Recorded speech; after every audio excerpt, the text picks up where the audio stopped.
It's Friday. It is Friday. Which means that it's different than every other day. Especially every other weekday where when it's 5:30 I start flying on the simulators. It's a unique day in that it's Friday. Yeah, the week went by super fast. Yeah, we all need to rally and start pushing for 7-day weekends, maybe 6-day weekends. This is just this non-7-day weekend thing is unacceptable. What's up, Melanie? I don't know if I'm actually taking off from here. I just loaded into where did I even load into? I don't even know where I am. Valanta, help me find out where I am. Oh, in Omaha. I forgot that Simbit World that makes a pilot's life has the standalone route finder that you can use, where it lets you look up, and it's kind of like the random route finder, except you can put in like a departure, aircraft type, duration and distance, airline if you want, and it'll pull, 1, 5, or 10 random routes up for you. The random route finder website is nice, but it doesn't let you put in like plane type, so you're kind of guessing each place it gives you if you can land there. So this is a pretty cool alternative. What's up, Chase?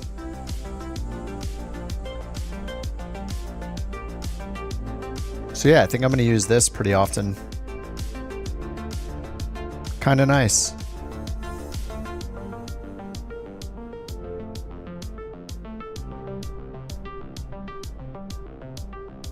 What is going on with the Twitch stream? What is happening here?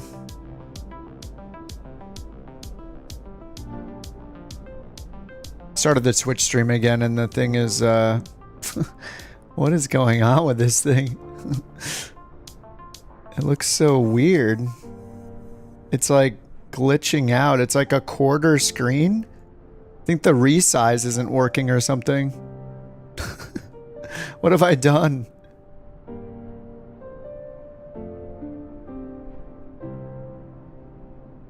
Let me try to fix the Twitch.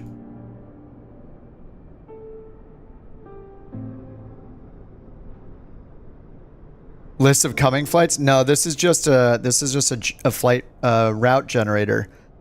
So you don't even have to own a pilot's life. You can just download this from flightsim.to, and it gives you all the like route finding capabilities that a pilot's life has, but it's just a random flight generator instead of a schedule. So you can just find one flight at a time.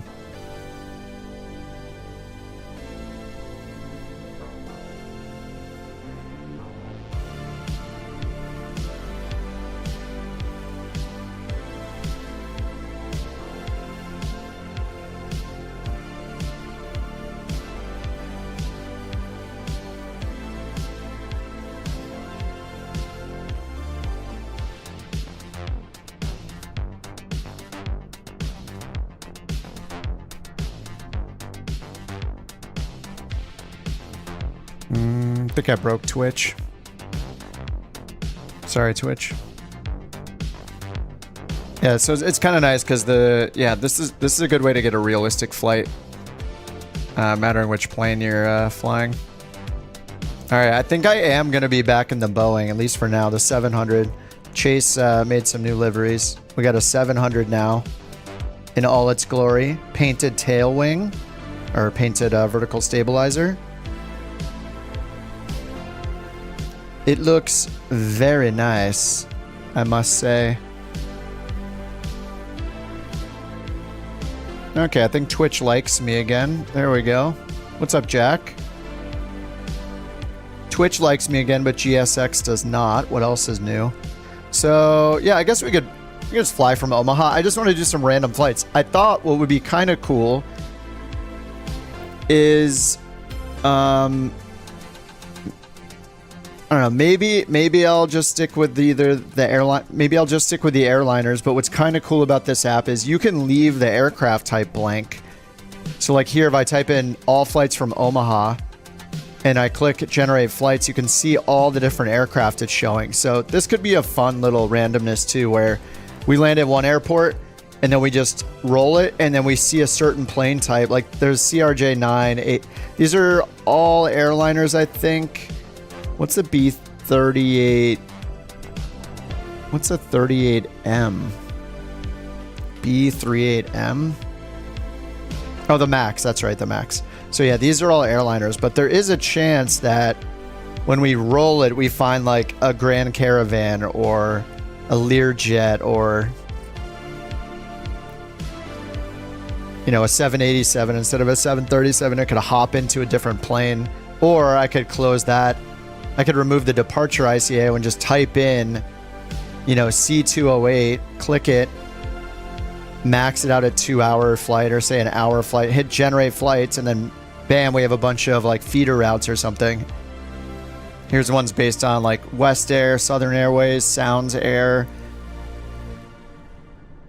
So these are some small Grand Caravan flights, like actual routes. So it's pretty cool. I don't know why I haven't used this.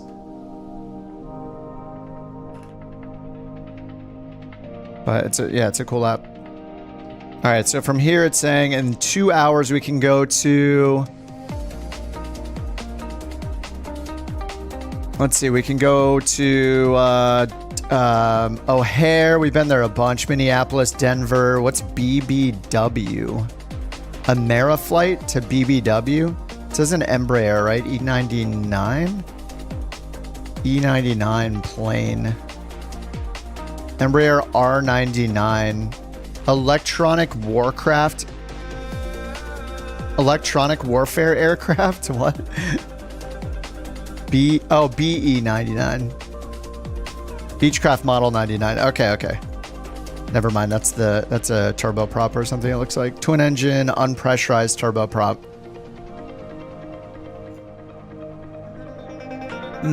What is BBW though? KBBW. And can we fly an Airbus there? I'm just gonna go for Boeing 737 for now, just to make sure we can fly this thing. But I kind of want a new location.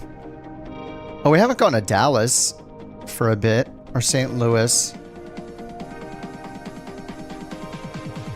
Dallas is 500 miles, says an hour and 45 minutes. What's up, Logan? Oh, you're mid-flight? Yep, sounds good. Sounds good. You got to make the money somehow.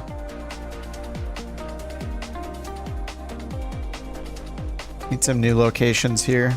Denver, Midway. We've definitely done that a billion times.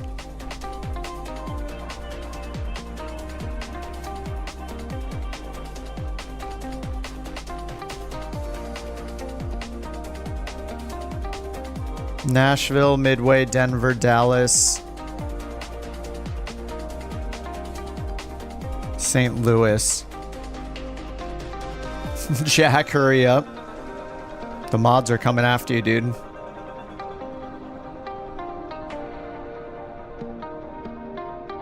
All right, looks like we don't actually have too many options in the 737. I don't know, Dallas sounds fun to me. It's only an hour 45, it says. All right, let's go to Dallas first. Might as well. Book a flight, passengers, couch captains, 323, Coma to K-Dal. By the way, when you're filling this out, if you know the departure and arrival, you don't have to click anything. Look, I can type KOMA and don't even select anything from the bottom. Just hit tab and then type K-Dal and then hit tab and type in your plane. I guess I'm in classic Toby today. Many of us will be. And it says an hour 40. I'm just going to make it an hour 50. 55. It wants me to do 0:55. I'm going to add 10 minutes to that.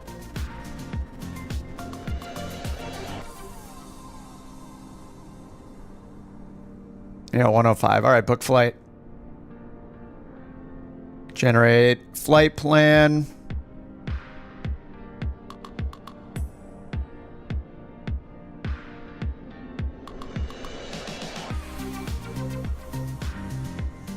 Oh, nice. Tim's flying around the RV-8. I think it'd be fun to do like an airline flight and then maybe hop in like a Grand Caravan or something like that. I'll just see what's available in the list for the route generator.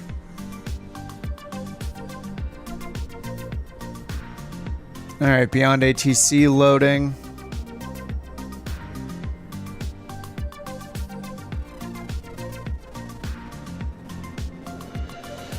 Hey Chase, nice livery over there. Very nice. Yeah, new RV8's amazing. Very nice. It was fun flying it around.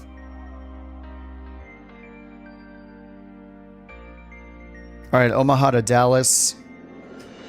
Let's get us some GSX going. Request. Oops, reload sim brief.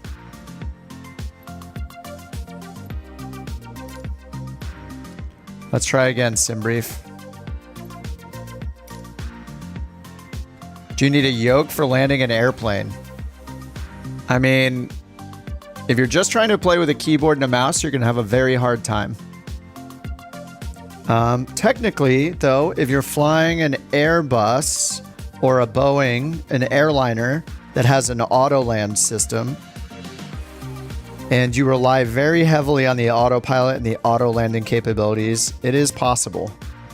But the learning curve, yeah, if you're a newbie, the learning curve for hopping in an airliner like this and flying it, your steering wheel, the problem is you need 2 axes, not just one. You don't just turn left and right.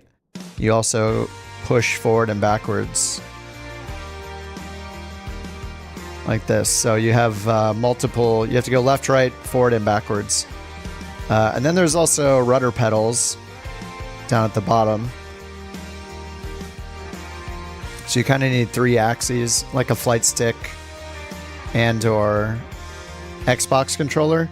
It's doable, yeah. It's very difficult for sure. I mean, you could do it, but ideally you're going to want to hop in something much simpler than an Airbus right off the bat. If you actually want to learn the right way to do things, at least. You know, it's a simulator, so it mimics real life. So in real life, you would never be an Airbus pilot on day 0. You know what I mean? It's pretty impossible for you to know what to do.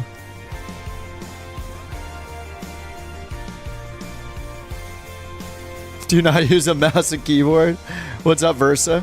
I mean, we do. So I flew the ATR earlier. Took a break and flew the ATR a little bit. And it's pretty cool. I think I'd like to start. I have to learn how to start it up, but it's pretty fun to fly. And I was checking out the couch livery and that. It looked good. And then Chase made a new Boeing livery. So I keep getting pulled around, which is great. Single piston ops. I was thinking, you know, what other... Let's see. If I use the route finder...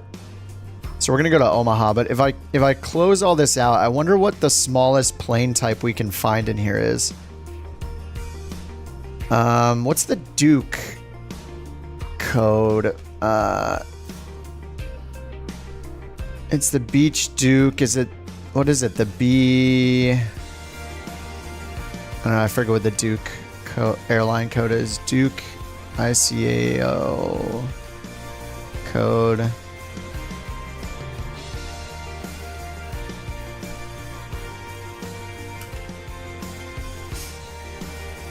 I don't know what the Duke is. B60? Oh, B60. Yeah, it's not even in there. Like we can do like Cessna 208 and then pretty much fly. This will be to find the route, and then we can fly whatever turboprop we want. Oh, BE6? Oh, it's not in there. Anyway, we can just put in Cessna 208, hit generate flight, and find feeder routes all over the world. So that is another option too. It could be fun. Favorite small plane for VFR? Just if you're brand new to Microsoft Flight Simulator and simulation in general, I would jump into one of 2 planes. I personally am a fan of autopilot because it'll help you get to the airport and it'll let you turn it on and just chill a bit. So some people will say not to fly a plane with autopilot when you first start, but I disagree with that. I think you should have that capability if you want it. So my opinion is Fly either the Cessna 172 with a G1000 in it. That's included in the sim by default. Or if you want something a little cooler, Diamond DA40 is also very cool. Has the same Garmin in it. And I think it's a little easier to fly in a way because you don't have to worry about something called mixture, where you basically have to set the fuel air mixture of the plane while you're flying. It does it for you in the Diamond. So I like the DA40. I think that's a really good first plane. You can learn the very basics with it. You can use the autopilot. You can use modern avionics. You can learn how to do flight planning and routes and everything with it. It's highly capable. Very, very capable. I think if you want to watch me fly, I think I have a stream from like 2 years ago. If you search my channel, there's a stream called like your first flight in the DA40. The DA40, sorry. Did I say DA42? DA40. The 42 is like a twin. You want the DA40. DA40 Diamond. Anyway, you could watch that, and I'm pretty sure I walked through like the whole process of getting it going. Okay, let's get this started. Let's see if the fueling will work this time. Delta is going to refuel us. All right, and then request boarding.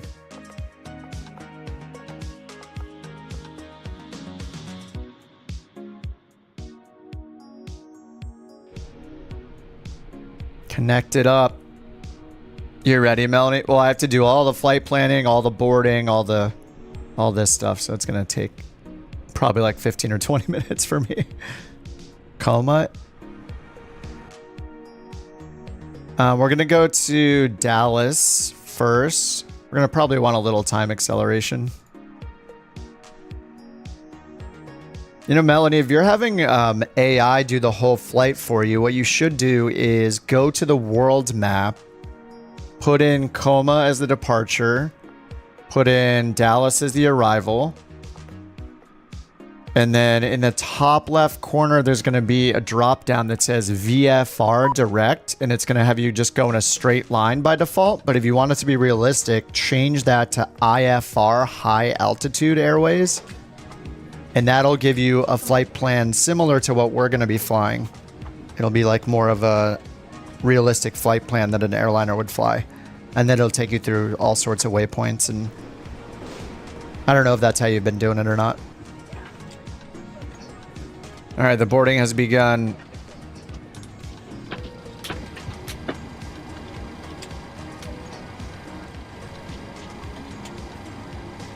All right, what do I got over here? Flight level 390. Good evening. 79 passengers because this is, it's not an A320, that's true. This way. And did I put A320 in the title? Oh well. Yeah, I did put A320 in the title. Then I'll change it to question marks for those people that are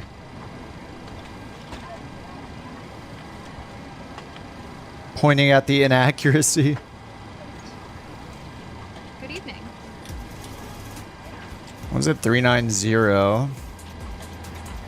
There we go. Clickbait.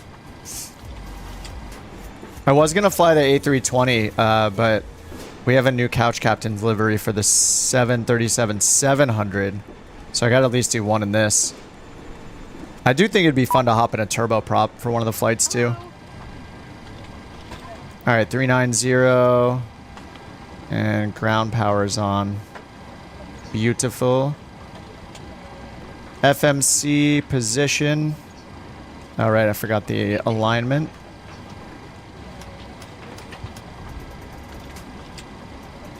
Good evening. Do high altitude, Melanie. If you're flying a commercial plane like a jet, choose high altitude. IFR, high altitude. This way. VOR to VOR is like kind of older school navigation. Low altitude would be appropriate for a smaller plane or one that's unpressurized, like a piston, a turbine, you know, turboprop. But if you're in any kind of jet, generally, yeah, you're going to be high altitude.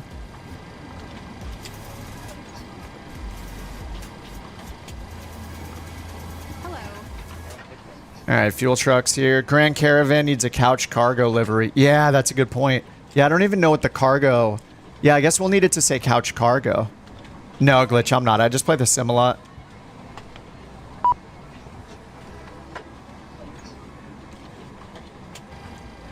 Alright, uplink is ready. Couch 323 is ready to roll. Well, not yet, but you know. I deserve to be one. I don't want to be one. This way. Maybe if I have a midlife crisis or something, I need a career change and I need to shake things up, maybe I'll go see if I like it, but I haven't flown a plane myself. My story is, I'm just a gaming nerd. And like a few years back, my girlfriend started training for her and got her pilot's license, her private license or certificate. And I started simming when she started her flight training. And, you know, she got a PPL and all I got was this stream.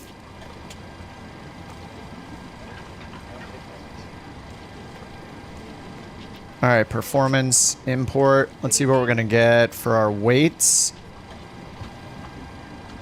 All right, 101.6 for zero fuel weight. Cost index 65.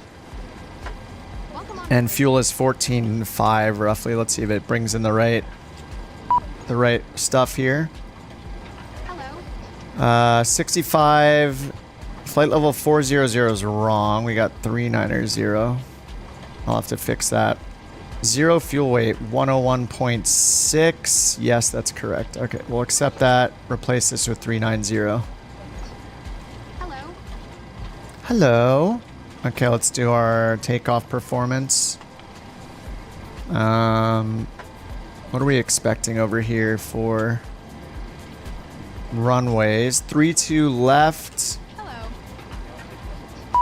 All right, 3-2 left out of Omaha. Dry conditions. Good evening. Packs on. Import weather. 9-knot winds. Kind of a nice crosswind. Welcome on board. All right, takeoff 1, 56 on the temp, and flaps 1, 56. 56 on the temp. Takeoff 1. Climb 2. Can I do climb 1? I'm going to do climb 1 a little faster. Flaps 1. CG. All right, departure and arrival. We just have it direct, no SID, 3-2 left. On the arrival, 1-3 left. May I see your boarding pass? And the hillbilly, is that the hillbilly 3? Is that what hillbill 3? The high tug? High tug. All right. Check our legs. Initial heading is 151. Set that up here. Whoops, that's the Mach. That's the speed. 151. So 161. Or no, sorry. I'm getting things so backwards. 151 on the heading. Now we can get our V speeds. All right, init. 128 for our speed, so 138 for Good evening. what's in the window. All right, there we go. Why does Beyond ATC think my simulator's not running? What aircraft? I think she's flown like Cherokees, Cirrus, and Cessnas, all three of those throughout her training. Hello.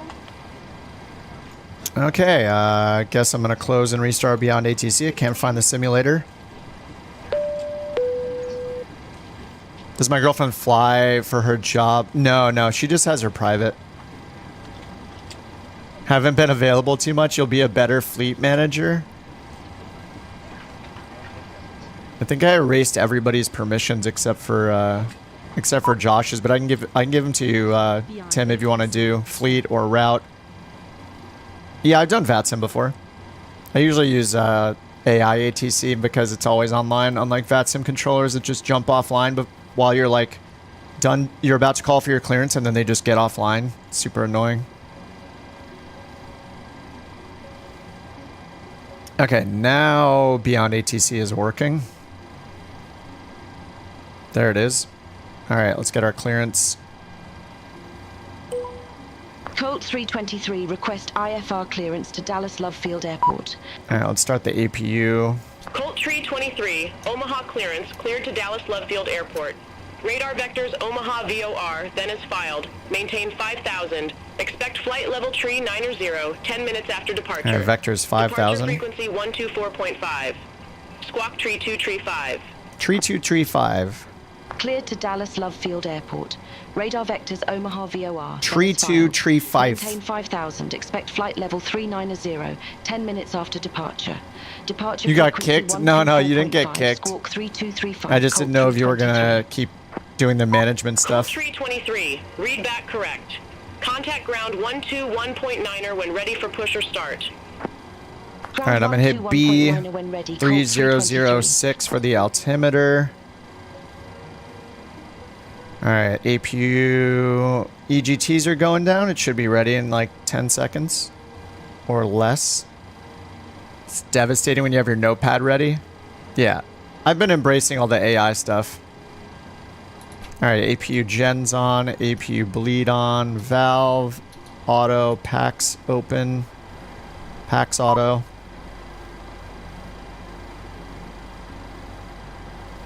Has it been saying set plan fuel this entire time? Do we not have the fuel? It's still here? Oh man, this thing is always breaking. All right, let me go here and I'm just gonna set our fuel myself. All right, fuel set and verify takeoff speeds again. Okay, those are good. 128, 125 for the rotation. Trim 5.1. Let's see if our CG got updated. It's still the same. All right, 5.1 trim, still aligning here. Can't fuel your plane. All I can say is to open the fuel menu, or if you want, something you could do if you don't care about the realism of fueling to the right amount and stuff, Melanie, is just to go into your main options under assistance options. And in the very first menu up here, aircraft systems, turn on unlimited fuel. You could also turn on automatic aircraft lights if you want to automate things. So I would turn on unlimited fuel, and if you want, turn on aircraft lights, automatic too. It'll turn your lights on and off appropriately for you. Sand tension is pretty good. It's just been super buggy the last several weeks, especially like their main dev went on vacation and then everything started blowing up, so... I also have had a lot of problems when I push to talk button on it for like over a month now, so I have not been using it because of those problems, but I'm sure they'll, you know, when he's back, I'm sure they'll address them. It is a ambitious project, so I understand that they have bugs. I'm still going to cry about them, but as is our right as consumers. Okay, our initial, they said vectors to our first point, so, okay, we got 137. Wait, no, we got 32 left as our runway. How do I have 137 to OVR first? Okay, we're going to take off runway heading 32 left. Let's look at our charts. Departure. Airport. And look at 32 left. 32 left is down here, 322, and it looks like we're just going to take Fox 3 Alpha Echo. We got to cross runway 36 though. So let's put 322 for our initial heading. All right, 322. We're going to do heading select and VNAV. All right, APU is on. Let me get rid of the chocks. Alright, chocks are gone. And I'm just going to say done with boarding. Oh, it says baggage loading in progress? No, it's not. It's because the fuel truck messed up, so we're just going to cancel this. I'm just going to load in the payload ourselves down here. And we'll be on our way. FMC.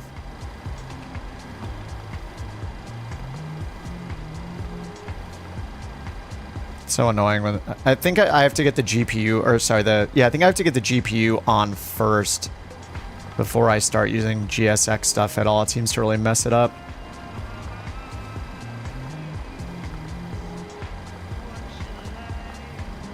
Where's the flight plan again? Menu, FMC.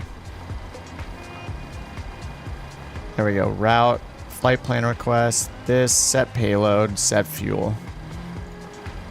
Okay, let's double check our takeoff. CG, yeah, was wrong. All right, 5.12, V-speeds are the same. All right, 5.12 on the trim. Let's go ahead and get our pushback. Ask ATC for push and start and see if GSX is ready for us.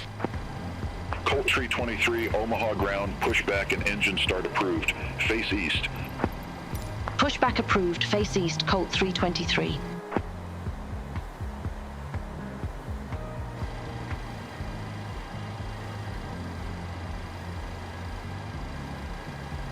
FAA Next Gen ATC. I did watch that Citation Max video where he was going to, you guys said that you would watch it. He was going to Oshkosh and he had his co-pilot with him, so that was pretty cool. And then they were talking about that new system that digitally passes them off to another frequency, so they just get like a message and then they just accept it. And then they switch the frequency. Looks like our door's open. Bypass pin inserted. Let's get the door closed. Any other doors open? No.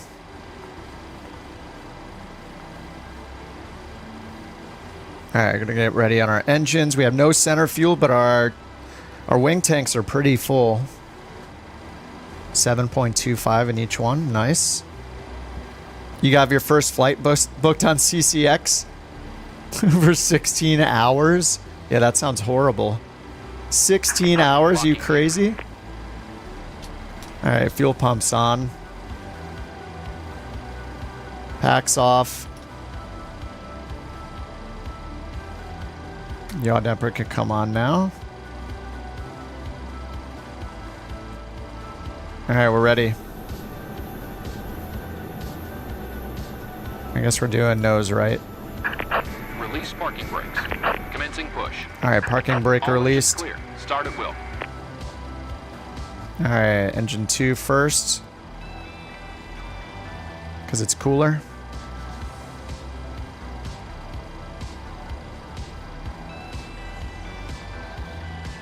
Waiting for 20.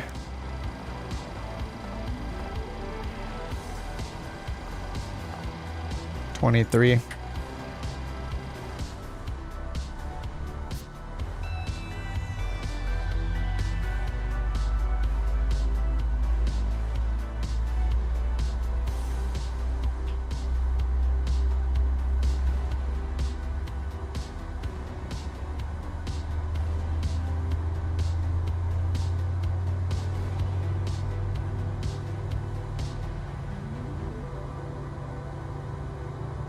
Everybody's rocking. Everybody's rocking the 737.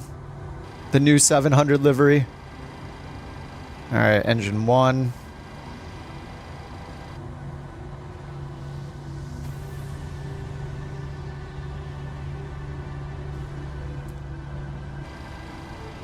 $13.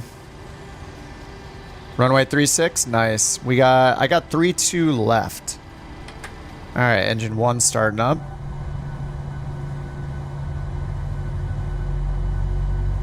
Favorite Boeing's 777? Set parking brakes. 777's too clean.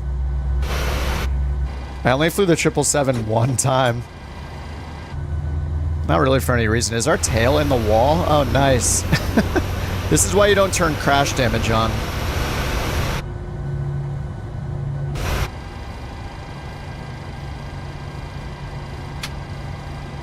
All right, nice. That's off. Let's get our generators on.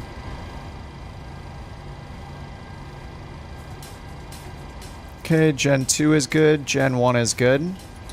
Packs to auto. ISO valves open. APU bleed off. APU off. Let's set our flaps to 1. Trim was 5.1. Good enough.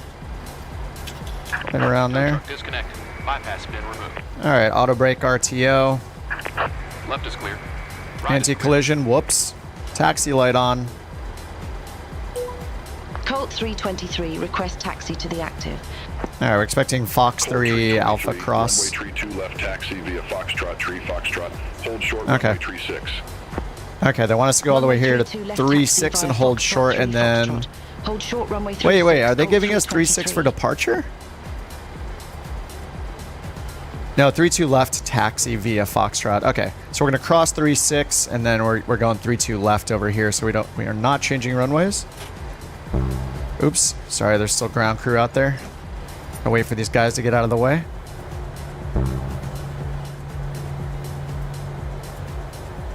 Release parking brakes immediately. What are you talking about? Okay, have a good trip. All right, there he goes. Later, dude. All right, we got flight directors on. Flaps 1 indicated.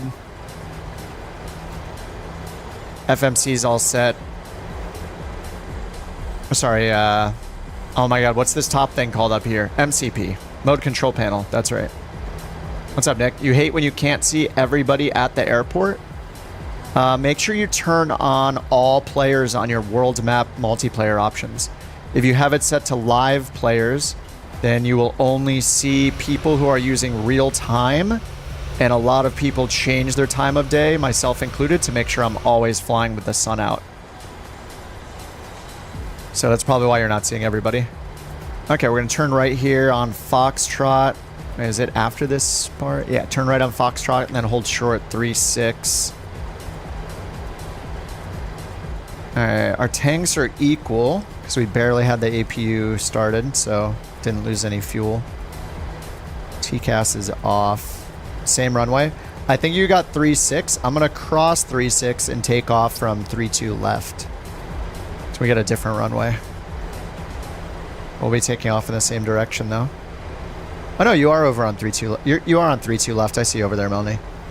A310, nice. Tree 23, cross runway tree 6 at Foxtrot. Continue taxi via Foxtrot Echo. All right, they gave us cross already. Cross runway 36 at Foxtrot. Continue taxi I via see Tim Foxtrot, coming in Echo the Colt Fokker. 323. You got it to work? Nice. Yeah, that's one of the annoying things is you have to set it from the world map, Nick. But once you set it to all players and rejoin, you'll see everybody. Though I will say, if your performance takes a hit because of all the multiplayer traffic being loaded in, you could intentionally go back to live players just so there's fewer people that you can see. But yeah, if you go to all players, you see everyone. All right, we're on Foxtrot. We got to go over here and cross 3-6. Tim's coming in right now in the Fokker.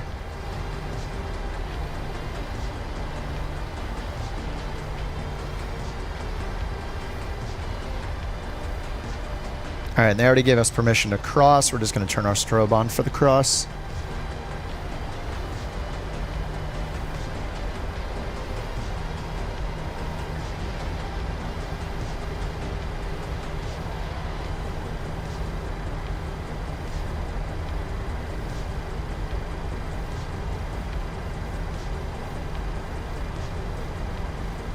Why does the nose wheel steering on this plane pull to the left always? It's kind of weird.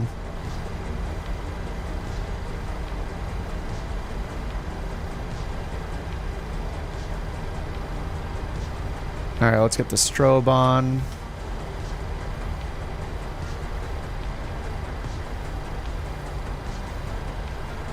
Crossing 3-6.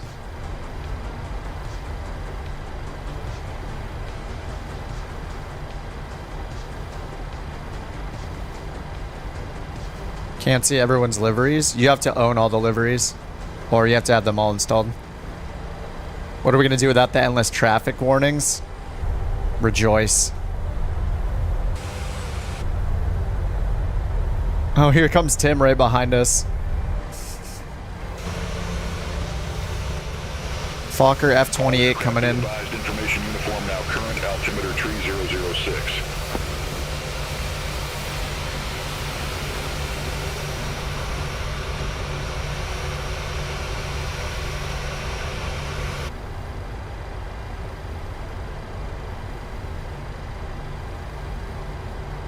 All right, 3006, the new altimeter setting they said.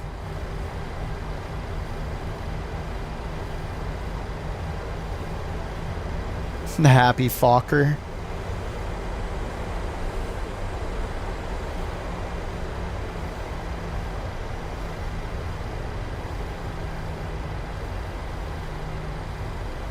Colt Tree 23, contact Omaha Tower 1 Tree 2.1.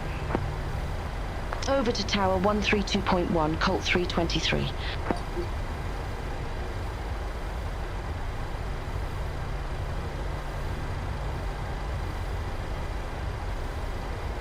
All right, 3-2 left, right in front of us. Oh, you guys left a room. Thanks, boys. Train of couch captains ready to roll. All right, parking brake on. Let's tell them we're ready to go. Colt 323, ready for departure. Landing Runway lights, 3 to runway left. turn off lights. Engines to continuous. Omaha Tower. Probe. 040 Yes. at tree. Fly runway heading. Fuel Runway flow 32 left, reset. cleared for takeoff. Clock. Fly runway heading, runway 3 to TARA. left, cleared for takeoff. Colt 323. Do TA only. All right, clear for takeoff, runway heading, which is 322 heading select, VNAV, and auto throttle armed.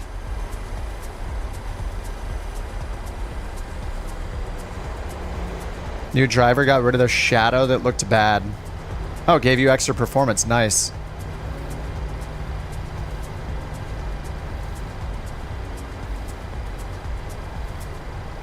All right. We are clear for takeoff.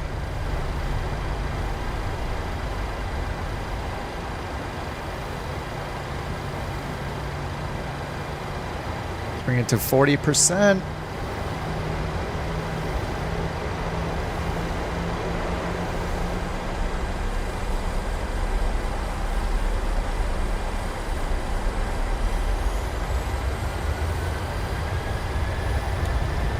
Auto throttle, N1 toga. Flight directors are on. All right, airspeed live.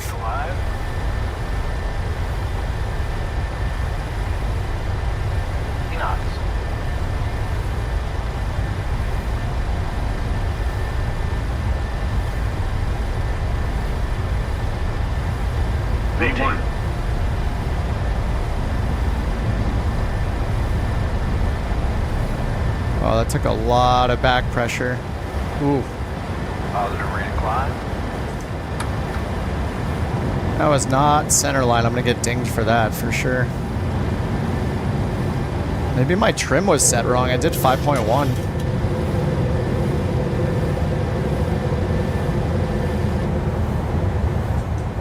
Colt Tree 23, contact Omaha departure. Contact Omaha departure, Colt 323, have a good afternoon.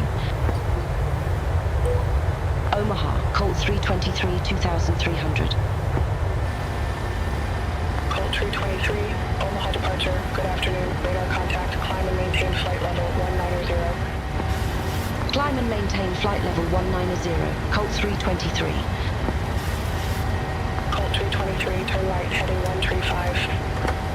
Turn right, heading 135, Colt 323. All right, 135. Flaps up.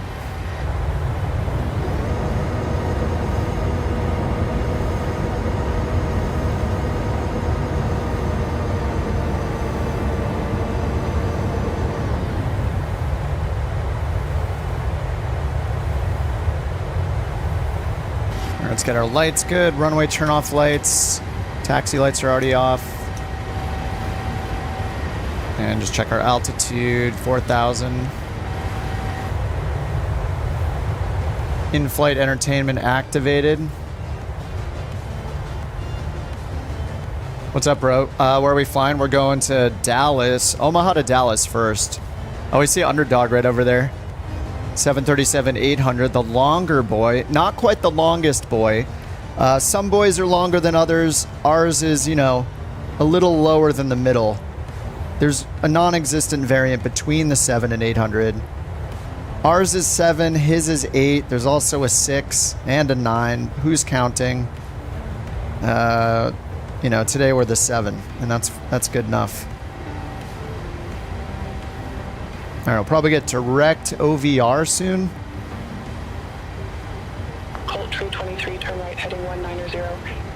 190. Turn right, heading 190, Colt 323. All right, 190.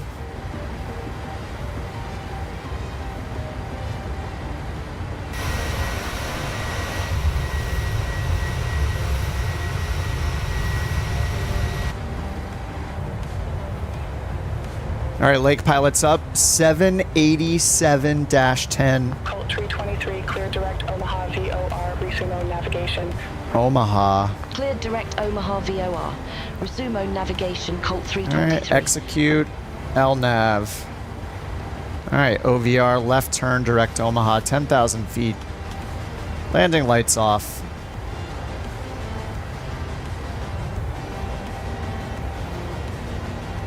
Flight sim looks striking compared. Oh yeah, it's incredible. I don't think there's any reason to use X-Plane 12 anymore.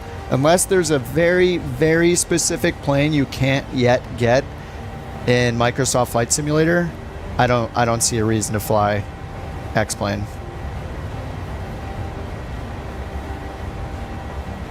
And these visuals aren't even the best yet. Like, in November, it's going to get even better. We're going to get new satellite data, ray tracing. We're getting ground, like rocks and different biomes and trees. And it's going to be... And we're going to get cumulonimbus... Or, yeah, cumulonimbus. Blah. Cumulonimbus clouds are going to be modeled as well. We're going to get real live shipping data for ships. So we'll, in the waterways, we'll see ships in real time, like we can put in real-time air traffic as well. Bird strikes. I don't think they've shown bird strikes, no. And we're going to get, what, tornadoes, crop dusting. The grass and crops are going to move as we fly over them at low altitudes. It's going to be nuts. We're getting better multi-thread performance. They're giving tons. There's tons of more planes that are coming out with it. I don't know. Microsoft is just kicking ass. I started with X-Plane 11. I tried X-Plane 12 when it came out. I don't think anything compares. Especially when you have the Phoenix and you have the PMDG planes. There's just too many good planes. Not to mention like the Tomahawk, the Meridian, the Dukes, the TBMs. Holy crap. We're spoiled. 15,000 feet. Direct Omaha. Anyway, what I'm saying is ditch X-Plane and get Microsoft Flight Simulator. Just get it on Game Pass until the new one comes out in November. Try it out. Have a good afternoon. Contact Minneapolis Center 119. One of the few things Microsoft does right. 23. I don't know how Xbox is nowadays. I remember back in the day, like when Xbox 360 came out, Microsoft was the king of gaming. Like they did that so right back in the day. John, thanks for the sub. Climb and maintain flight level 390, Colt 323. 390, that's our cruise. And I'm in standard on the altimeter. Yep, 390. Let's double check that down here. Climb 390, top of climb 106 miles. 411 miles for the descent. Let me get our cruise winds pulled in. Small planes and X-planes, kind of gross. Oh, yeah. I don't know what is better in X-plane. I think the only thing that is better is if it has a plane that's of high quality that you can't yet get in Microsoft Flight Sim. Besides that, I don't know why you would use it. Maybe your hardware can't handle Microsoft Flight Sim. That could be another reason. Or you're just set in your ways and you don't want anything new and you just want to keep doing the same thing that you've been doing, which is cool too. What is stop rudder input? Are you moving you're on an Xbox, right? Don't touch your triggers. On an Xbox controller, your left and right trigger are for your rudder input, which are for your pedals, which control the rudder right here. It'll move it like a boat rudder. So you're pushing the rudder somehow.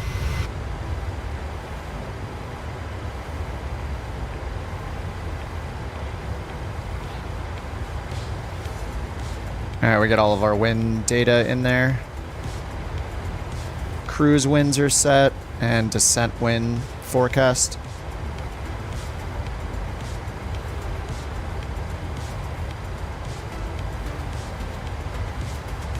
You've convinced me. Can you swap your on-air profile? I believe you can. I think you just change it in your global settings. You just change what simulator you're using in the drop-down. And there's no reason to wait till November because you can get Microsoft Flight Sim on Xbox Game Pass. I'm not sure where you live, but usually when you get Xbox Game Pass for PC for the first month, it's like in the US, it's $10 a month. But your first month is $1. And it's included in that. So I think it's worth trying it out if you have Game Pass. Or you can just download Game Pass. It handles weird peripherals better. Oh man, the X-Plane setup. X-Plane menus for setting up your shortcuts for everything is so bad compared to Microsoft. Like Microsoft holds all your settings in the cloud, which is incredible. You have multiple setting profiles you can easily swap between. You can set 2 key bindings per command. What else? The search features through the commands is so nice. I don't think there's a search feature in X-Plane. It's even searching through what commands there are. They're not named very good either. I don't know. I remember really hating the X-Plane settings.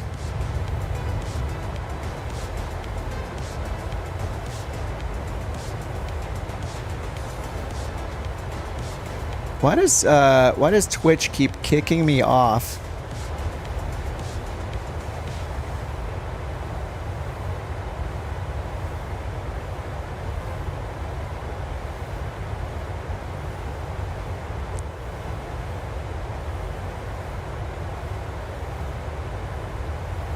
Twitch is being crappy.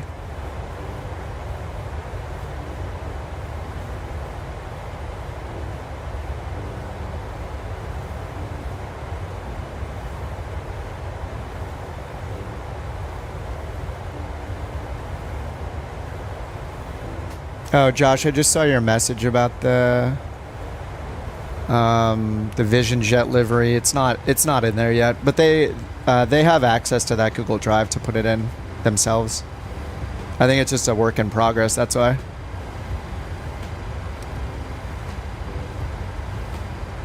Oh, you're in Vancouver?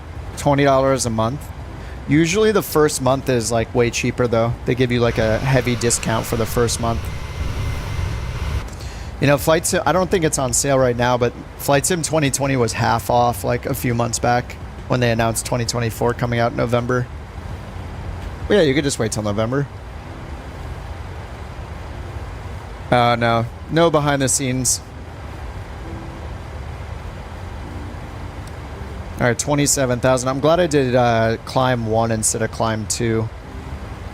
Climb 2 takes forever. Yeah, the Vancouver approach was so cool. You gotta love it.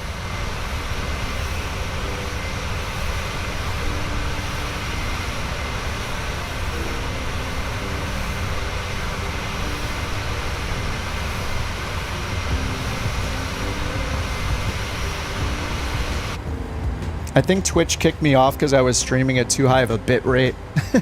So funny, Mike. On YouTube, they're like, you can set us 20,000 kilobits per second or 30,000. Twitch is like, you're sending us 6,000. That's too much. Like, all right. That's fine. Look, the C in couch is in the shadow, so it just says ouch. You like the Juno approach? Yeah. Juno was pretty badass too. Yesterday was great. Those flights were awesome. We put the ouch in couch.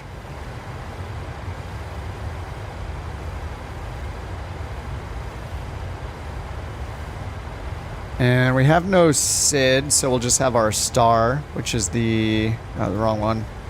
It's the Hill Bill. High Bill?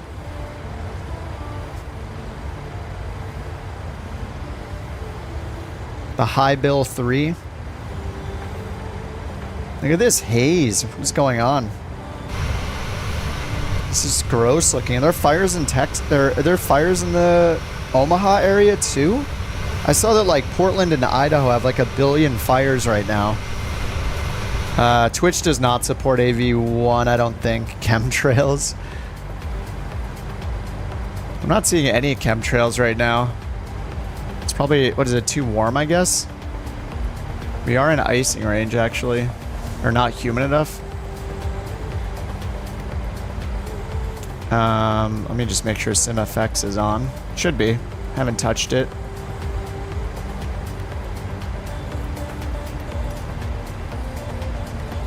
Yeah, AI contrails are on. Colt 323, contact Kansas City Center 127.9er. I'm seeing mine, but I'm not seeing any of your guys. Colt 323. Kansas City Center, Colt 323. The fires are so bad in Oregon.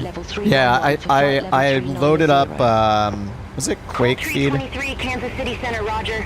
I have Quake Feed for earthquake alerts since I am a Californian, and it also shows fires on the map too. And yeah, I noticed, yeah, Oregon and Idaho, like, there's just fire icons everywhere. Like, the whole western half of the United States is on fire right now. There's a ton of them. Arizona, Wyoming, Montana, and yeah, into South Dakota and Nebraska. Oh, yeah. I see. It actually is showing the real-time smoke as well, which is covering, like, the western half of Nebraska and Kansas. So that's what we're in. We're actually in the... I think we're in the smoke. All the smoke from just all the fires. You have contrails? That's so weird. I don't know why I don't. I mean, I got SimFX right here. Maybe it's my settings.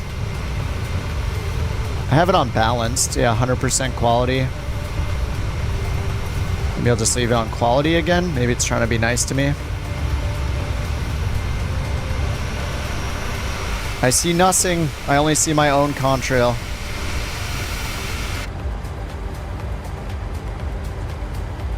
Almost like a desert. It kind of looks that way right now. Half of BC. Yeah, it's pretty insane. Oh, you're asking because you have AMD hardware, AV1 encoding has 0 performance. Yeah, I use AV1. Well, YouTube allows AV1 for your video encoding, but Twitch, I think they might have it in beta or something, but I'm not using that. Maybe I'll check it out. I think the thing that Twitch has in beta is kind of crap in my opinion, but generally you stream in one super high quality to the streaming services, or in YouTube it's super high quality, in Twitch it's crap quality, but you know, you send it in one quality, they do all the transcoding into the other versions, like if someone wants to watch it in 480p or 720p. I think what Twitch is doing in beta is allowing people to send multiple stream versions in different encoding qualities. Yes, 2 separate formats. AV1 for AV1 for YouTube and just H.264 for Twitch. Yes. Yeah, Twitch in low quality. Well, Twitch also is forcing me to use a bitrate of about 4,500 instead of 6 or 8,000. Maybe if I do it long, if I stream like 6 more days on Twitch, then I think I get affiliate, and then I think they might start transcoding my streams. Kansas City Center, Colt 323, climbing flight level 357 for flight level 390. Wait a minute. Why does Twitch say 2160p at 60? I'm not streaming in 2160p. I'm sending them 1080. Oh no, I'm not. Oh, maybe that's why. Oops. I think I was sending them is that 2K, 4K? Yeah, I think I was sending them 4K by accident. That's probably why it kicked me off.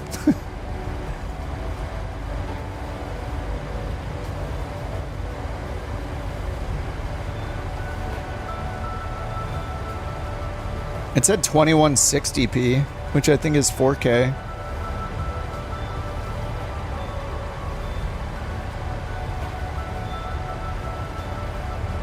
Yeah, because that's 1080 times 2. But I can't even believe it's showing that. They don't allow 4K. But it shows it in their player.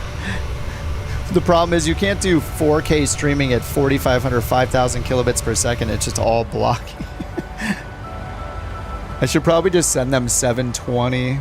Because 1080 is not even going to look good.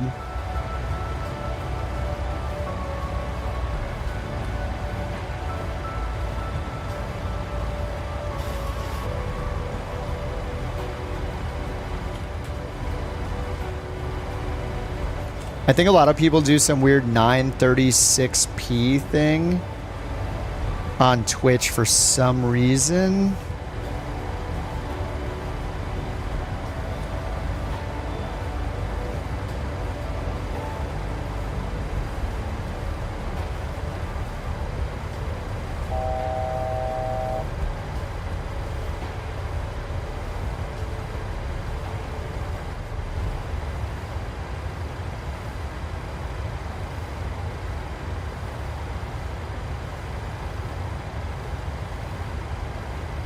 Anyway, when Twitch inevitably boots me, I'll restart, or maybe I'll just I'll restart it now. It's fine. Sorry for the more Twitch notifications for everybody. I'm failing. Failing big time. I'm new to this streaming thing, you know, just give me a break. Alright, we're almost up to our cruise altitude, 38.8, and then we will begin the warp speed. I think it'd be fun to find some GA flights after this. Like we could do business jets, we could do turboprops.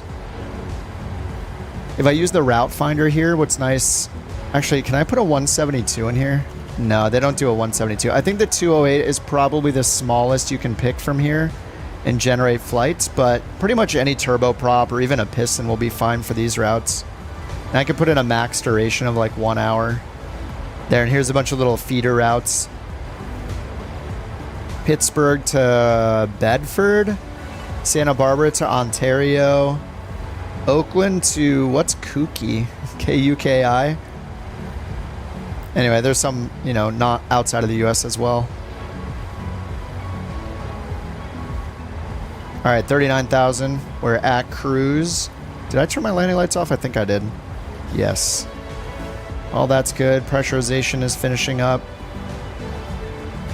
And top of descent's in 298 miles.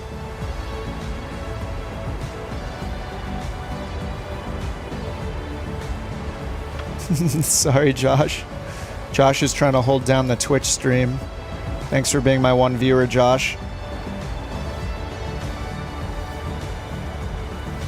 Well, at least it's not at least it's no longer in oh yeah, it's such bad quality on Twitch. Yikes. But at least it's not in trying to do 4K at such a low bit rate.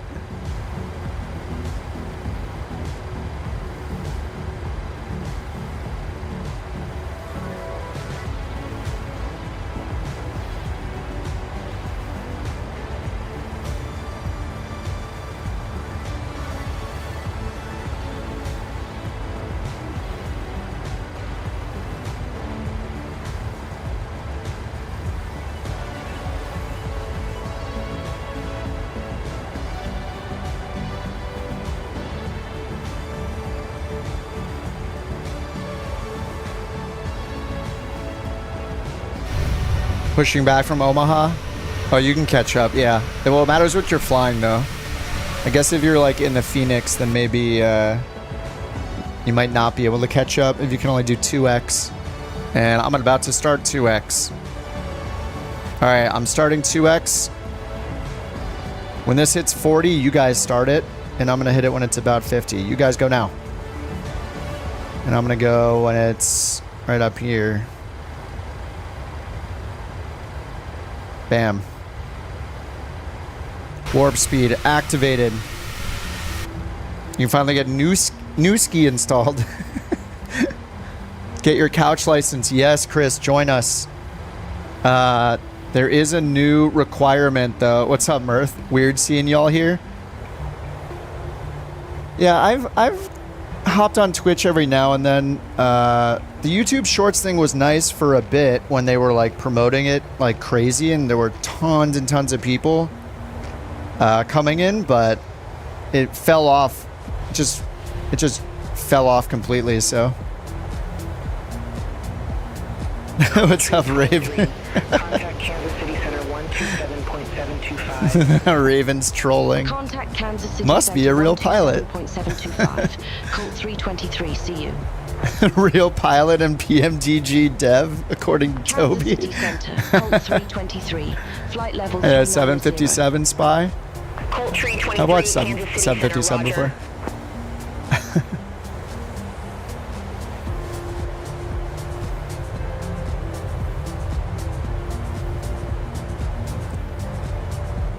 Toby's never wrong. Yeah, he's as correct as Clippy. How do you fast travel? It matters which plane you're flying, but the easiest way is just to set the shortcuts in the controller options. Set a shortcut for increase sim rate and decrease sim rate. You can go up to 16x speed, so you're you don't have to actually sit in cruise for 6 hours or however long your flight is. Save some time. All right, we're 257 for top of descent.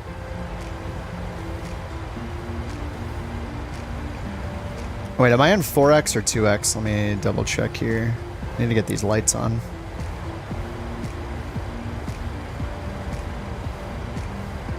There we go. I think I'm only in 2x limit here. Yeah, up to 2x. I don't want to go too fast. All right, let's check our METAR. Whoops, not that button. All right, Dallas 16088. Altimeter's 2996. Hey, look, this plane has a pre-selector. Look at that. I can put 2996 in, Airbus people. All these fly-by-wire Airbus people. Look at that. Jealous? I am.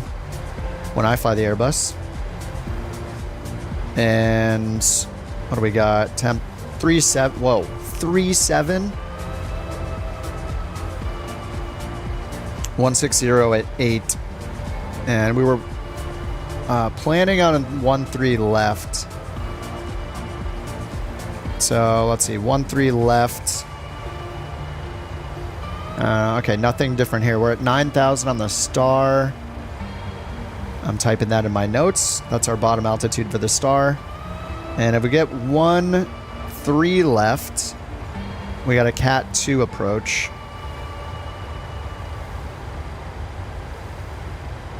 Nice. Love that bug. My favorite. Alright, 13 left. So I'll just set up for this for now and see what they give us. 1115 on the localizer.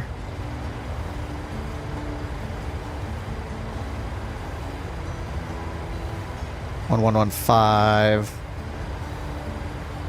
Course is 133.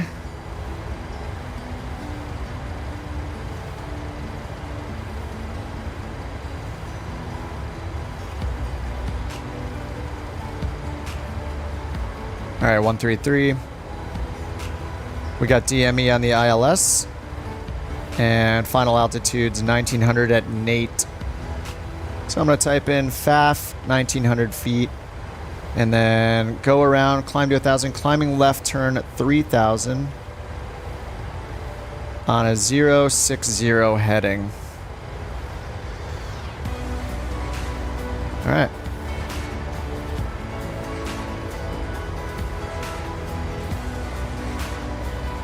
The default shortcut is R plus, R minus. Oh, numpad. Yeah, that's why it never worked for me. I don't have a numpad. 3, contact Kansas City Center 132.9er.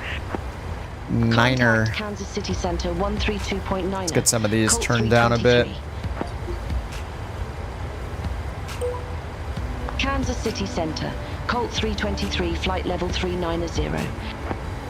Colt 323, Kansas City Center, roger. Nice. It's an F-28 day all day, huh, Tim? You do the math yourself? That sounds horrible. I'm partially impressed and partially disgusted. You have to do that yourself. It says your transponder is not working. I thought you use I thought you're using like all what is saying it's not working, Melanie? Are you using ATC?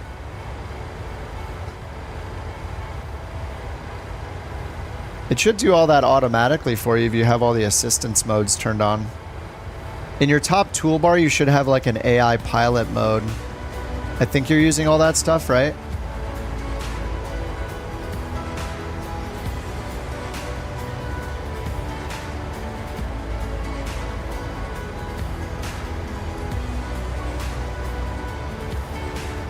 So if you have this toolbar, do you have the AI radio comms turned on? This one right here. This one should automatically do all the ATC stuff for you. Unless you like clicking it yourself. In the Airbus, if you look down here, oh, you turned it off. You can try to set your transponder. I'm in a Boeing, so it's going to look different. But if you can find a little box somewhere down here that has 4 numbers in it, it should have some modes over here. See where mine says like transponder, TA, TARA. It should work if you change it to TA or TARA if you look for those letters. And if they're telling you to set the transponder to 4 numbers, that's where you set it. You'll probably have to find some knobs or switches or numeric buttons that, like a number pad to type in that code. If it won't leave you alone about the transponder.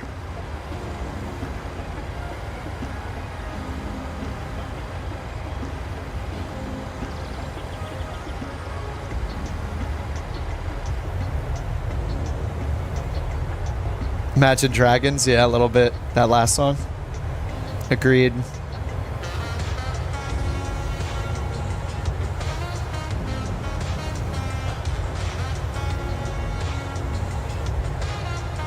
Who in chat plays saxophone? Is this you?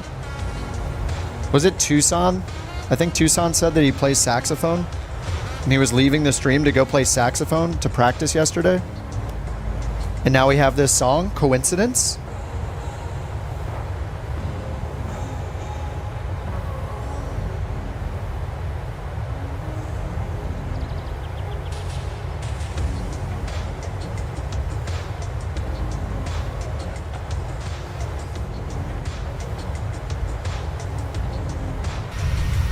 Ooh, nice.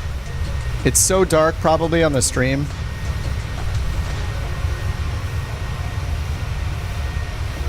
Okay, let's see here. I'm gonna have to check top of descent now. How are we doing? 149 miles, okay. We're gonna go until we're at, like 40 miles or so, 40, 50 miles.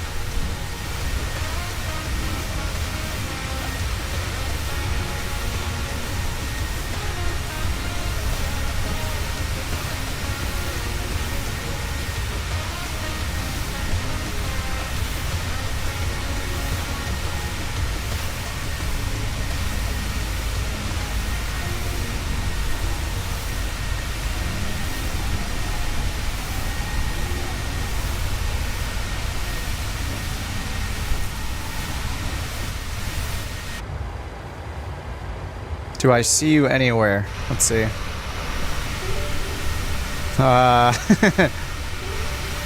Maybe? I mean, do you see anybody? It's hard for me to tell. There's a huge group all together.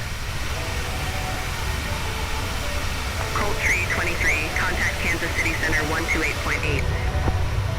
Contact Kansas City Center 128.8, Colt 323. Have a good evening. Kansas City Center, Colt 323. Good evening. Flight level 390.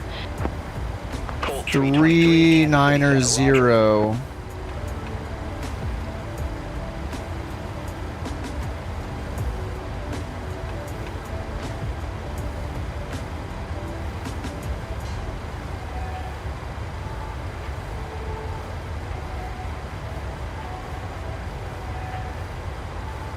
Colt 323, Kansas City Center, expect high build tree, runway 1 tree left.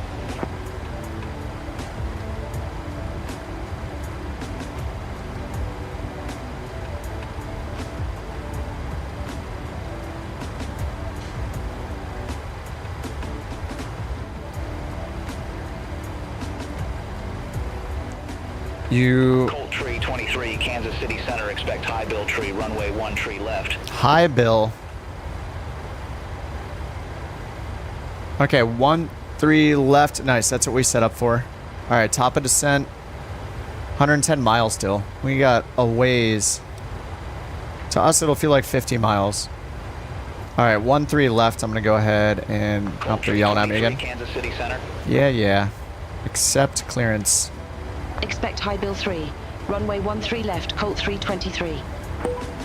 Colt 323, contact Memphis Center 126.1, take care. All right, so we're already on the high bill Contact 3. Memphis Center 126.1. Say intentions. Colt It's been very 323. buggy for me, so I've been using Beyond ATC. Memphis Center, Colt 323. Flight level 390. Colt 323, Memphis Center, roger.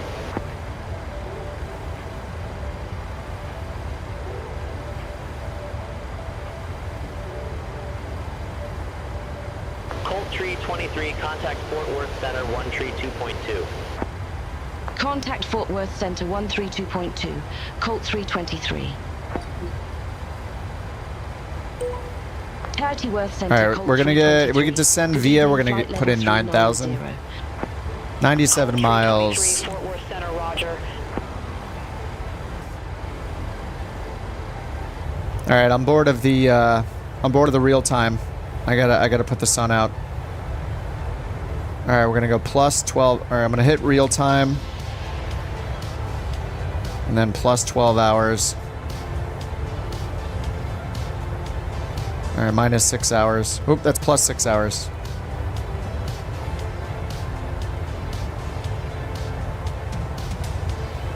All right, we're just gonna fast forward to sunrise.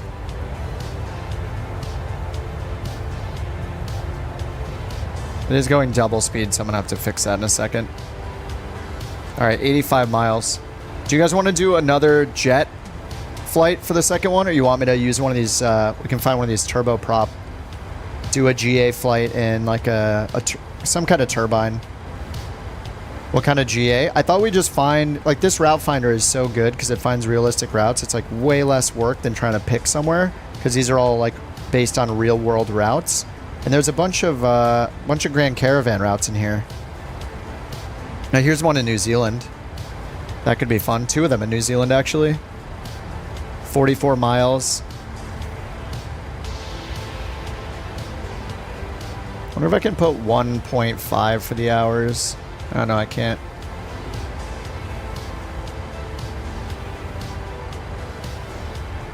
GAVA flight, yeah. Sounds pretty good. All right, 70 miles. Is the autopilot good? Yes.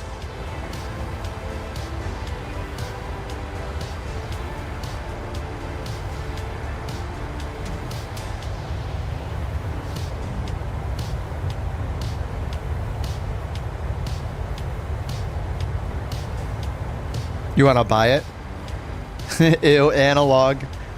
Yeah, the Grand Caravan, the analog Caravan, I think was the first like higher end plane that I bought, or first one that had like failures in it and wear and tear in it. And I destroyed the engine immediately upon using it. I over torqued it and just destroyed the engine. And you can put like a 430, 530, and I think the GTN 750 goes in it as well.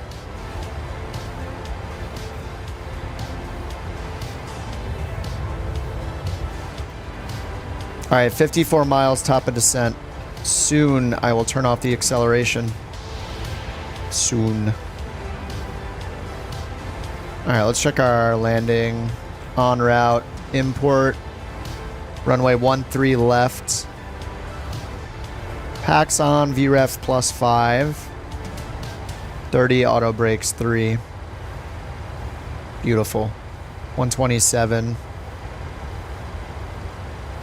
Throw in flaps 30 here.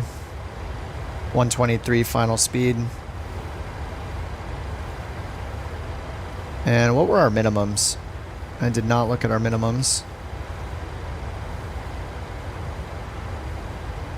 Cat 2, it's probably 100 and, what is it? 144.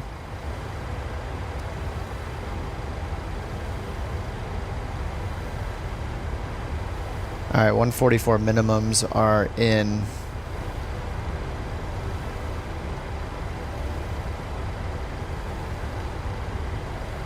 All right, 39 miles. Time to put it off. Time to turn it off. 37 miles. All right, I'm turning it off in...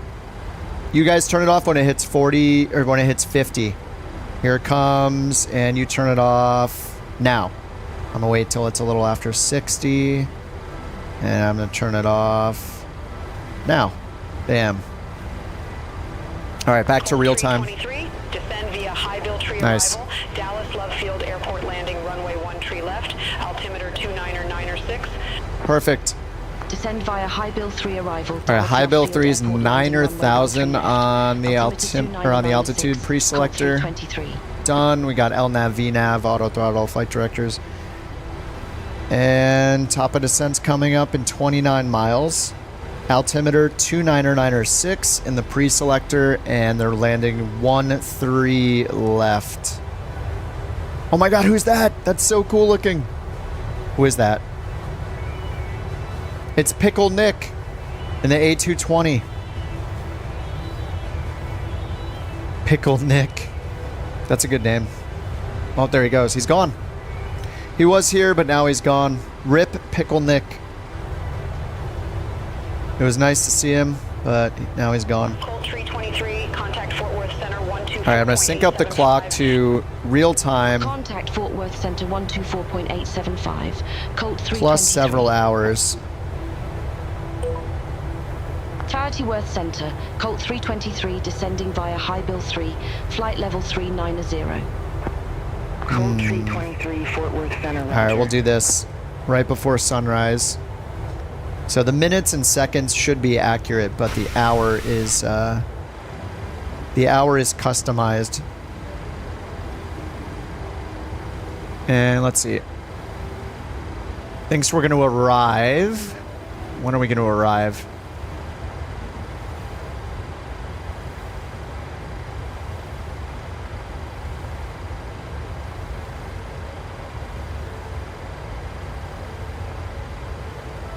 (11:21) Zulu. All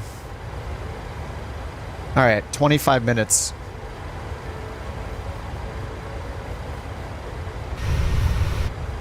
So in 25 minutes, we'll get the sunrise. I think before then, it looks like the sunrise is going to start in the next 10 minutes or so.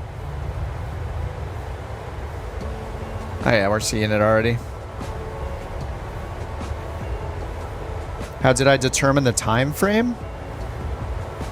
Like, how did I change the time? You can do it just in the normal weather menu. Let me see, where's the normal weather menu? I'm using this app called Flow that gives me this cool little circular wheel, and they've customized some things like the time selection with little buttons for like plus 12 hours. So I just click the middle to get real time, and then I just hit add 6 hours, and then I hit 15 minutes like 8 times to add 2 more hours. Flow is a really nice tool. Oh, checking the FMC. It matters which plane you're in, but generally it'll show the time on your legs page in Zulu, so look for anything with a Z after it. For the Boeings down here, you have to go to the route data over here. and that'll change what you're seeing for each waypoint from constraints and distances to showing time and wind. So here you can see if I scroll through the next page, all the way down to runway, here's runway 13 left, and that's like roughly the landing time. Other planes, usually if there's a Prague page, usually that's pretty good. Oh yeah, this one has it too, sorry. On the Prague page, this is easier. Because Prague shows your current next waypoint and then destination waypoint and then the phase of flight. So this is the easier way actually. Just hit Prague and it's got Dallas right there, 11:21 Zulu. That's faster than scrolling through the legs. And then it's got our top of descent called out. And then after we hit our top of descent here in a moment, watch, this is going to change to ED for end of descent. There it is. So we'll be done with the descent. It's the same time, 11:21 Zulu. But all right, we're starting our descent.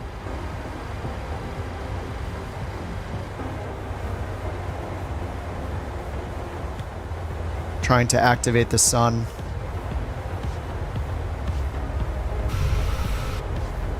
This is a better view of the sun so far.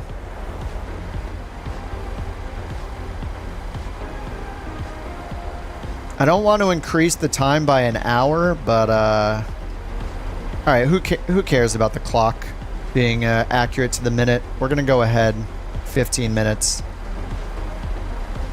All that matters is that we can see the sun.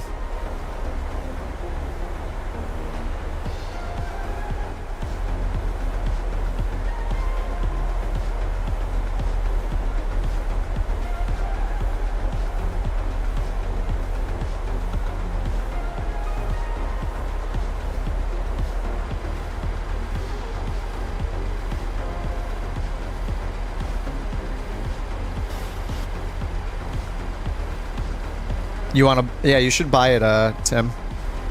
306 miles.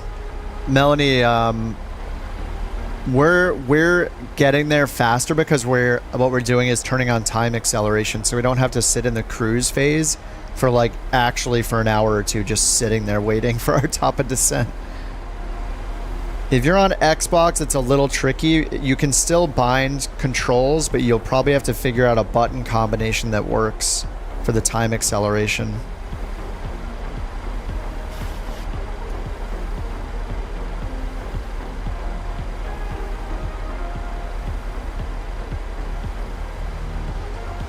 Or you can hit the travel to thing if you have that, Melanie. There should be like a travel to menu at the top.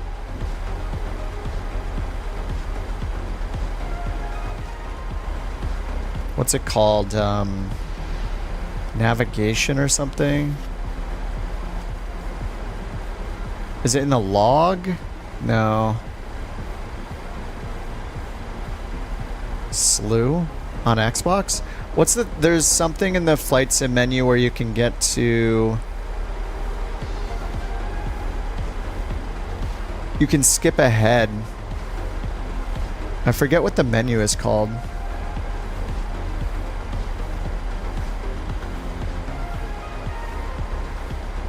Oh, there's a button to set clock to morning and set clock to dusk? Oh. I don't even need the clock menu.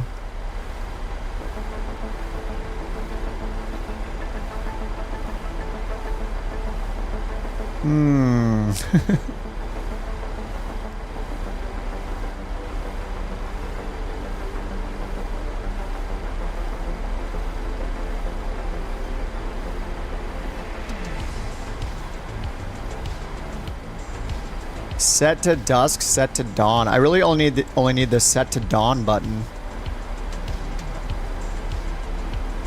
And I don't use the portal thing. Set to dawn. That's the best button ever. Oh, that's very dawn. Oh no, now we just see the gross smoke again. Never mind. Yeah, the app is called Flow. It's really good. It's not just for the menus either. All the nameplates you see, you can customize nameplates, highlight your friends, only show your friends in multiplayer.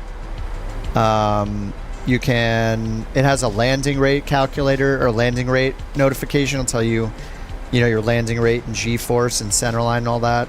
There's a lot of great features in this. And yeah, they have a lot of menus that are redone like this, like the weather. You can see the wind in real time, temperature and all that. It's got like a replacement mini map. And the clock. Yeah, they got a bunch of cool tools like this. And the nameplates. It's pretty nice. You can disable the top toolbar completely. Like I don't even have the top toolbar anymore. So I just do everything through Flow.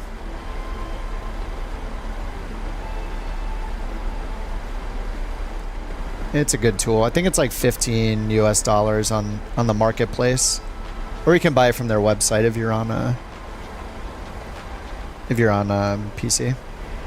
If you don't like the marketplace. Colt Tree 23, contact Fort Worth Center 123.925. All right, 24,000 feet. Contact Fort Worth Center 123.925. Colt 323, take care. Let's check the high bill. Worth Center. Oh, 280 at venue. I need to speed us up. Via High Bill 3, Yeah, unable Delta 250 knots. So let's go speed intervene. Nice, it's already at 280. Alright, maintaining 280 until we cross venue. After venue, we can remove the restriction. What's up, Omar? Caps lock for excitement. Live players? I have mine on all players. Because if you have it on live players, Melanie, it'll only show people who are using real time of day. And I always leave weather, pretty much always have weather on real time. But I turn the sun on. So if I change my time of day, so I can see outside like right now, then you won't see me anymore because you have live players only. If that's what you're talking about. And the only place to change that, unfortunately, is on the world map. Flight level 214. Colt Tree 23, Fort Worth Center, roger. The chart? The chart's part of... No, this isn't part of Flow. This is Navigraph. Navigraph is like ForeFlight for flight simmers. It's not only got... there are a lot of planes that support Navigraph in the plane itself like this. But it also comes with a desktop app like this. This is the Windows app. So I can it's actually pretty fast, like really fast to use this. I can import my SimBrief flight plans. And now there we go. So you could put this on a second monitor or something. It has an iPad app, an iPhone app. It's basically like ForeFlight, but just for simulation use. You can bring up all the charts. There are even more features here where you can draw on the charts. Especially useful if you're using the ATC and you're taxiing. You can go here and, you know, say you're over here, you can draw out your taxi route, all that, something like that. It's really, really good. It's like $100 a year or something like that. I would think about whether or not you want to pay for a year yet. Like, it's really, really nice. It also upgrades your navigation data in the sim and in all the planes. So all of the navigation data for my departures, arrivals, waypoints, all that, approaches, it's all up to date. The Microsoft Flight Sim default database can lag quite a bit behind. But in November, when Flight Sim 2024 comes out, we are getting charts and flight planning in the simulator. People say that they're Lido charts, so Navigraph gives us Jeppesen charts, which is really nice. I haven't used Lido charts before, but yeah, they're going to be adding that in. And if you want to look it up on YouTube, just go look up FS Expo, which happened like 2 months ago. You can look up FS Expo and look at their presentation from the Microsoft Flight Sim team, and they show off some previews of the charts.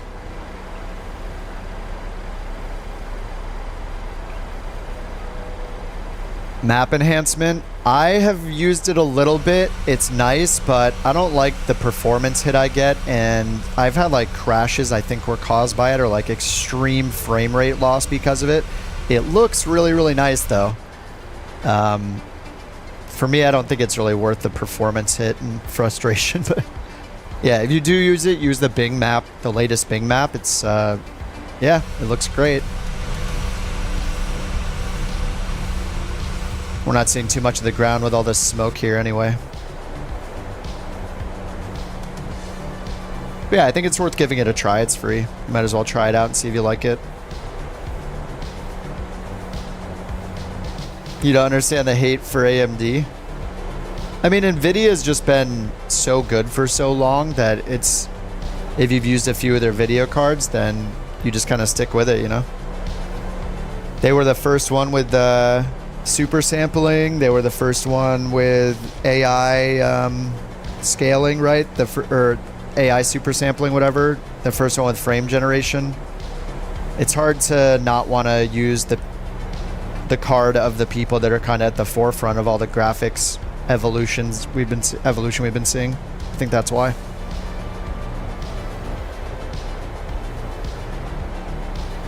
You've been using it for a while? Yeah, it I think my problem with it is, especially if you're doing high altitude flights, kind of forces you to push your terrain level of detail further and further out, which takes more resources too, because you'll see the line in front of you moving where it's loading it in, so you have to stretch your terrain level of detail. Contact region And that lowers your performance, so I don't know that it's worth it for me. Regional Colt 323, good morning. 10,500 with information leaving. Alright, coming up on 10,000. Let's get an auto brake 3 set. 323, regional approach. Good morning. Altimeter 29er, 906. This guy's out of breath. Approach. Runway 13 left. Visual 13 left. 29 and 906, expect the visual approach, runway 13 left, Colt 323. Alright. Going through 10,000 right now. Whoops. We are at 280. Oh no. Flight detent. Oh no. I forgot about the speed. I had it set at 280 this whole time. Alright, hopefully we can lessen the damage, the penalty, by slowing down faster. Oh, you were using it because of Miami? Yeah. Yeah, it looks great. It looks really, really good. Not gonna lie. Alright, drag required. Let's see if it yells for drag again.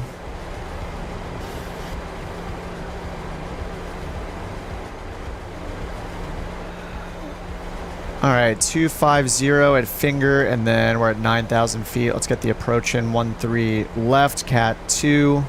All the info's in already.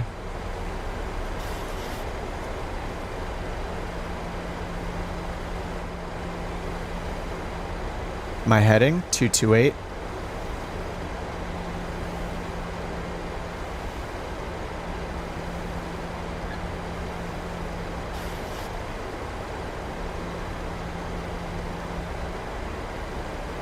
Alright, I'll go around. Heading's going to be 060. I'm just going to set that in advance. And then our FAF altitude's 1900. 060, 1900.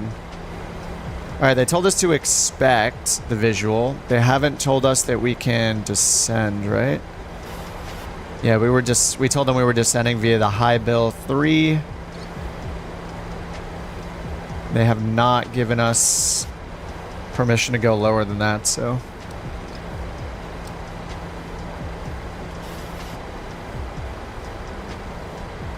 We want to go like direct wades, but they're going to end up vectoring us like they always do. Well, they told us to expect the visual, so. Alright, simulator freeze number 1 of the night. We're at 1 hour and 40 minutes. 1 freeze.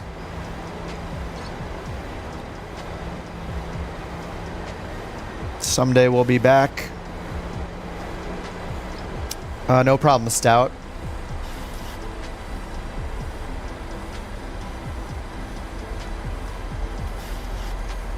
Alright, we're back.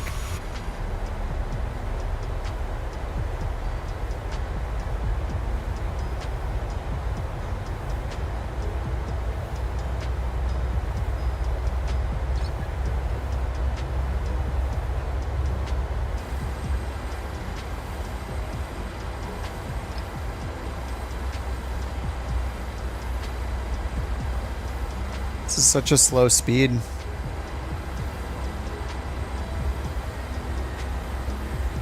I'm just gonna take over the speed. I don't know why it's going so slow. Right, because over here it leaves us off on a vector, and we were at 250 knots before. It's got us at 190. Mike now current. Altimeter 2997. 2997. Alright, 2997 is set.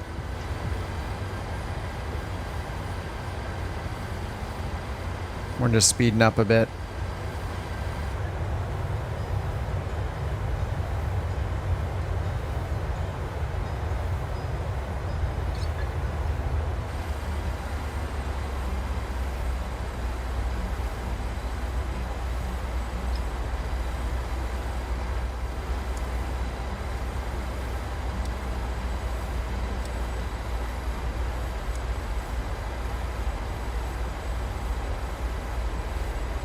Oh, I didn't get my landing lights on. Good thing we've been sitting here at 9,000. Oh, I didn't get the landing altitude. What is the landing altitude? 487. I need to put in 500. Alright, it's still depressurizing, so we're good. We caught it right in time, it looks like. Let you know when I land. Oh, you're watching the stream, right? You can see. You can see when I'm going to land. You are in control. What's up, Jim? How's it going? Alright, we'll get there eventually. I'm going to speed up to 220. Okay, we got the DME for the localizer right here. Lehigh Bill heading 250. Expect radar vectors for visual approach. 250. 3 miles until High Bill. Heading 250. Expect radar vectors for visual approach runway 13 left. Colt 323. Alright, 2.4 miles till High Bill. Alright, I'll slow down to 200 now. We got the altimeter, we got our ILS stuff in. Wanna fly over your house? Yes. Which one? We'll have a passenger launch a beer. You can catch it in your backyard. Up, turn right. 270? Turn right, heading 250. 250. Colt 323. Descend and maintain 5,000. Altimeter 2997. Descend and maintain 5,000. Altimeter 2997. Alright, 5,000. Let's go down to 180 knots. Ground speeds 230. 230 times 5, 11-ish hundred. We'll do 1,200.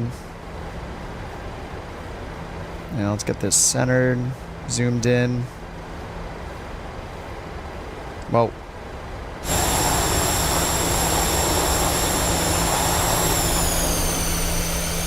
I was gonna say, there's no way my engine's that loud.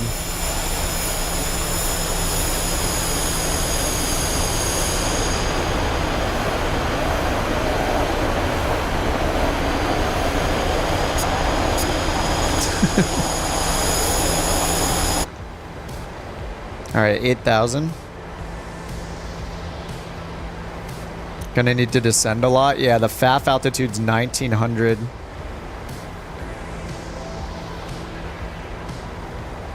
See if I give it control again. Oh, we're not on VNAV, so I can't.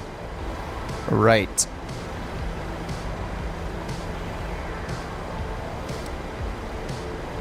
Yeah, I wish they would just clear us to the approach, but all the visuals in the US. So we'll turn us left and left again. I need to get down to 1,900.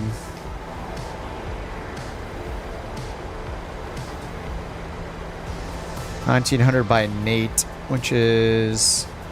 Nate's at 5.7 DME. We're at 11 right now. Alright, I'm gonna get flaps 1 down and get our speed down to 170.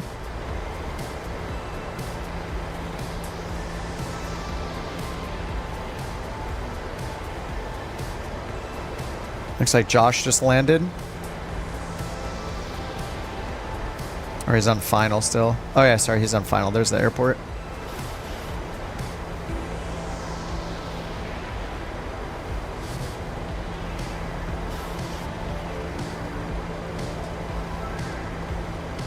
All right, 6,500 feet.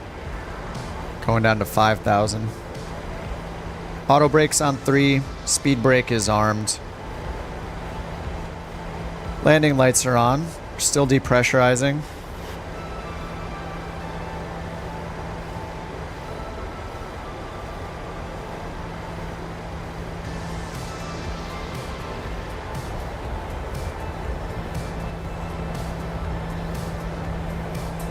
Nice. What's up, Dallas?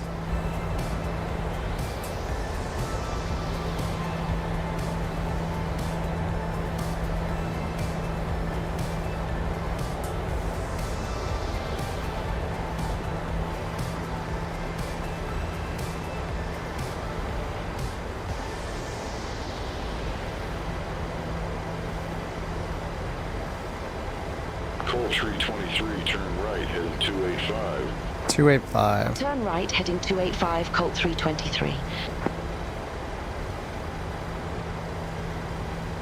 Alright, they're getting us ready for a turn. And go flaps 2. Our VREF is 123, so 128. Colt 323, turn left, heading 245. Intercept the 1 tree left localizer. Descend and maintain 3,500. Alright, 3,500. 245. Intercept the 1 3 left localizer. Descend and maintain 245. 3,500. Colt 323. 245 localizer, vertical speed.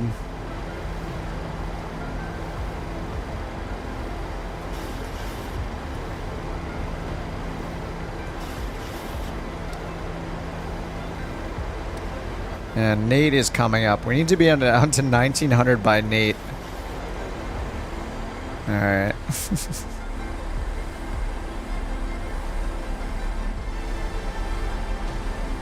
I'm gonna try to descend a little faster than normal.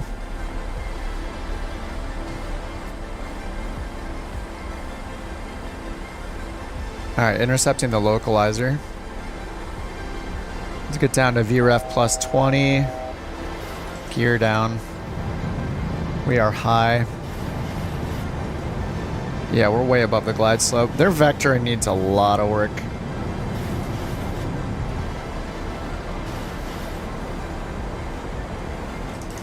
Flaps 15. Airport is at your 10 o'clock, 12 miles. Report the field in sight. Alright, we're at dot high. Field in sight, Colt 323. Colt 323. Cleared visual approach, runway 13 left. Cleared visual approach 13 left, Colt 323. Alright, we're catching up to the glide slope. 1,200 feet per minute. Contact love 3 tower, greens on the gear. 3.7.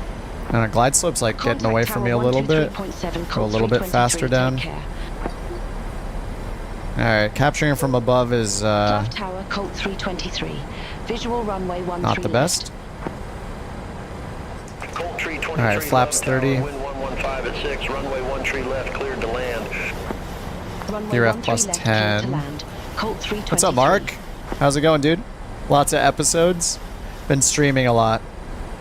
Alright, capturing the glide slope from above. What could go wrong? Let's do it. 2,500. Alright, flaps 30, glide slope. And we can go down to 144 AGL. Who's that right in front of me? Underdog, 737, 800. He's a slightly longer boy, about an inch longer. Looks like photogrammetry's off, doesn't it? Yeah, all these buildings are like too plain looking. Might have photogrammetry off. Alright, let's get our go around set since we're on the glide slope. Go around's 3,000 feet, 060.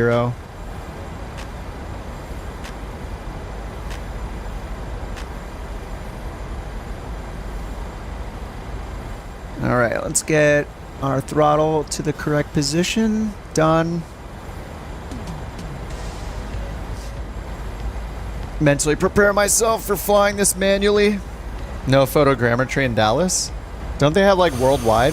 It might not be good photogrammetry, but I thought almost everywhere has some sort of, because they have the satellite imagery, and don't they just use that?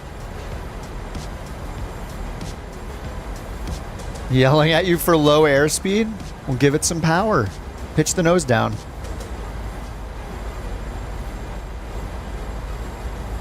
Alright, I think everything is set here. Let's get our lights and ignition on. Ignition, runway turn off lights, and strobe is good.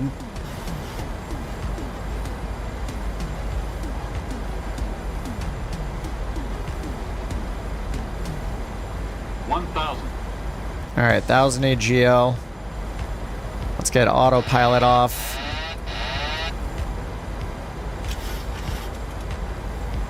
And let's get down to 128 on the speed.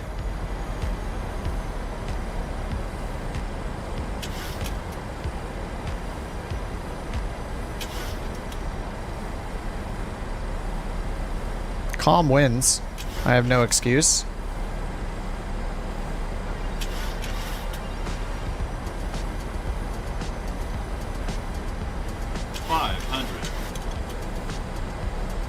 Alright, down to VREF on the speed, and then I'll get my auto throttle out set correctly.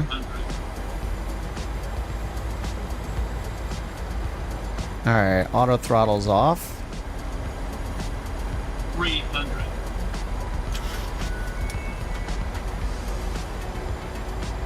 Approaching minimums.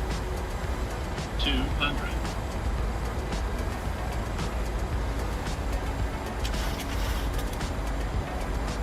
Minimums.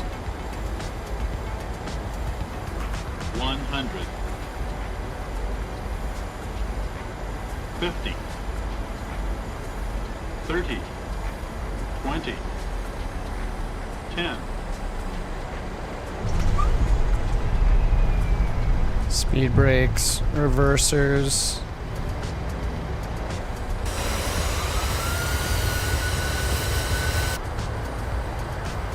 Alright, when there's no wind, it's much easier.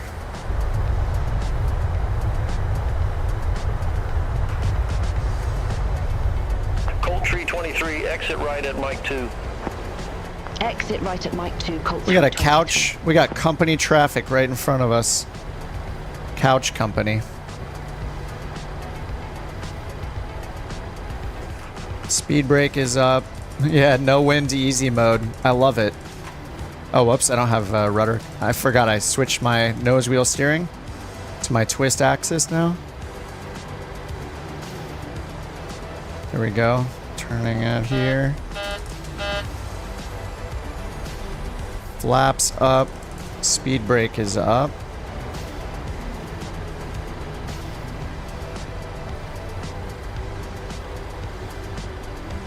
Colt 323, contact ground 121.75. Ground 121.75. Alright, let's get speed or auto brake off. Lights. Off, off, on, off, off, off. Colt 323, request taxi to assigned gate. Colt 323, gate 1 Alpha taxi via Mike 2, Mike Bravo 5, Quebec. Alright, let's see who's still coming in. Mike 2, Mike Bravo 5, Quebec, Colt 323. Luke is down. Swiss livery. Pickle Nick. In the lovely A320. A320. Rick's down. He's in another plane that I don't have. I think every time I buy a plane, you guys switch to a new jet that I don't have.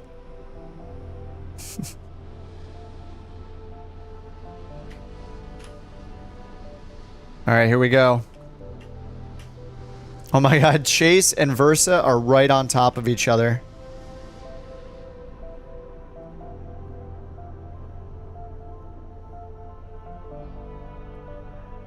Oh, I see Melanie coming in on the parallel. Oh my god, you guys are coming in all at the same time. 1-6. Yeah, you're on, I think are you on 1-6? Whoa, the lag. What is happening right now? Holy crap, Microsoft. Please. What is happening? Come on. This is auto FPS, isn't it? I bet this is auto FPS. I don't understand. What is going on? Everything's running great, then all of a sudden, bam, 0 FPS?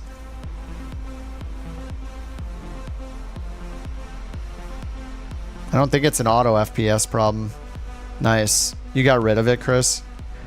Yeah, I don't know what's going on. I need to turn this thing off, I think. All these add-ons seem great when they're working, and then, oh no, Melanie's down. They seem great when they're working, and when you're like away from a major airport, and then as soon as they start going bad, it's just... I don't know if it was auto FPS though. Caravan ops? I have no idea what's going on. This is insane. Why was it running so great and then all of a sudden it's crap?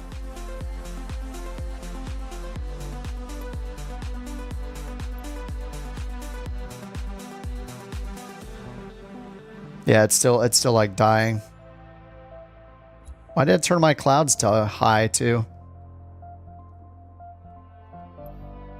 Optimize my PC. I like the only possible faster performance I could get on my PC is getting a 4090. That's the only thing I know of I could upgrade to make it faster. Pretty much running like the stream is lagging now. Nice.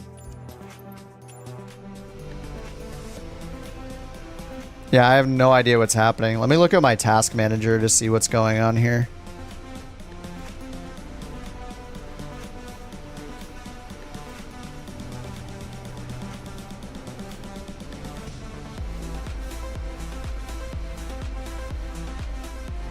Everything's running. Huh. That's sus. As soon as I open my task manager, everything started working. Sounds cutting in and out. I need to get rid of all of these extra tools. These things I have not had these problems until I started using auto FPS and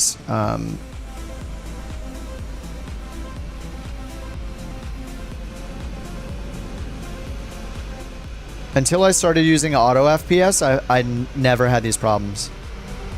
Auto FPS and the map enhancement. Like, I need to get rid of these things.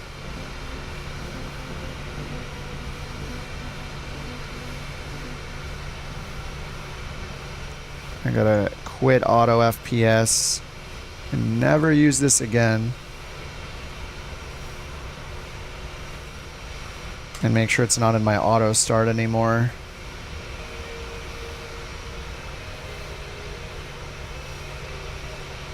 Okay, yeah. This is why I usually don't use tools like that. It's just not, it's not worth it. Yeah, it kicked me off Twitch too. I think it's just glitching my whole computer out. What's SimFX? Yeah, and somehow it kicked me off Twitch. Well, auto FPS, when it works correctly, it's nice, because if we're all at a major airport, you know, like, it is nice. It will save me some frames.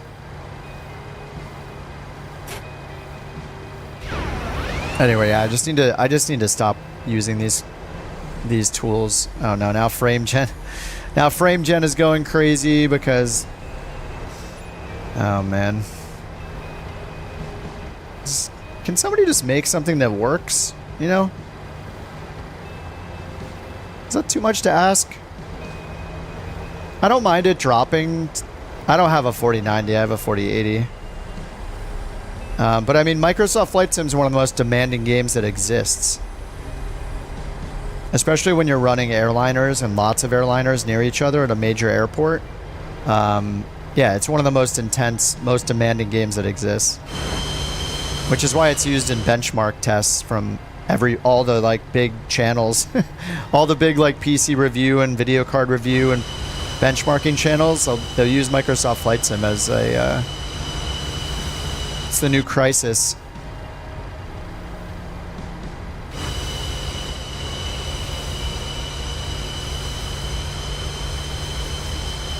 SimFX? I mean, it is possible that SimFX is causing problems too, but I mean, I didn't really see any FX. You know, like we generally only really see the contrails. I was running it all day yesterday. I don't know. I don't think I had auto FPS on yesterday. I don't know. When those things work, it's great. The problem is that they don't work all the time. So it's always a risk, unfortunately.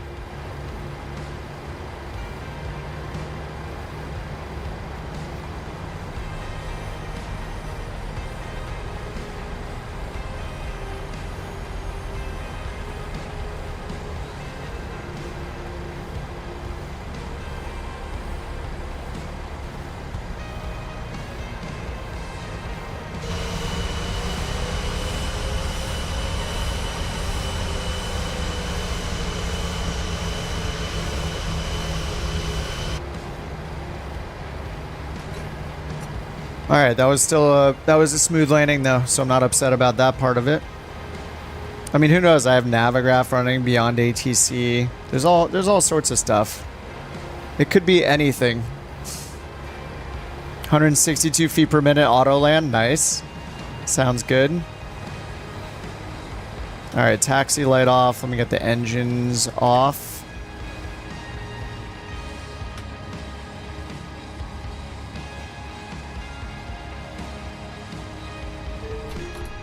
All right, flight closed. We'll just turn this whole thing off. Close flight. Let's see what I got here. All right, 9.77 feels good. No beacon light when required. Feels bad. When does it require beacon? Beacon or anti-collision? Oh yeah, when I started pushing back from the gate, I did not have my anti-collision light on. So bam. That was my -2.3. The rest was good. One mistake. I'll take it though. That's higher than my normal rating. So it's higher than, I think I have like a 9.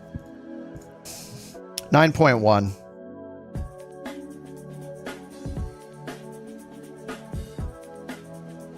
$40.80. Well, since I switched to 4K, like a 4090 would have been better, and because I play in 4K and then stream it, you know, 2K. So that's definitely part of it, is playing in 4K. It's much more stressful than 1440p is. I don't know, like 50% less pixels or something. Okay, you guys want to do GA, it sounds like, so I think we should do a turbo prop one. I don't know if there's one that goes from here. There's probably not. Yeah, there's nothing in the Grand Caravan. I can pretty much only search Grand Caravan to find...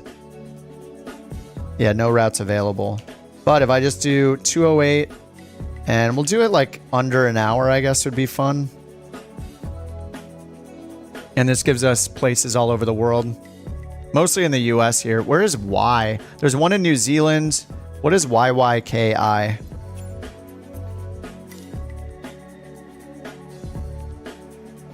Add you back on with do we need more planes added?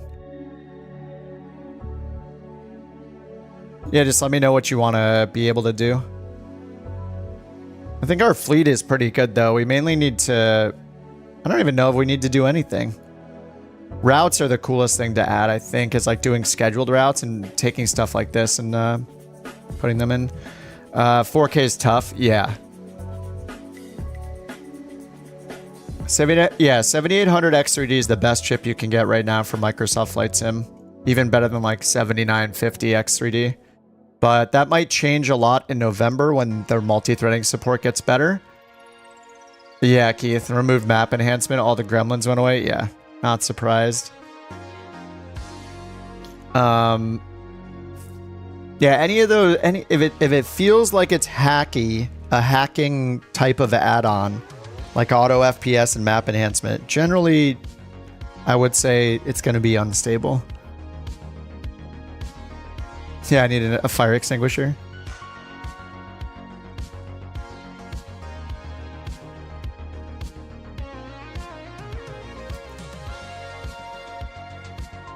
I gotta figure out where YYKI is.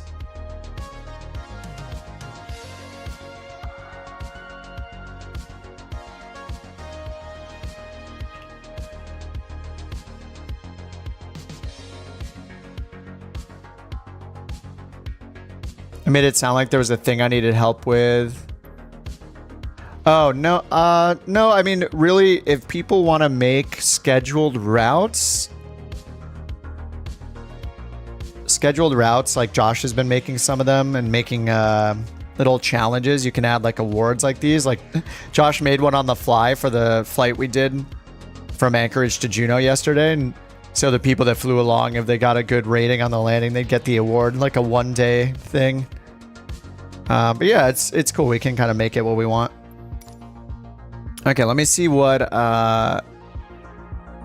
where is YYKI? York Island. Whoa. Is this off Australia? York Island.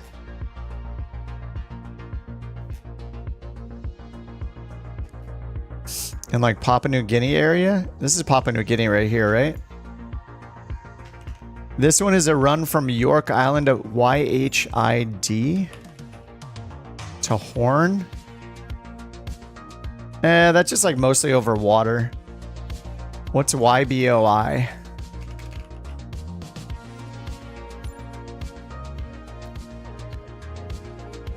YBOI to YHID. Oh, that's the same one there. Okay, what else do we have? We got some in New Zealand. NZWB. NZWB. Military. To NZWN. Wellington. This is supposed to be a Grand Caravan route. Or like a Duke, maybe a Turbine Duke.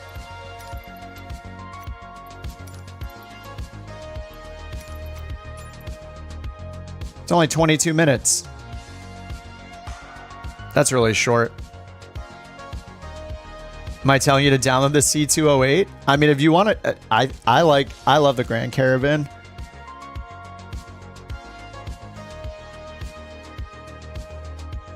You know, most of these Grand Caravan routes are in the US.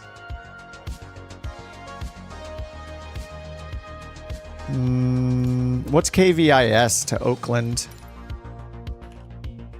Oh, Visalia. This could be cool to Oakland. KOAK.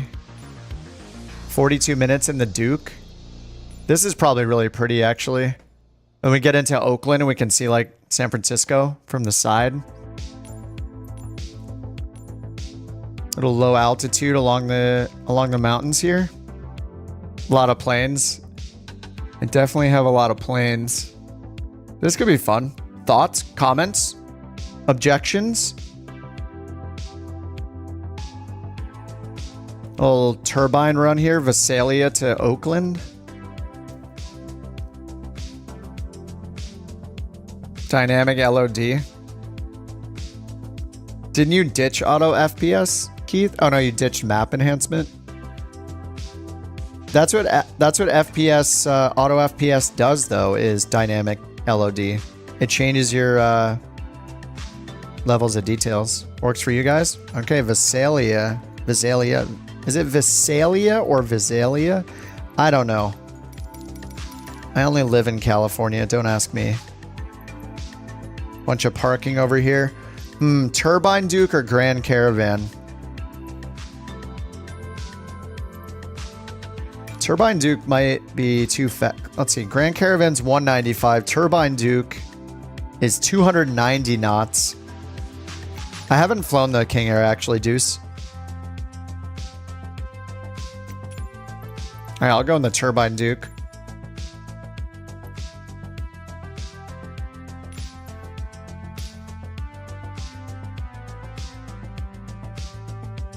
Free flight. I'm going to do free flight cargo. K-Viz to K-Oak. B60T.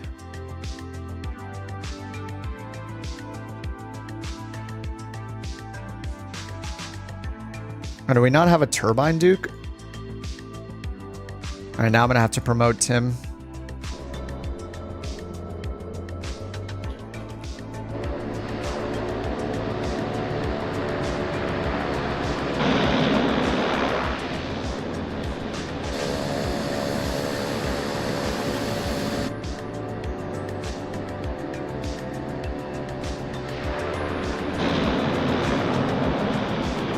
Hey, why is it starting me on the runway? What the heck? Alright, that's weird. Didn't I pick a parking spot twice? What's going on here? How fast is the Duke? There are 3 different Dukes, but they go up to like... The turbine Duke's like 200... Was that 270 knots? 280 knots? Something like that? You have the Dukes. I mean, any turboprop is fine. Grand Caravan, TBM 930, the Duke, King Air is probably fine. What else? What else? What else? What else?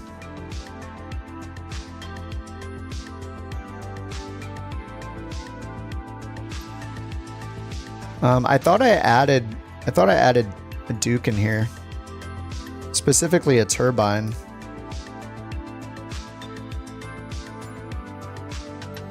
All right, let's try to load in at parking a second time.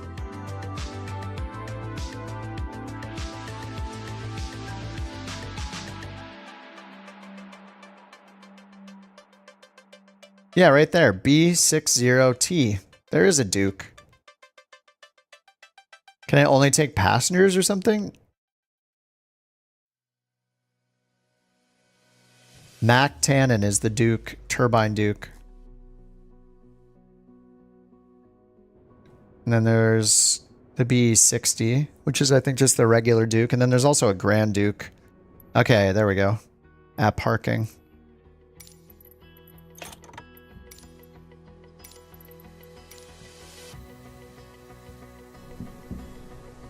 The heck? What? What is moving my camera right now? I'm not touching anything. What? That was weird. Very strange. What's the route? I don't know. We haven't done it yet. We're going to Oakland though. All right, so we have the B60T here, so I should be able to book a flight. Maybe I can only do passengers with it and not cargo. Seems like we should be able to do cargo, right? K-Viz to K-Oak.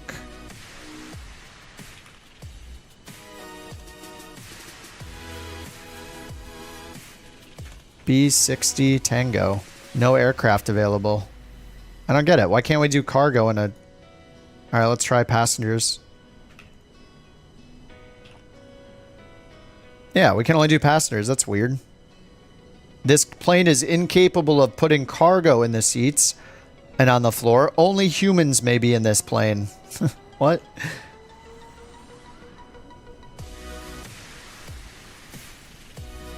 Alright, K Oakland. 3 passengers. It says it'll take an hour. And departure time in 15 minutes. Let's do a little longer. What? Why did it make 2? What's going on? Oh no. Please. The bugs. Please stop. Alright, generate flight plan. Oh, passengers for the 208. Maybe all the GA stuff. That's kind of weird. But 208 is like a classic cargo plane. What the? All right, that's kind of weird. Maybe when we add the plane, we have to define it as a cargo plane? No, it's only routes we define. I'm not sure. It's kind of weird. All right, start flight. Here's our flight plan. Thinks we're going to get up to 20,000 feet. And I'll paste the route it gave me. It's just direct Nell. Oh, we have an arrival, actually.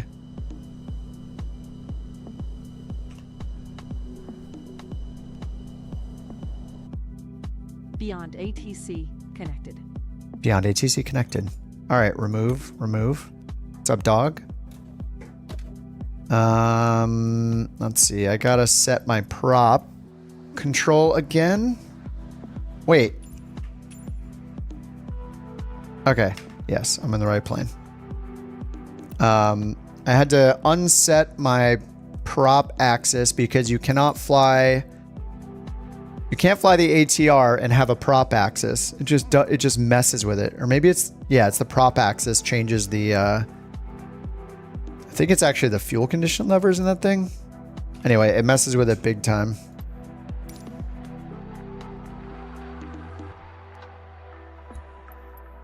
It's very annoying when you have to unbind just a simple axis for a single plane.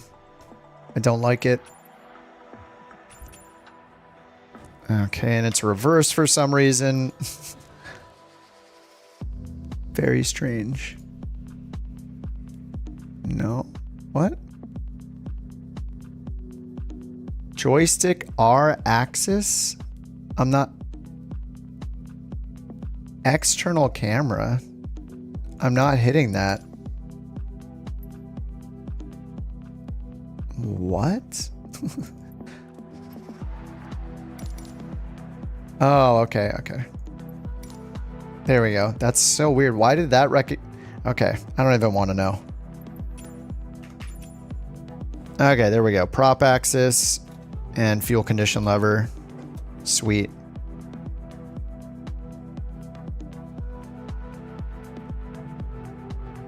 ATR not available for cargo. Maybe we have to add them as cargo, like for their configuration.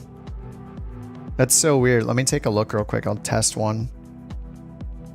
We go to fleet. Oh no. Manage. This double menu thing is so confusing. Okay. Planes, lease, B60 Tango, Turbine Duke. Yeah, no, all you do is see you just set the weights and stuff. Let me just set some fake weights. Next. Yeah, you choose both. You choose the class and you choose the cargo limits. So it can do either. That just must be a bug. Or maybe it's just, yeah, maybe it's just for GA planes it can't do cargo at all yet. Maybe it's just not implemented.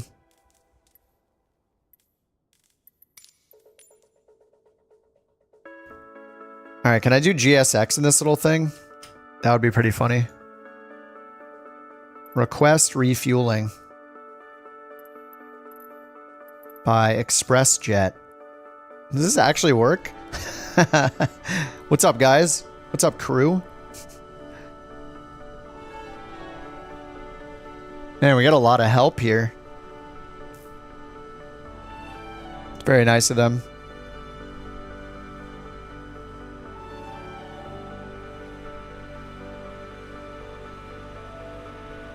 Couch Captain said Kip is now live on I'm trying to delete these notifications on the...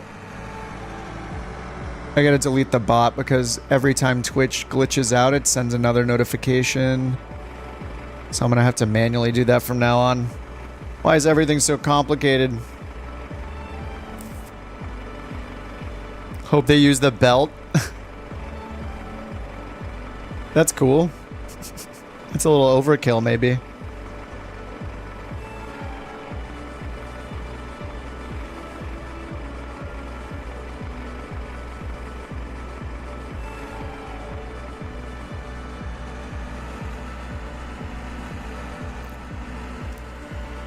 Alright, Twitch alerts off. There we go. Sorry for the spam if any of you guys got that spam.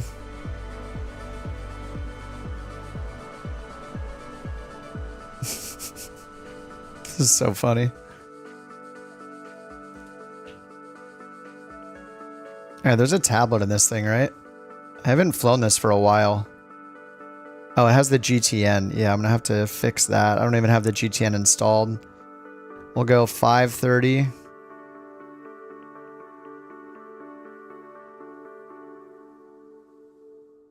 There we go. 530, and that's it.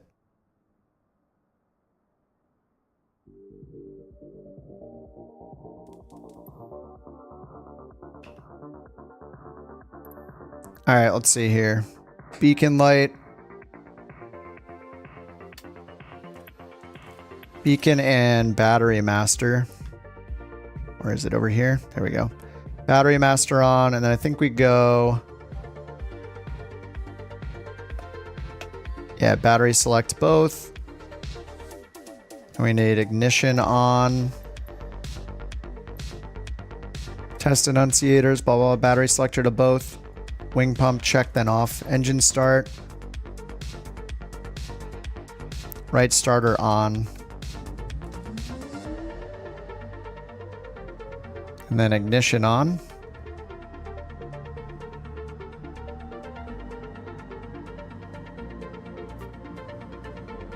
I think we need what, 15?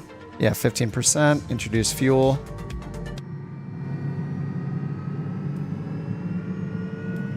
Off at 52 NG.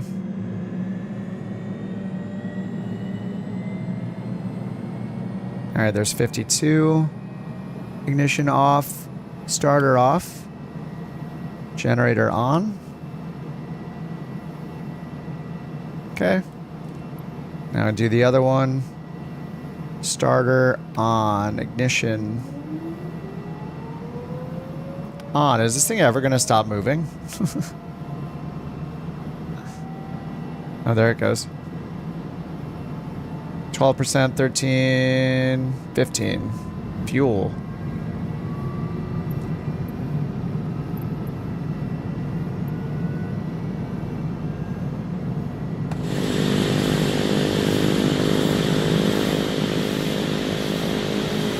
%. Starter off. Ignition off. Generator on.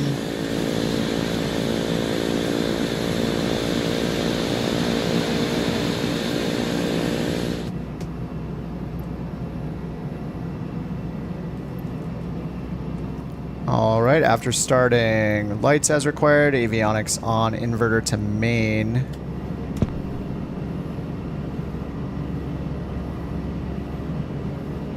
Okay, nav light on, strobe and nav. Parking brakes release, brake check, run up. All right, Garmin's booting up.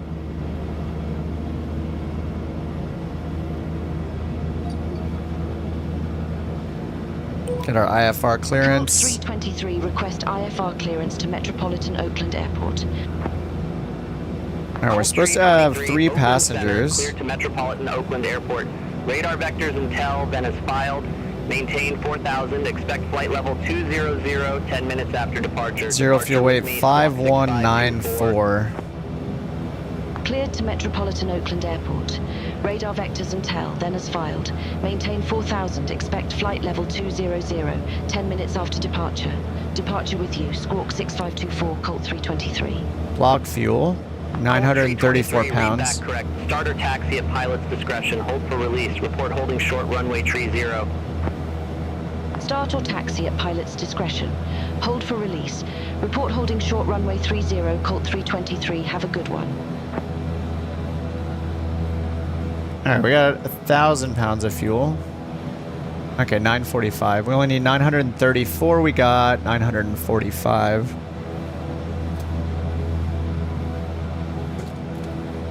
Hopefully that didn't cut the engines. Oh no. Keep them on. Keep them on. There we go. I had to move my physical throttle into position. I didn't want it to go to 0 randomly during the flight.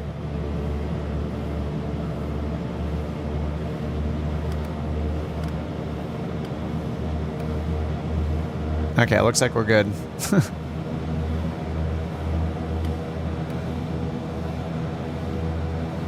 Alright, I just gotta get the weight and balance right in this for what it's expecting in New Sky. So we need... I wish it showed me if it was right or not, because I don't think it sets it automatically. We just need 0. So takeoff weight estimated is 6088. So as long as I get close to that. Oh yeah, we're at 6067. Let's add a little more weight here. Max takeoff weight 7,000 pounds.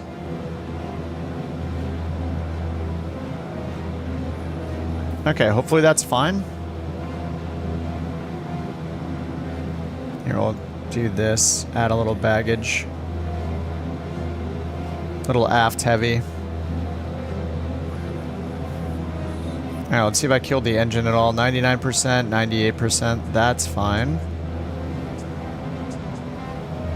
Sure, I'll mess some of these procedures up. It's been a bit. Alright, and flight plan. I need to do this myself, I think. So we're going direct to Intel. Alright. First one, we got K Visalia. And we got Intel. NTELL direct. PXN.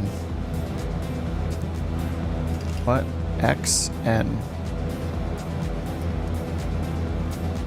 And then the PXN6 and then KOAK.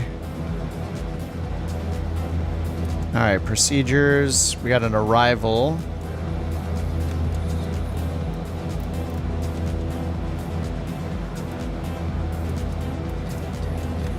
Let me get rid of the PXN, because that's going to be a transition. Procedure. That's an approach. Whoops. I need arrival. PXN6 via. We have neither one of these. Where's GMN? Should be from PXN. Okay, avenues to the south. GMN's even further, so I guess we go to the closer one. Whoops. I guess we do PX or AVE. Load that.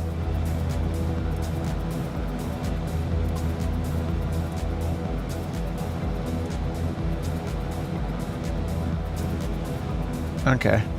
Oh, yeah, that's... Okay, we probably don't need Intel then. I'm just going to get rid of AV because that makes no sense. Let's see if it... There we go. That's a little better. And we didn't file... yeah, we didn't file going down to AV anyway, so we did Intel and then PXN, so hopefully they just clear us direct or give us one of these other fixes along the way. So let's just look at those fixes. PXN, Carn, Board, Bushy, Sonol.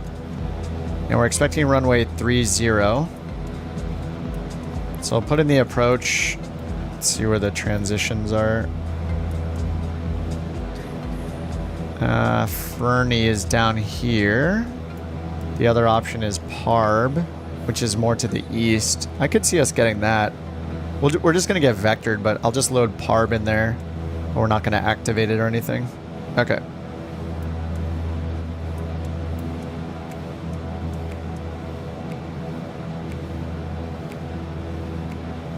Alright, let's get our clearance. Oh, we already got our clearance. Radar vectors to Intel. Altitude clearance 4,000. Squawk 6524. Alright. Let's get this guy on.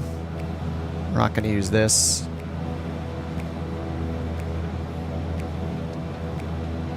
Alright, and this is good for nav page.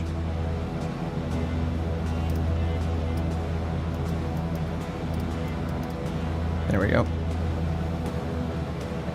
When I say 6524 and altitude. And altitude clearance is 4,000. Let's hit B, Magic Barrow ref.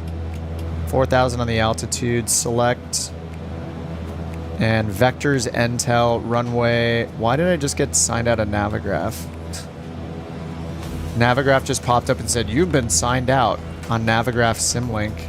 Nice. That makes sense. Oh, you're off to bed? See you, Josh.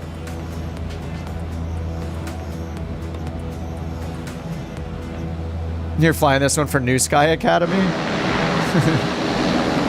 You're doing the VA a favor by flying it for New Sky. Alright, well, Navigraph is crashing in the background. Very nice.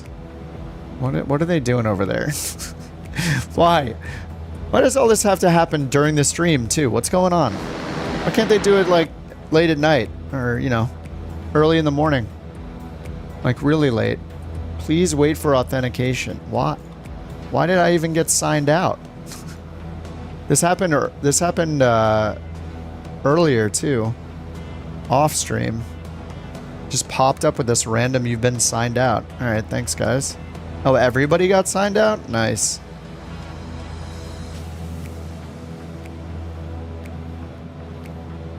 Okay, our first track, let's see. We'll have vectors, but then 313 is our desired track. 313.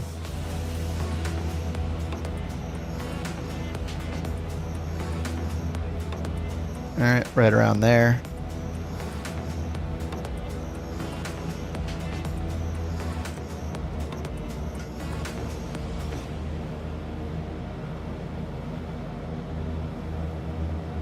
All right, we're expecting, I think, 20,000 feet. Yeah, 20,000 feet. Okay. So cabin altitude.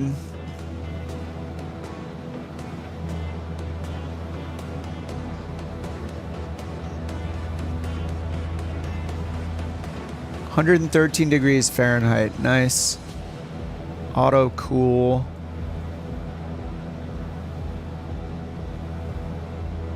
Do I need to get bleed air on or something? Or is this just good to go?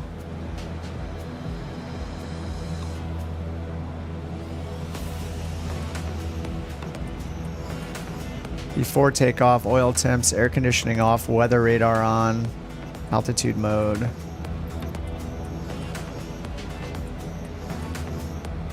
Oil doors open.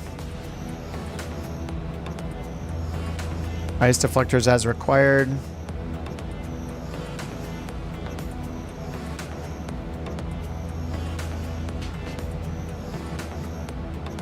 Oh yeah, pitch trim power. There we go. That's a good one. There we go. And then we got prop heat, defrost. Okay.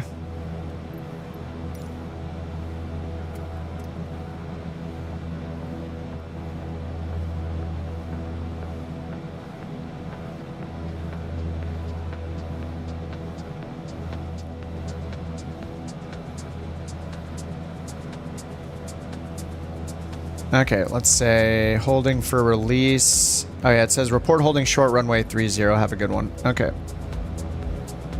And runway 30 is to the right where you guys went.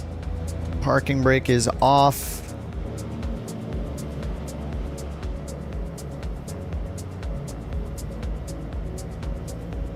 Oh, that's why you guys went that way.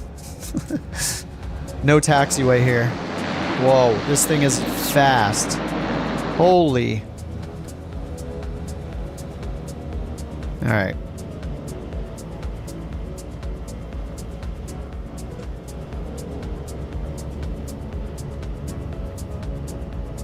Okay, the autopilots are all the way at the bottom, right? So we're gonna go heading. And then what does it have? A flight level change hold? Oh yeah, we just have pitch up and down, attitude hold, heading. Okay. And we have approach and nav modes, right. All right, pitch trims at 0.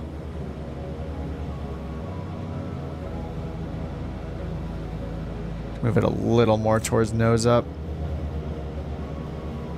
I think I'm good. Can you feather the props? I believe so. Yeah, you can.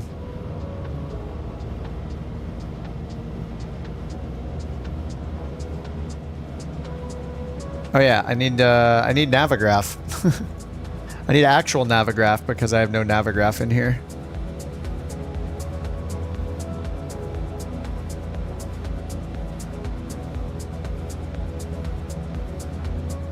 Oh jeez. Did all Navigraph just go down? Is that what's happening? Because we're gonna need the chart for the PXN. I guess we don't need it. I guess I'll be fine. I'll just set my runway heading when we get to the runway. I guess all of Navigraph is dead.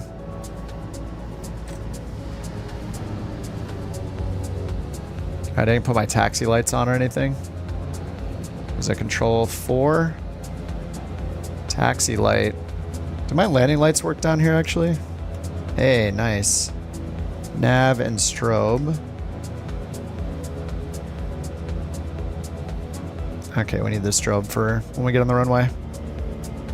What's up, Joe? How's it going?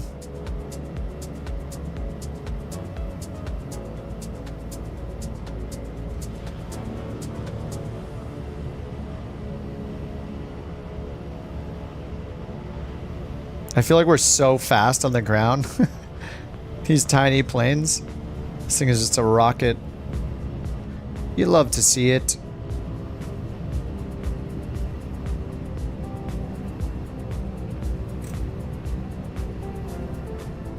It's been a while since we've been in tiny planes.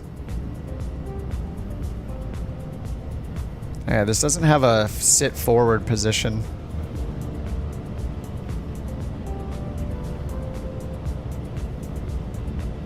I got the ignitions to auto, wing pumps on, oil doors open, props full forward. All right, we're holding for release. Colt 323 short of 30, holding for release. Let's get strobe and nav. 323 released for departure. Clearance void if not off by 1640 Zulu. If not off by 1640 Zulu, contact no later than 1650 Zulu. Time now 1621 Zulu. All right, pitot heats on. Released for departure, Colt 323. All right, release for departure.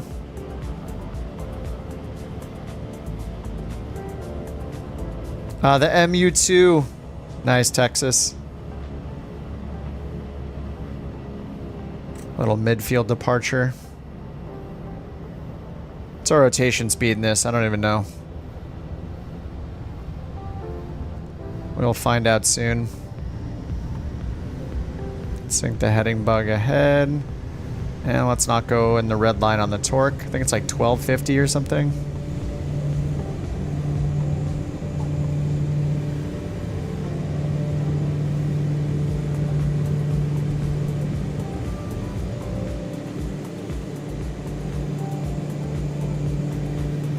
Ooh. Gear up.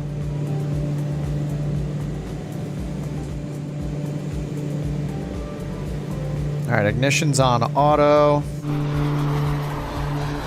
I remember this thing. Alright, contact departure at 1,000 feet. Oakland Center, Colt 323, 1000. Colt 323, Oakland Center, good day. Alright, it's gonna fly runway heading. Maintain flight level 200. Wow, right off the bat. Alright. Level 200, Colt 323. Alright, 200.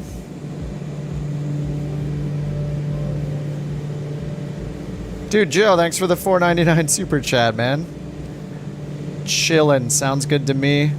Alright, let's get the props.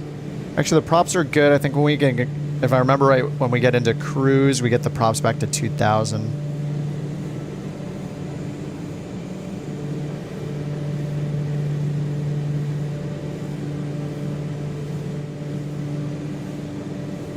Alright, they just had us fly runway heading, which is taking us towards our first waypoint, Intel. They said to expect vectors Intel. We're just going to keep runway heading. All trimmed out, flaps are up, ignition's on auto. I think we can probably close. Oh, I didn't open the ice deflect. Whoops. Sorry, engines. Alright, 4,600 feet. Forget what our VY is. I didn't even look up my V speeds. Probably like 140. The FPS we get in this thing. We're running at like 200 million FPS right now. 5,600 feet. We're on an IFR flight plane. We don't got to worry about the clouds. Get the music going. We got engine sounds. We got the dog. Supposedly there's 3 people back there, or 2 people. The dog's one of the passengers. All right, we got 79 degrees in the cabin. Just chilling THX for the stream. Thanks again, Joe. Dynamic LOD is the best add-on you've used. Does not require setting a fixed FPS. Alright, I'll regret it after a week, but I'll try it, Keith. If I have any issues, I'll blame it on the LOD, dynamic LOD. I mean, I'm willing to try plugins, but as soon as it seems like they're causing a problem, I'm just, yeah, I write them off. Alright, let's get this autopilot going. Let's try this thing out. Autopilot on. It's going to hold our pitch trim. We don't have any vertical modes in this. We just have pitch hold. So we just need to manually hit this button down here. And we're in heading mode, attitude hold, and you use this little pitch up and down wheel. I think you can bind this for pitch trim increase, decrease, or like it's called like reference pitch or something. AP reference pitch mode reference, up, down, increase, decrease. So you can use that. All right, we're over 10,000 feet, but we're leaving our lights on because we're a little baby plane. Headed straight into the clouds.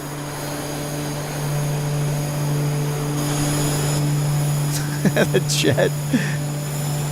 Good thing we're not in a slower plane. This would be very hard. Alright, there's 10,000. Probe heat is on. We can get our outside air temperature over here on this guy. Function.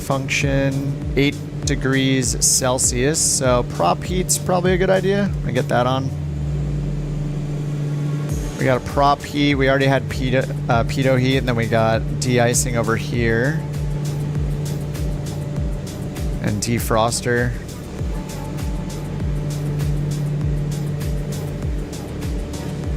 Alright, airspeed's pretty good. I'll pitch down a little bit.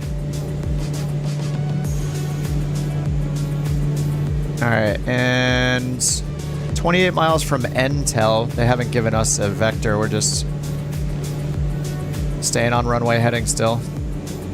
13,000 feet. Almost at 31,000 feet. And do I have to put altitude hold mode on standby? I don't think I do. I think if I hit altitude hold, it's going to just hold our altitude. I don't think it's like a selected altitude. We'll find out when we get to 20,000. Keep adding more power here.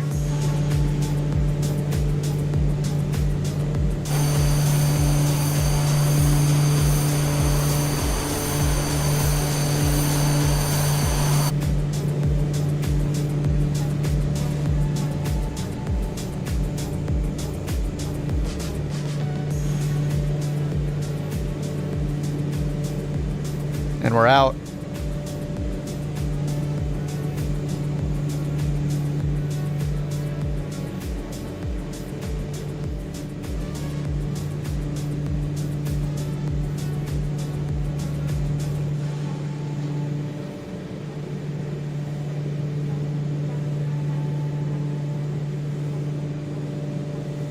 Nice. Got a couple presets in here. This one looks through the... It's kind of glitching a little bit.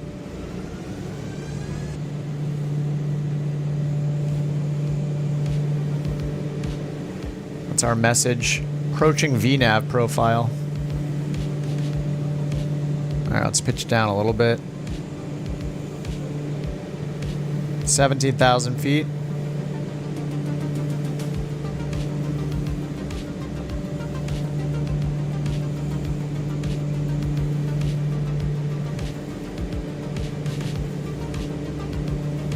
Alright, we'll see if the selected altitude works. Cabin diff. What's wrong here? I set... Oh, it is still climbing. Let's increase the rate.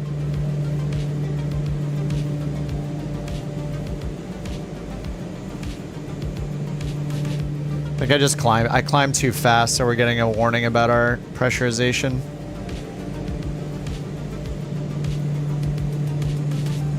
Yeah, I should have climbed at like 2,000 feet per minute.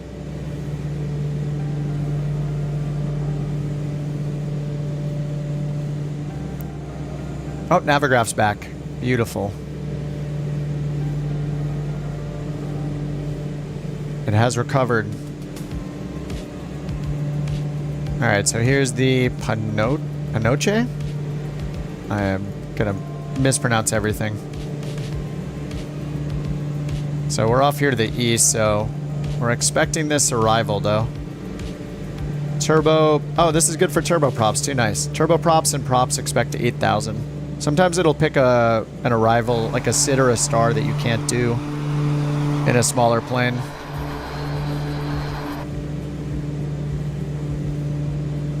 Profiles set up for the aircraft? Do you mean like when I hit Alt-1, like for my views?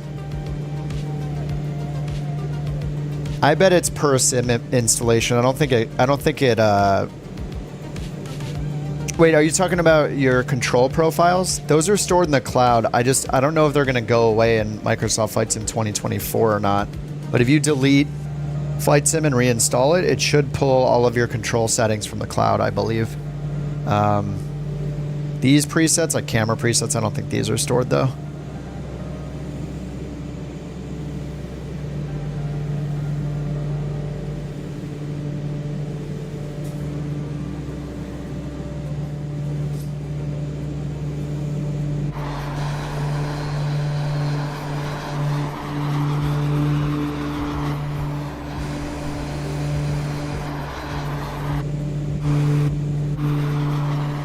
What the? Trying to get my wing view toggle. There we go. Nice. All right, there we go. Now I can go back right outside. Control profiles. Yeah, I think those are stored in the cloud.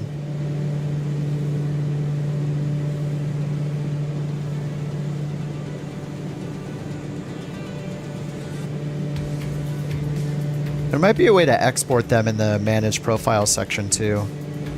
I haven't looked for it, but I wouldn't be surprised if you could export them somehow. Oh, it's 42 degrees in the cabin. Oops. Sorry, passengers. All right, 20,000 feet. Nice, we did get altitude hold. Cabin diff is still a problem, but, you know, luckily we're not real humans in here. So we'll just let the pressurization catch up. Yeah, it just went off. All pressurized. Slowing down the cabin climb, 20,000. Auto heat. And we're 10 miles from Entel, but we are off to the west of it. So we're just going to keep flying until they tell us what to do.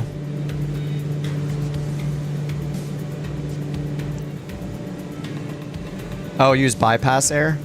Can I use the pilot air over here? Oh, it's over here, isn't it?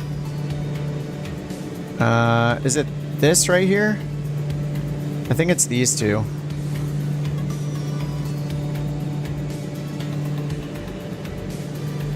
Cold and hypoxic, yeah. I think it's these two right here.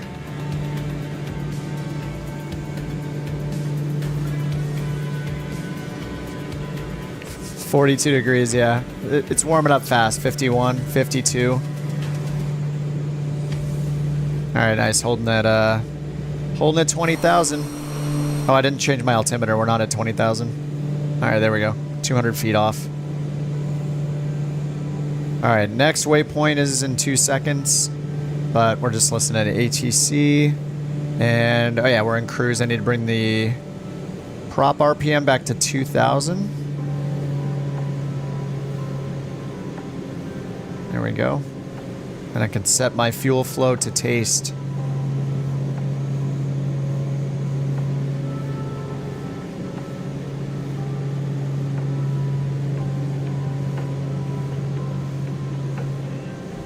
We're almost redline, so I'm going to bring it back to like 900.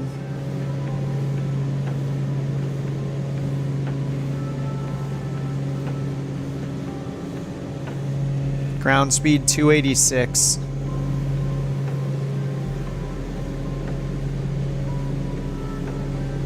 Yeah, dog's chilling. Tim, did you got the Dukes, didn't you? I think you did. The Husky loved it at 42. Oh yeah, we're at 72 now.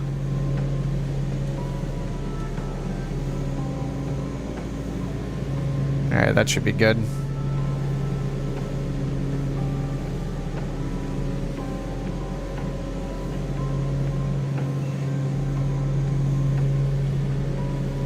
looks good.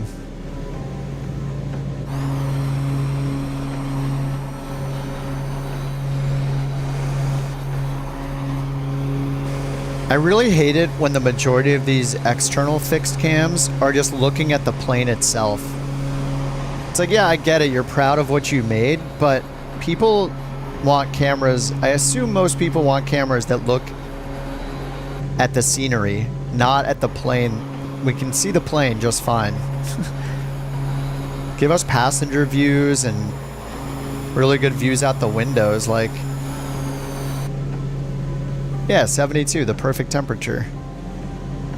73, there we go. Let the dog fly.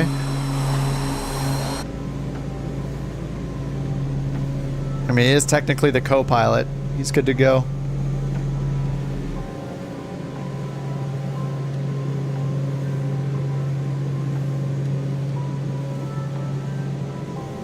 No active failures, that's good.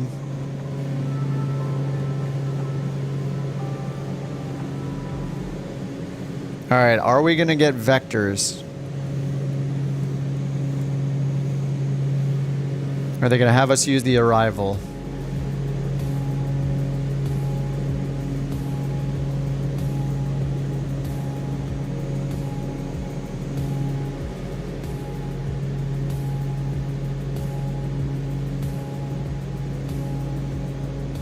Yeah, let me fix that. Oh, that's better. That's a good preset. Oh, I forgot to set Volanta as usual. I always forget something. There's just so much going on. There we go.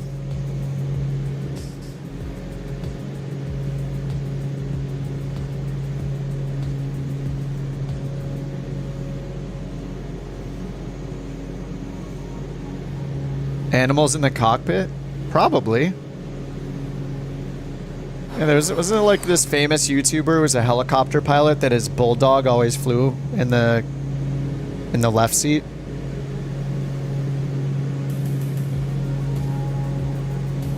People do rescue flights too. Maybe they have to be in... No, and the dog just sat there too. It wasn't in like a crate or anything.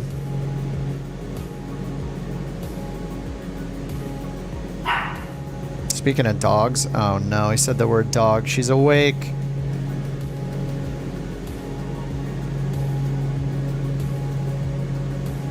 Alright, we're going a little bit slower. Let's bring this power up a little bit.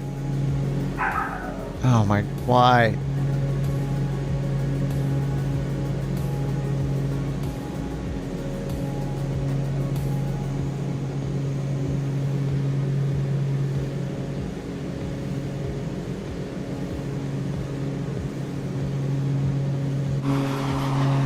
She's freaking out. Is it worth it to get the 5090? I might just go all out and get it for streaming purposes, just so I don't have any, so I have maximum performance, especially running 4K. Like, supposedly the 4090 is only a good deal right now if you're running 4K. If you're not running 4K, it's supposed to not really be a big difference compared to the 4080. So I have a 4080 right now, but I'm running 4K, which I wasn't when I bought the 4080. So I might just go out and get, just for the stream's sake, and yeah, get whatever the next best thing is. Alright, are they going to have us turn ever?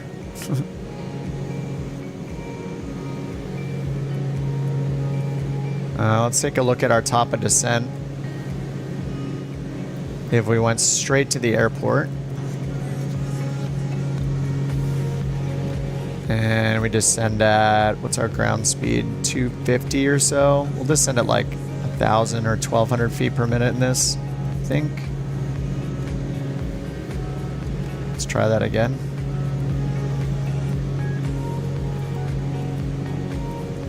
Alright, descent's coming up soon.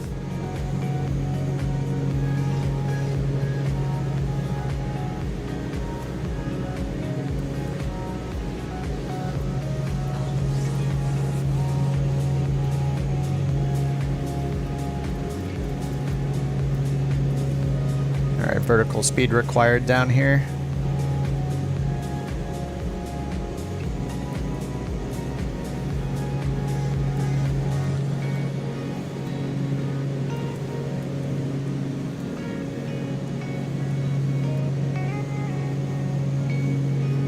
Use a 4060. I mean, any 4000 card is pretty incredible. When frame generation is working well, it's incredible because you get like double the frame rate. In a game like this, having the frame generation stuff is nice. It's like having the fake frames that it's interpolating in a game like this is fine. Like we're not playing like Counter-Strike or something, you know, competitive, right? Where you're gonna like get thrown off by the fake frame stuff, maybe. I don't know. So that's why the 4000 series cards are awesome. Problem is when it starts glitching out, when it gets overloaded, it just starts glitching like crazy.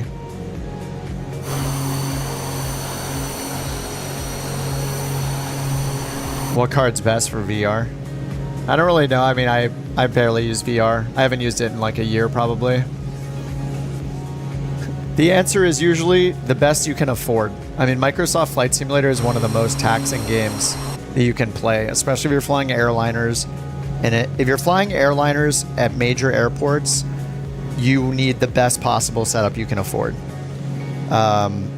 Because you can see like the frame rate, we're probably getting double the frame rate being in a smaller plane, you know, that has 50 or 60 lights in it instead of 300 lights in it, and surfaces and buttons and switches and dials and screens. So the simpler planes have the best performance, and flying at smaller airports gives you the bandwidth to increase your terrain level of detail, you know, use map enhancement plugins, all that stuff. Like, but yeah, if you're flying airliners at major airports, like you need the best possible setup you can afford. If you're not, then something less powerful will probably work fine if you're doing flights like this at smaller airports and smaller planes.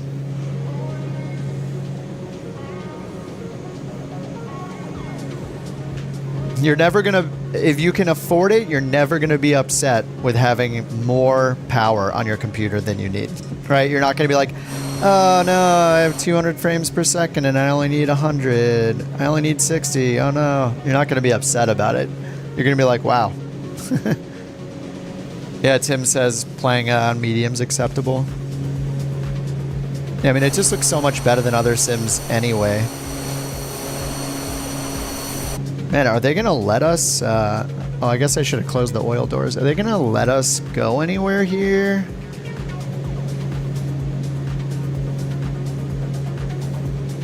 We're gonna make any turns or anything? All right, I'm gonna tell them we're ready for descent. Colt 323, we are a little tiny plane, so. Colt 323 after Pinoche VOR cleared via Pinoche 6. Pilot's discretion descent. What do you mean after Pinoche VOR? Metropolitan Oakland Airport. That's way back there. Altimeter 3004. All right, we're gonna go direct Karn, I guess. He didn't give us one direction this whole time. Pilot's discretion descend and maintain 1616. What the heck? All right, we're gonna go direct Karn. Landing runway 30, altimeter Nav mode 3004, Colt 323. 3004 for the altimeter. Cleared via the Pinoche, and they said go down to 16,000. All right, 16,000. Attitude and pitch down. Reduce our throttle. What a jerk. He said after Pinoche VOR. We never got instructions to go to Pinoche VOR, you jerk. This is where I would talk crap back to it, but I can't with the Beyond ATC. All right, we're going down to 16,000. All right, 1,000 feet per minute. That's good. All right, let's fix our track here, 233.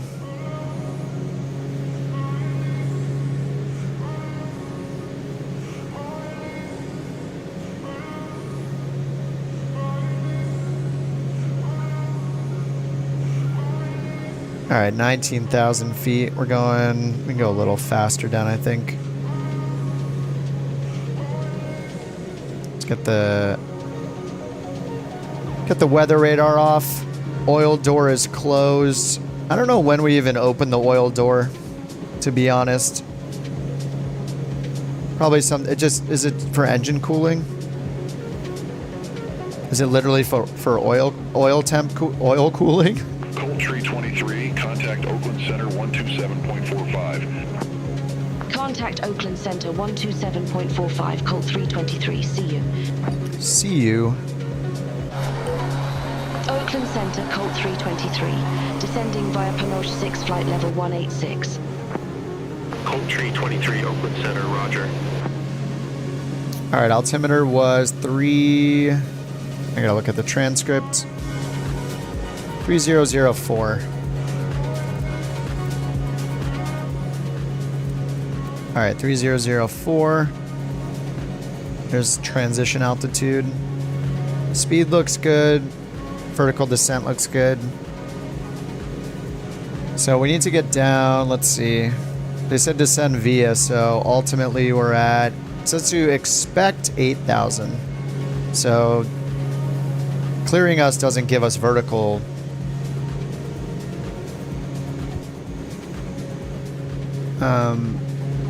It says expect, not mandatory. So I don't think we're allowed to descend to 8,000 until they tell us we're at 16,000.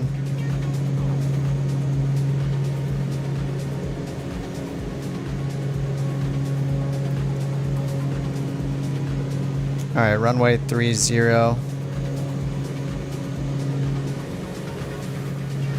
Oh, we need our pressurization. Let's see, what is it's sea level, so we're just gonna put this to sea level. Okay, that is set. Cabin altitude's decreasing 1,000 until we level off at 16. And we're gonna land on runway 30. Oh, the big boy. Okay. So we're gonna turn around at the end and land on 30, unless they change our runway.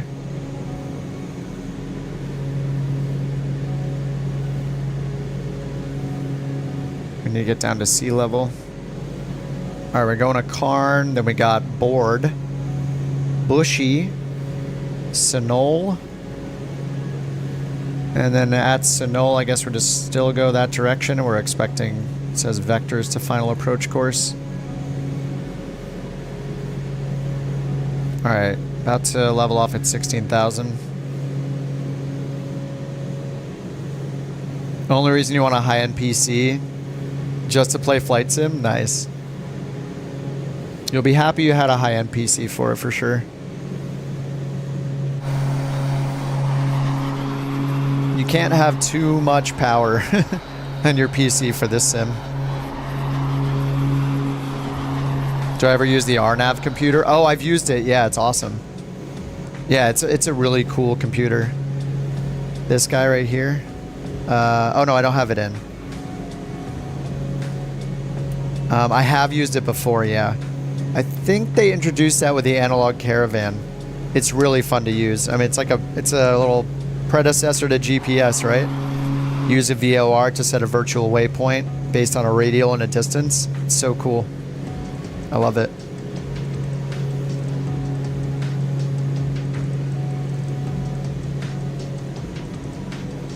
All right, more power. Yeah, make your own approach, yeah. Yeah, I don't have it configured. I think I have to go into the tablet and configure it.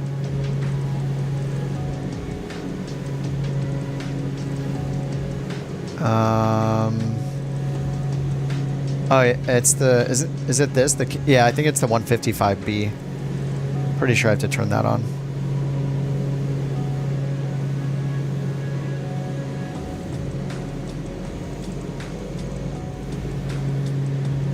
Alright, it's yelling about the oil doors being closed. It's in orange, right? So I guess I'll open them.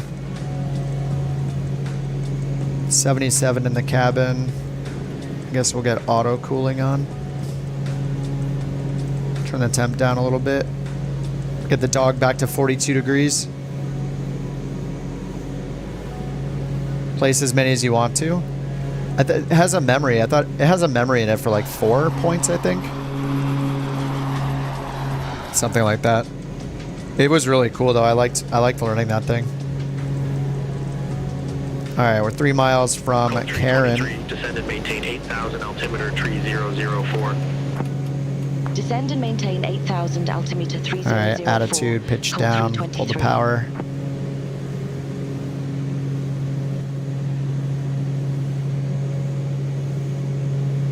All right, down to 8,000. Perfect. That's just what we expected on the chart. Turboprop, expect 8,000, nice. We're now right turn, direct board, then bushy, then Sonol, and then we're left off. We got a cabin diff again. So maybe I'm descending too quickly in general. Only got 1,000 feet per minute. Ground speed of 263.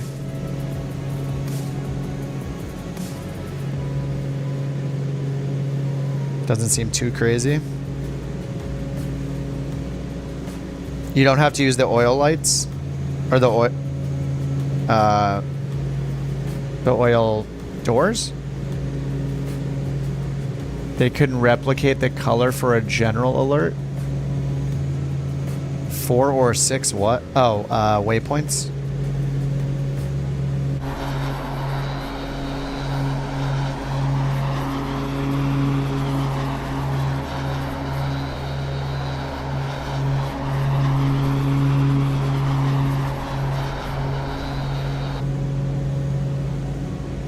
You read the whole manual for the Duke? Nice.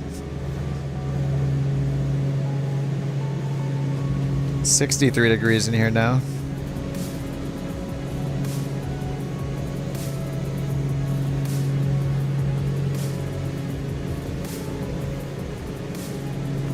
All right, 304.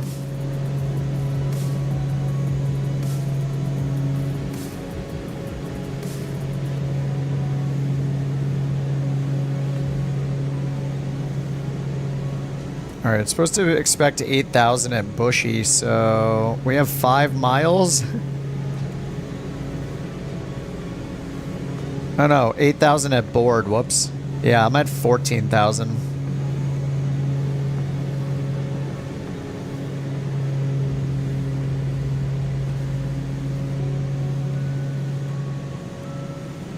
Dive, dive.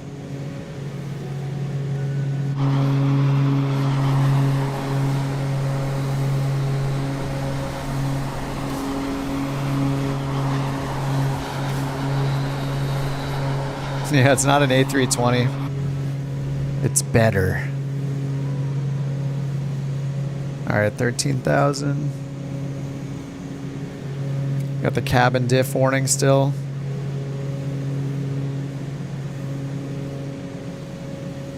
Just because I should have decreased the rate actually, right? It's yelling because it needs more pressurization than it has because I'm not descending fast enough. And I should have stepped it down. I should have changed it to 14,000 first and then down to 8,000. I guess at that point we'd go down to 10.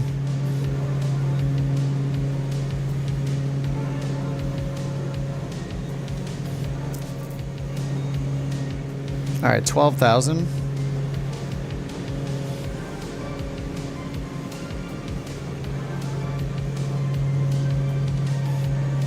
All right, 304, new track. Cold Tree 23, contact NorCal approach 127.0. Contact NorCal approach, Colt 323. NorCal Colt 323, 11,500 with information Victor. Glad she got Victor. 23, NorCal approach, altimeter tree 004, expect the visual approach runway tree 0. All right, we're expecting it. 3004. Expect the visual approach, runway 30, Colt 323. All right, we'll put in the ILS, but we'll just use that. We can do vectors to final on this thing. Clean up the map.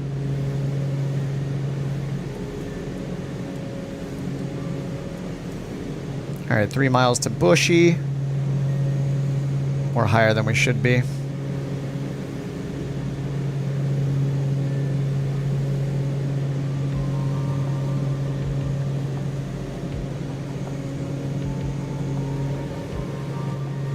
This is so slow.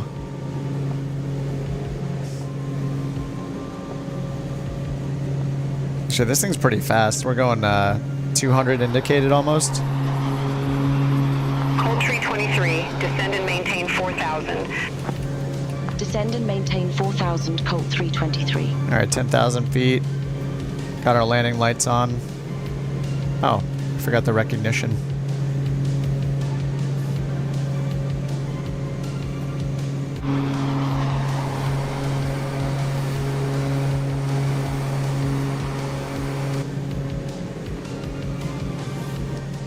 Having a G1000.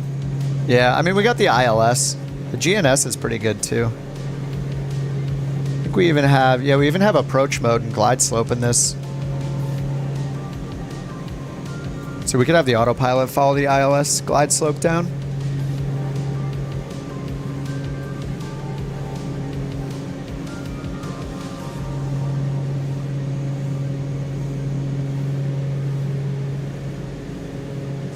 All right. I haven't flown this for a bit. Let's look at the checklist real quick.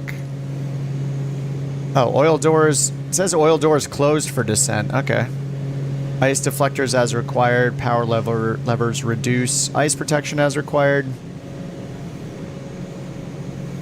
It's positive 17 Celsius. Are you excited? You honking? Come here. Come here.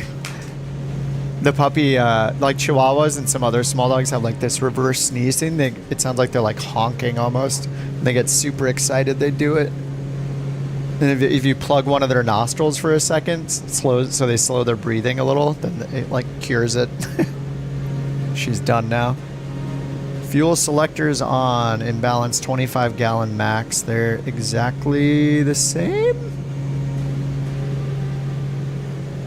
Wait, where's my fuel? Do I have to look on here? Full fuel. Yeah, there we go. I think I have just both tanks open. Alright, master caution for the fuel door, I guess. We got prop heat on 57 degrees. I guess we need auto heat in here again.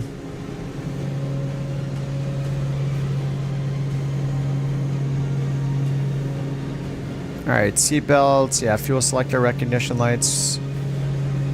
Heat off, ignition is already on auto.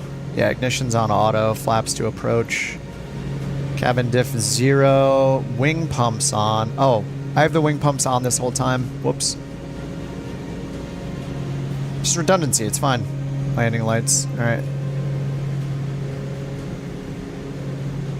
Alright, 6,500 feet, 3004 on the altimeter. And we're direct Sonol right now. After Sonol, we're just going to be left off on that heading of 304. We'll just sync our heading bug straight ahead. And then we're going to get vectored around for 30. So left and then a right. Heading 270. Expect radar vectors for visual approach runway 30. Alright, leave 270. Sonol heading 270. Expect radar vectors for visual approach runway 30. Colt 323. Alright, Sonol's in 5 miles. But they'll probably give us a... I bet they give us our vector right now. It's usually what it does with beyond ATC. It's like, leave heading this, and then when you get there, instead of being able to leave the heading as they instructed, they just give you another heading immediately.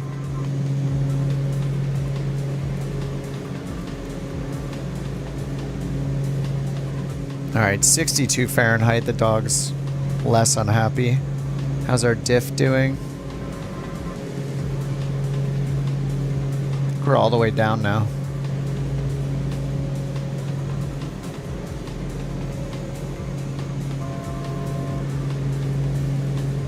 Alright, 1,000 to go. And they're going to give us vectors. Let's look at the approach, though. We did the 3.0 ILS Fernie. Cat 1. Colt Tree 23, turn left, heading 275, vectors for the approach. Alright, left 275, heading mode. Colt 323. And I'm just gonna hit proc vectors to final, so we're gonna have just a long runway line for us.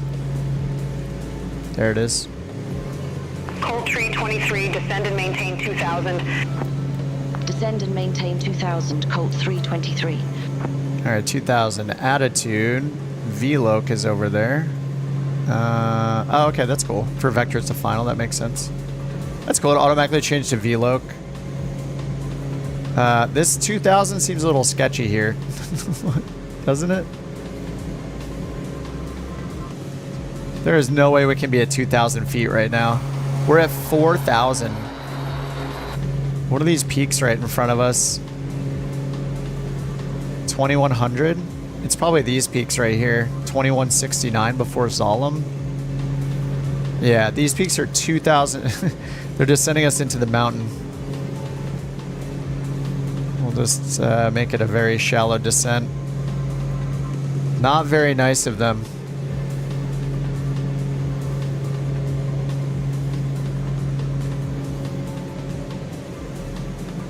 Yeah, if we went a normal rated descent, we would be hitting those.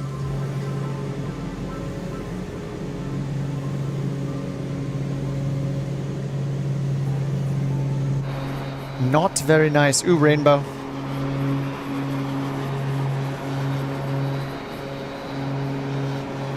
Beautiful.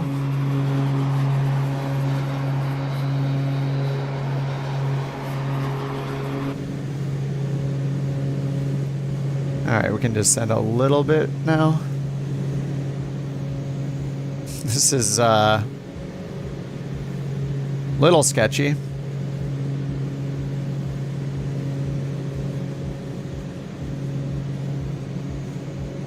Do I think they limit Xbox connectivity? What do you mean, just like how many people you see? There's probably a limit to how many planes will show up for you on Xbox for performance reasons. Just because every plane that gets loaded is, you know, taking up more resources from your console.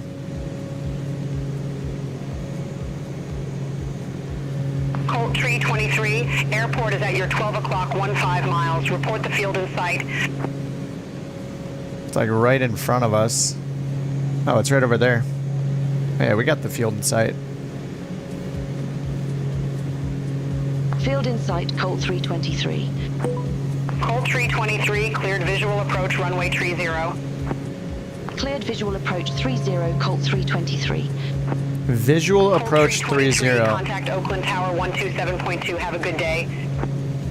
Over to Tower 127.2. Colt 323, have a good one. Oakland Tower, Colt 323. Alright, autopilot's off. Prop is full forward.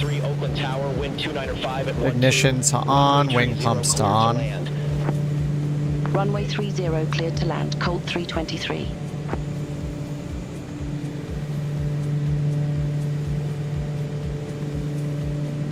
Alright, 2,500 feet.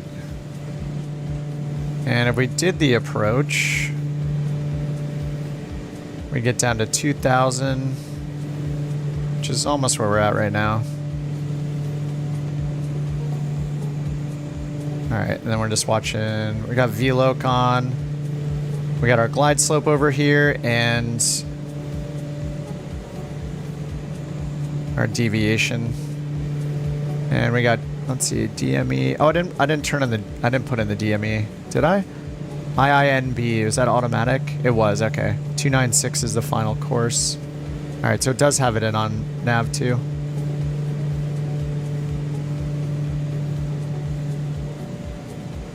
What? Yeah, okay, 10 DME.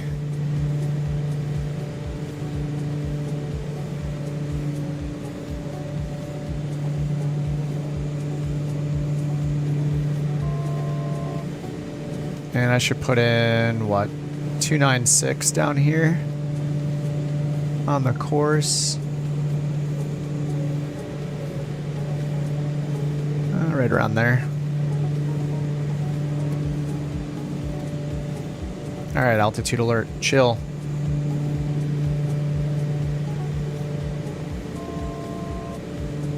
Joe, thanks for another super chat, dude. Appreciate you, man. All right, 1 mile until Mito.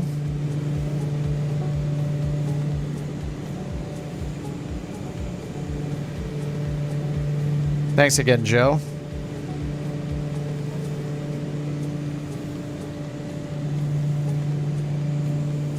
All right, I guess we should open up oil doors and ice deflect.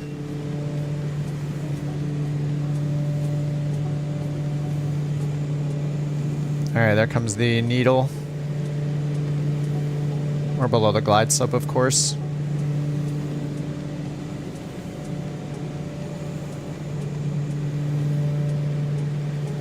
All right, gear down. Props full forward. Oh, we're right on the glide slope. All right, 1 notch of flaps. 3 greens for the gear. We got ignition and fuel pumps on.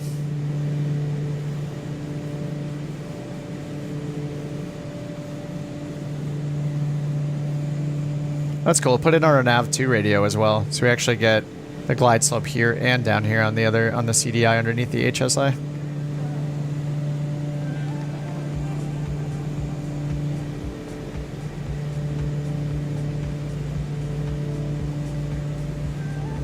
All right, 120 knots.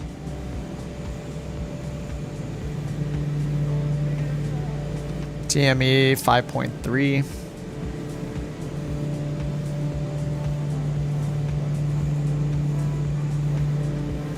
All right, let's get the AC off.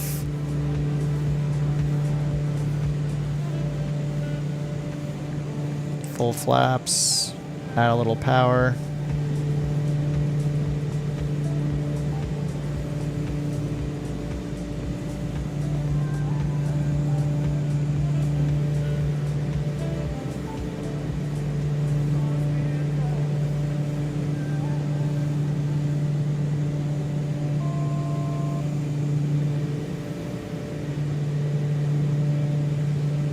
Glide slope's below us.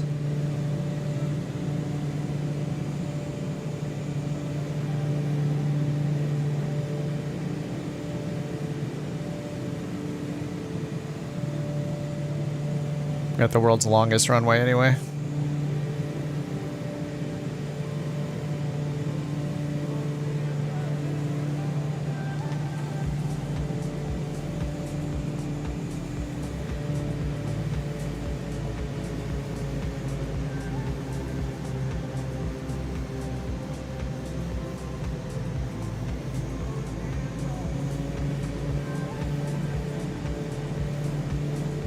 Alright, right on glide slope again.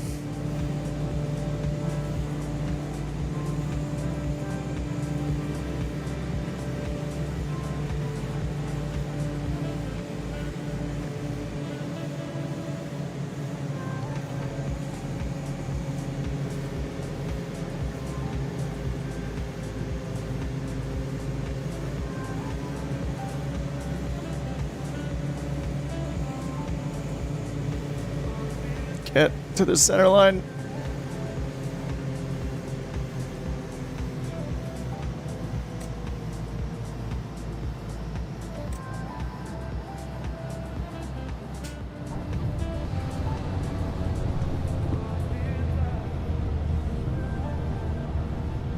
Cold Tree 23, exit right at Whiskey 4. Exit right at Whiskey 4, Colt 323. Sweet. Too much beta mode. How do you see the glide slope? In this plane, so the GNS 530 right here is tuned into it for nav 1. That shows up on the HSI here. This little arrow that's now covered up by GS, it was right there. And then on nav 2 radio, it was right here. It was also shown here on nav 2 on the CDI right here. So we had this horizontal line, and then this little arrow on the left side of the HSI. The yellow arrow shows the glide slope.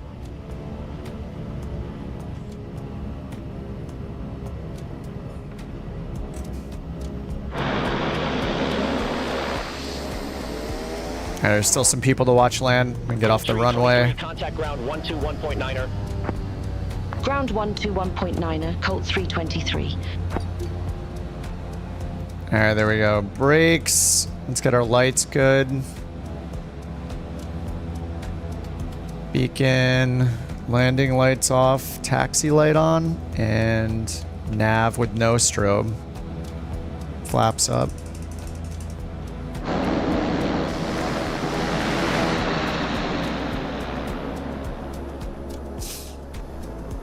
The world's longest runway is ready for all the tiny planes. Bring it in. We're spoiled in the airliners. I mean, even in a small plane, like if you get like I could have just used autopilot. It would have followed the glide slope down, just like in an airliner. Even in this small plane, this super basic autopilot, it's good. I mean, I guess it's not super basic if it has a glide slope, but I could have used approach mode and I think you have to hit GS in this one separately from approach mode to capture the glide slope. But I could have used it to get it down to minimums and just hand flew it in. The weather's good.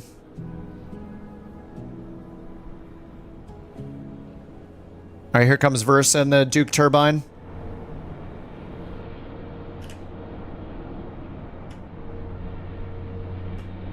Turbine Duke.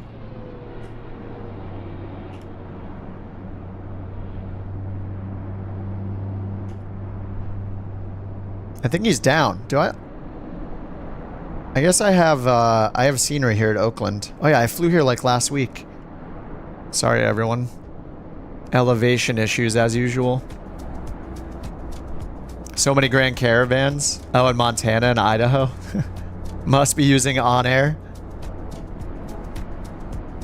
On Air is pretty good for GA stuff. Like, these routes are kind of cool to find in a pilot's life, but I don't know that there's any option other than the 208. Like, the Dukes aren't in here. Maybe the King Air is in here. Is that the 350? Yeah, B350. I guess we could choose that for more routes, too. There's only one route that's under an hour. There are a lot of routes for the King Air. Pickle Nick incoming. From the A320 to the TBM 930. He does it all. And then Tim's right behind him in the Turbine Duke. Followed by Lake Pilot in the King Air.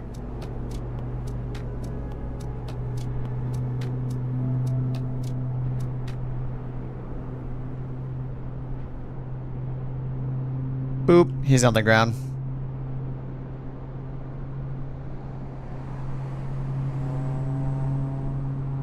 I have the livery for this, or I have the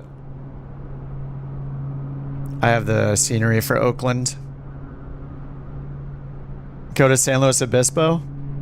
If you guys want to do another GA.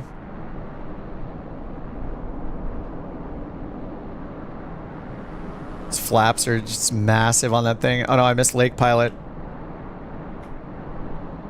King Air. Whoa. What the? What just happened? What is happening?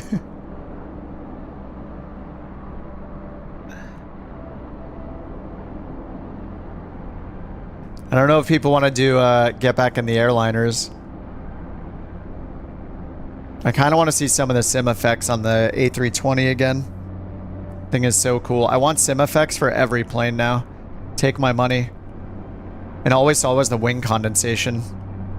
Nope, sim is freezing. I think this is only the second freeze. Like, this is the normal style freeze we get.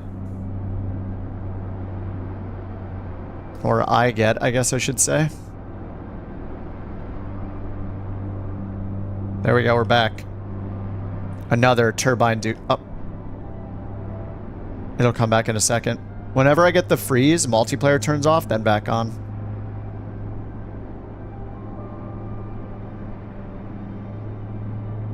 Alright.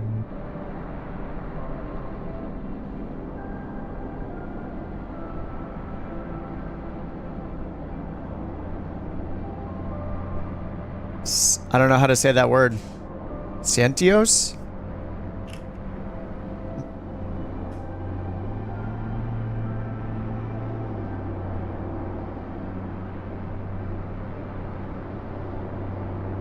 Grand Caravan's beautiful. I love the Grand Caravan.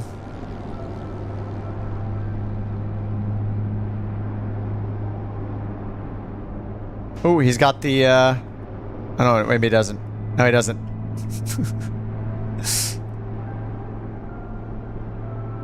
I hate it. I want the good scenery, but every time I download and I watch people land, I feel bad. All the birds over there. Holy.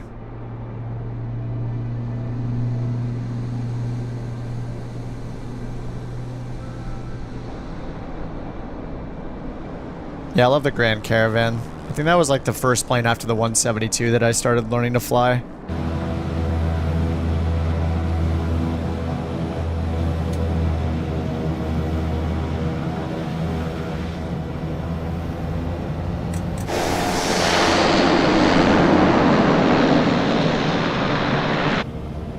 So loud.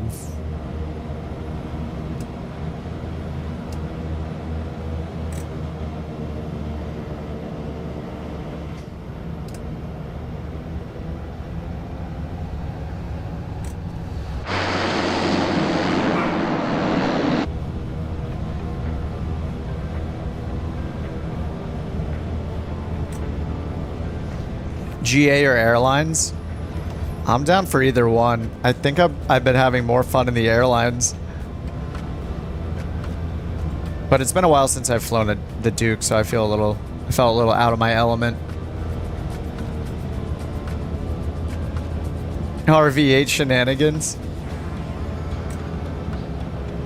I mean, we could hop in little planes and fly down the coast, or fly to San Luis Obispo, like Cone wanted to do. No flight plan, we just take off. Head in the right direction.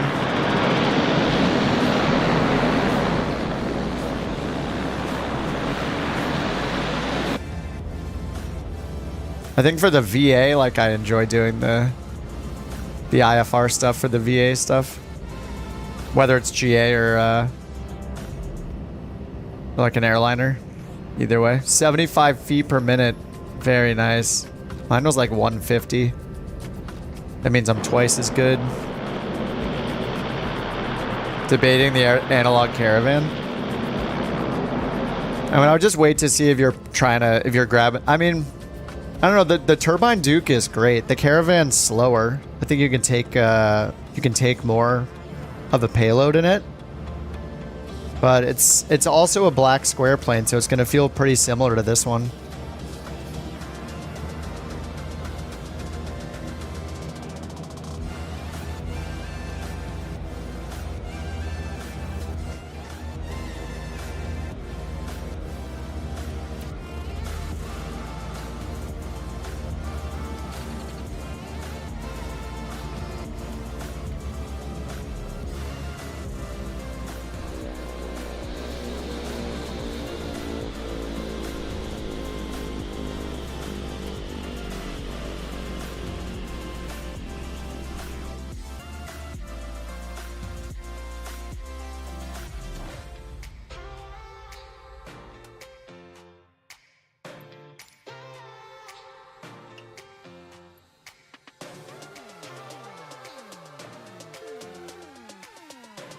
Alright, closed flight. What did I get?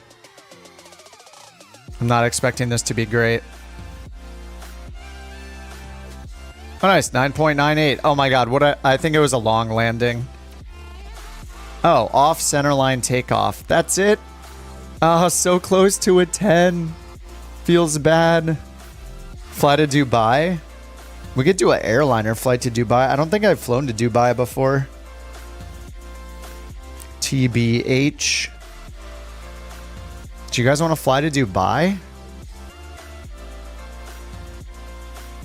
What's the airline code? Or the ICAO code for the airport?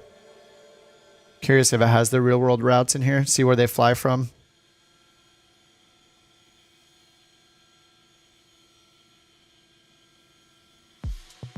We lost $75 on that flight. 777 into Dubai. Oh my god, I haven't flown the 777 since that one Friday. 777s into Dubai.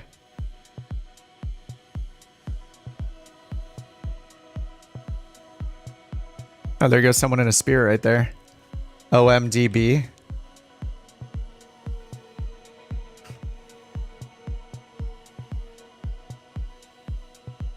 Yep, 7-7. We could do 777 from wherever OEMA is. These are 3-hour duration flights I'm limiting it to. There are real-world short 777. It must be these.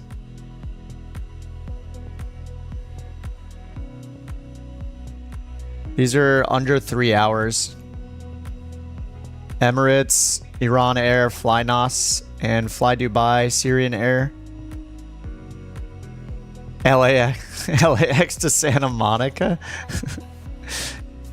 You just get an Uber to do that. It'll still take 2 hours though. OTHH. OBBI. This one's only 204 miles. That's super short, right? I feel like that's too short. I think we need at least 300 miles. 200 we won't even get into cruise.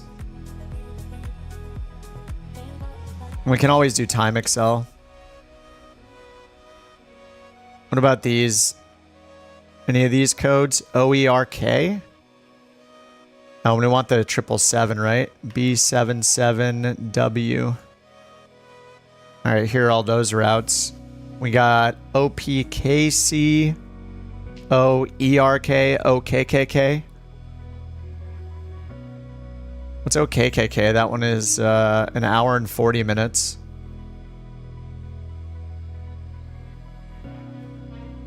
VAAH. That's about 1,000 miles though. Let's say like under like 600 miles. So yeah, we got OKKK, OERK, OEDF, ORMM. Those all hit the criteria. Anyone recognize any of those? All but one of these are Emirates. Man, I've only flown the 777 once. 777 flights. Oh, between the islands of Japan. I'm a little nervous to fly the 777 again. I probably shouldn't be.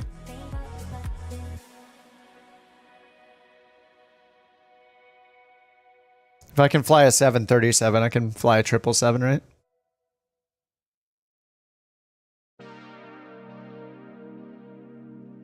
Yeah, let's see what these are. I'm not sure what OKKK is. Yeah, Kuwait. Yeah, OKKK is Kuwait to Dubai. SimFX. Oh, do they have them? Wait, are there SimFX for the 777? There goes my money. I'm gonna need a beer and SimFX.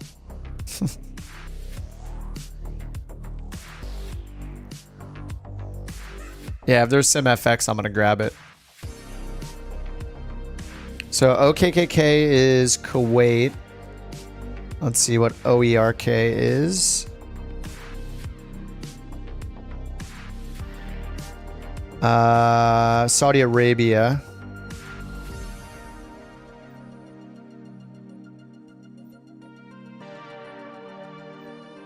Every airport in the world in flight sim? There are a lot. Not necessarily every single one, but I mean, there are over 10,000, I think. Are there like 14,000 airports? I mean, you could find little 200-foot grass strips in the middle of nowhere in some places. So, I mean, it has a huge amount of airports in the world.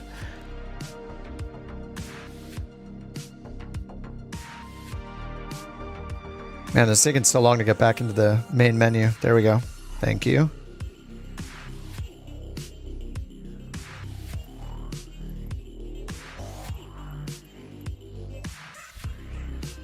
Maiden flight livery. Wait, where is SimFX?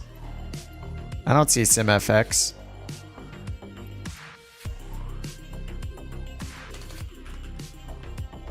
They only have the A320. Unless it's free. It's not free for the 777, is it?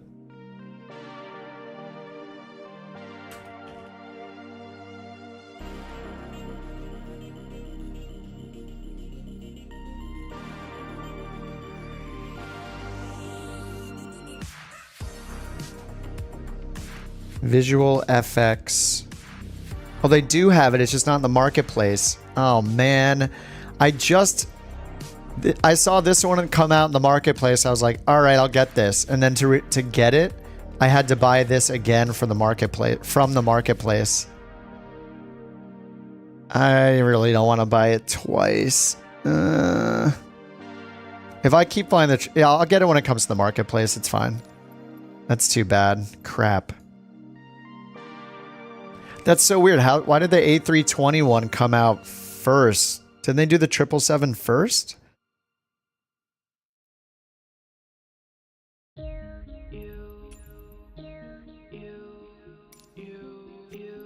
Okay, so our options are Saudi Arabia for departure.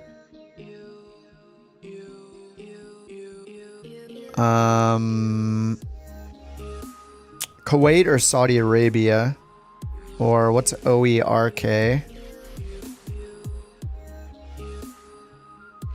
Oh no, that's Saudi Arabia. ORMM.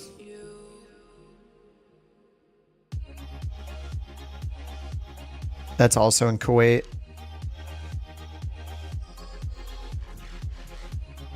OEDF is Bahrain, I think. Anyway, doesn't matter to me. That one's going to go right over the water. That's kind of boring. They're all kind of going right over the Persian Gulf, so I mean, we could fly in not in the 777. It doesn't have to be the 777. Right? Like we can take any plane we want. Yeah, 737. There's a 737 dash a Max 8 is part of the route, so we could do a 738 fly Dubai. ORMM.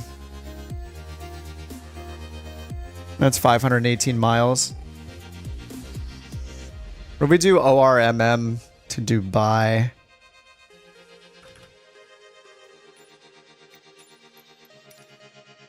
And that was a 737-800. OEJN goes over the peninsula.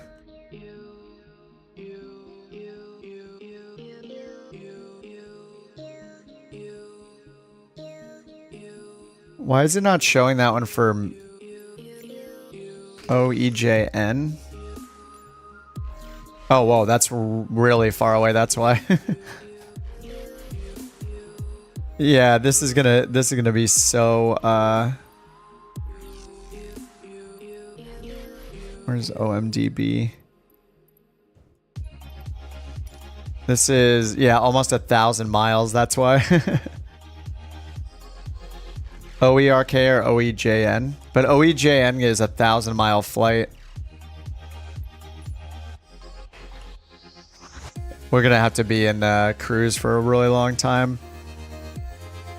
This one's only an hour, but you know, if it gives us a real flight plan, it's like an hour and a half. Cool airport though, yeah. And we could do something like this. It's not too far. Unless you guys want to be in cruise for like an hour straight, even with time acceleration. Or 2 hours in cruise.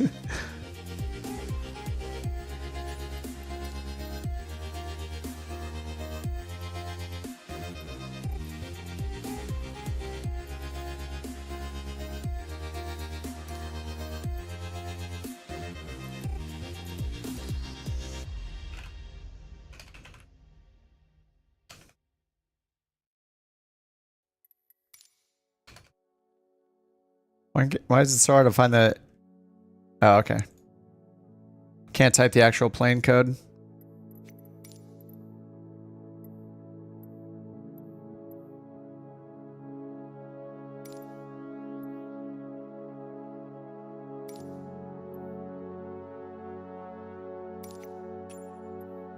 I don't know. What do you guys think? Is OERK good enough? That's nice.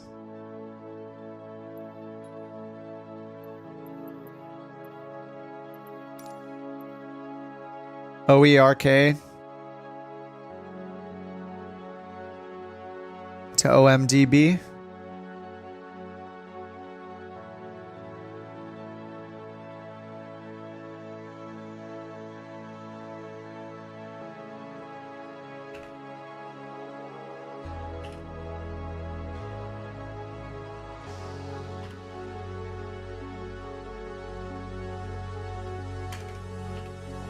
$738 Knox Harrington. Oh no, I'm gonna fly the fly-by-wire. Fennec Shand.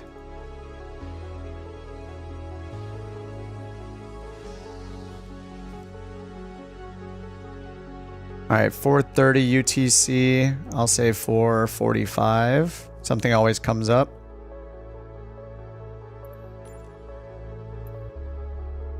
Ramp GA large. Gate. There we go. Gates. Gate small. Alright, I will take gate. I'll take the last gate on this list. 61. What's up, Mallow? You never played Flight Sim? Dying to? Is it because you need, do you need a PC? You're building a PC? Is that what's happening?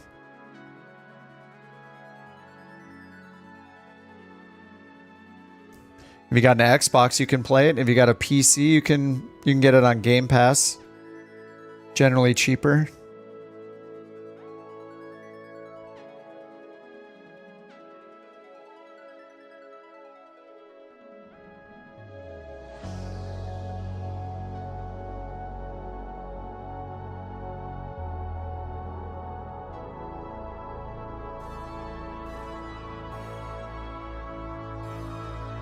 I'm just seeing the pictures posted of the Longitude.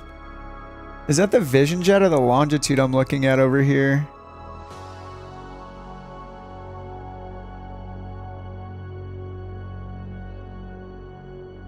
This guy. Is this the CJ4 or the Longitude? It's not the Vision Jet. Because the Vision Jet has one engine and is teeny tiny. I guess this is probably the Longitude. Gonna need a CJ4 version too.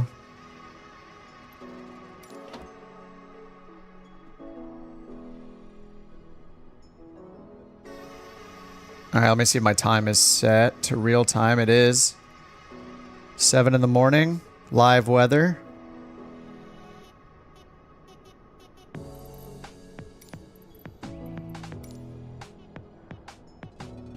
Alright, we're back in the Airbus. Everyone's favorite.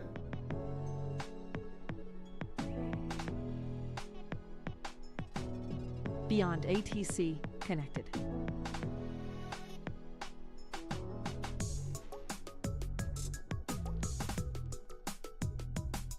All right, start the flight. Flight level 390? Then it shows 310. Which one is it? The heck?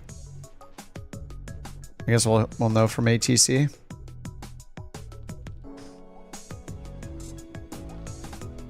Whoops, I forgot the buttons. Okay, 8 on this one. There we go. All right, battery 1, battery 2. GPU, crew supply oxygen on. Arm emergency lights. And nav.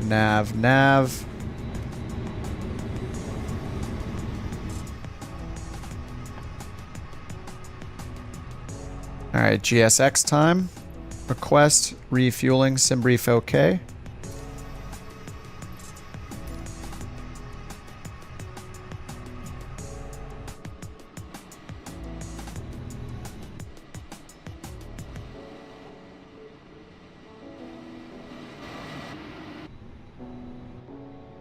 Now we got SimFX in this. It might not be a 777. Okay, is that gonna work? There we go, got it. If I do the right combination of going in and outside and from one cam to the other, I can make it so when I hit drone cam toggle, it goes out here to the fixed position one. And then I can cycle through it with A and Shift A. All right. We're gonna refuel. Nice. Dude, I love this livery. It's beautiful.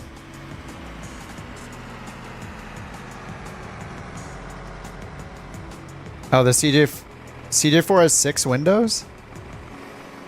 Are they really that different in the cabin?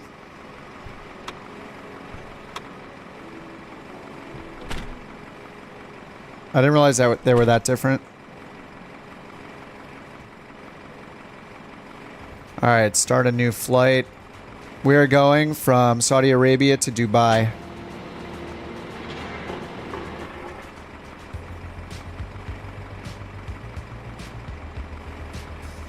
I'm getting fueled up. All right. While that's happening, CJ4 is tiny. I didn't realize it was so small.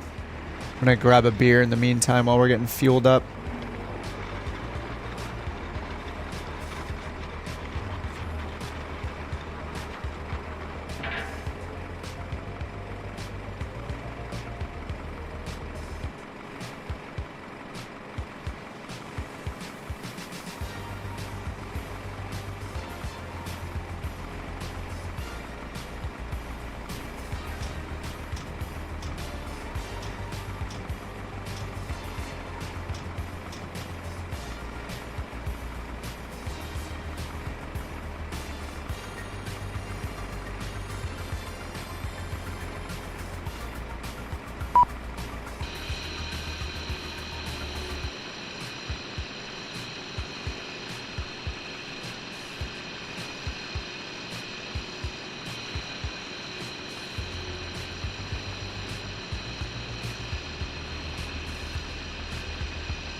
All right, how's the refueling going?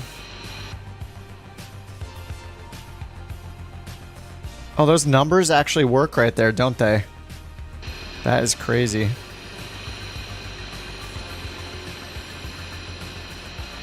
Oh yeah, it's actually showing the fuel amount. That's insane. What?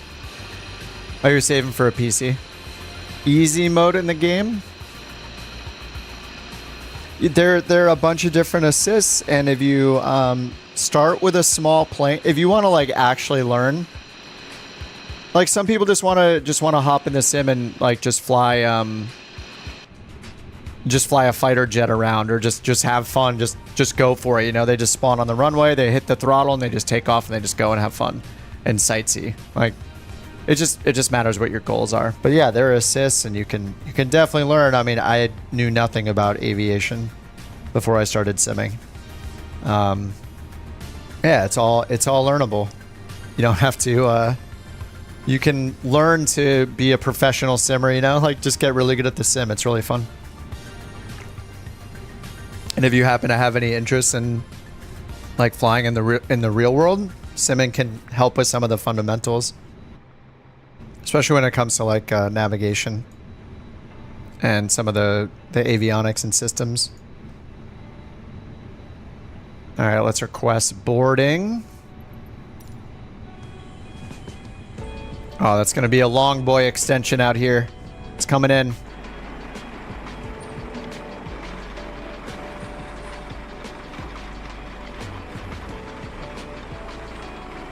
The long boy. What time's the departure? I don't know. In the next... What does it say here? 4:45 off block and takeoff 5:05. So like, according to this, 30 minutes, but maybe lower than that. Jetway not close enough to your door. You won't see any passengers. All right, they're boarding though. That's fine.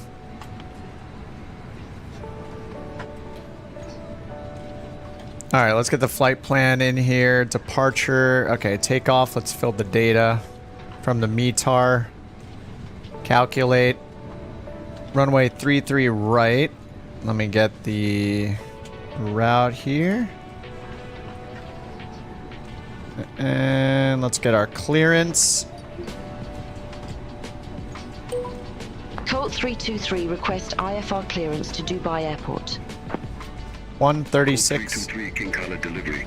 Expect runway 33 right. Alta 1 kilo departure. Squawk 0166.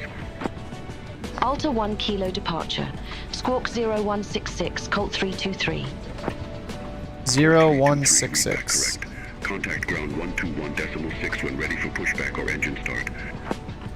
Ground 121.6 when ready for pushback or engine start. Fueled by beer. 323, have a good day.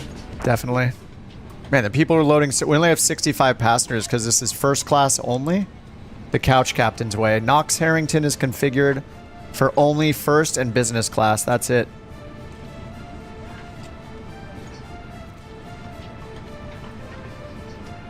All right, a knit request.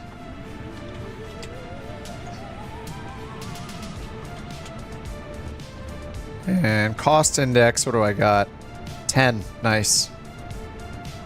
10 cost index, 0 fuel weight, 112. And fuel, 122. 390, okay. Next page, 0 fuel weight. Block fuel, 12.267.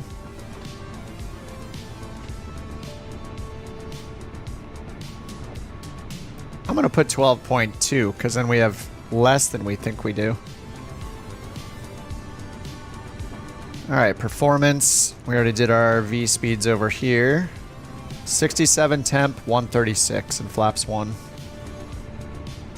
67 temp, flaps 1, 136 all the way down. Speed's too low. Really? Let's try again. No, 136. What do you mean speed's too low? 136, 67. Takeoff speed's too low.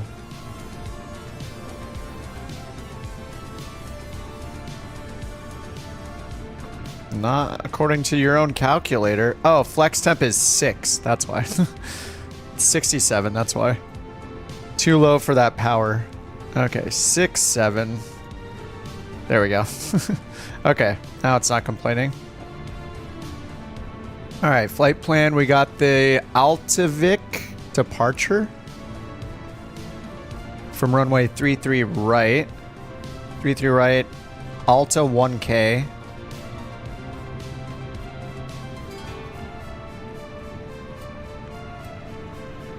Okay, and I guess there's no transition. Okay, insert. And then after that, Altav should be in our flight plan. There's Altav. Okay, and then we should be at Musri on the Hotel 976 airway, I guess. Musri, P891, and then Gezor. L308 to Daror. There's Daror exit. P559 to Vuteb. That's a long one. Still on P559. There's Vuteb. Okay. And now we need the Vuteb 3 Echo. Flight plan arrival. Vuteb 3 to runway 12 right. There we go. Vuteb, or Voots, the Voot B3E. 3E, I guess, right here. Rarick. No, I don't think we have a VIA. Insert. Okay, Altav. Aplec. T-cell. Rarick. Okay. Okay, CG 32 and a half. I think we already got all the passengers boarded. Get the door closed. Let's check our fuel. 12.2. Believe that's right. Yeah, 12.2. And then 111.8 for our weight. Is my chat frozen or is everybody programming their FMCs? Probably the latter. I'm excited to hopefully see some of the SimFX again. I don't know though. What's the weather look like? It's hot, but is it humid? 3100, 3627. So maybe on the arrival, maybe during the approach, we'll get a little bit. All right, QNH 1005. I'm gonna need to set this. Set the units. HPA. It's still showing 2968 over here. It's probably not in this section.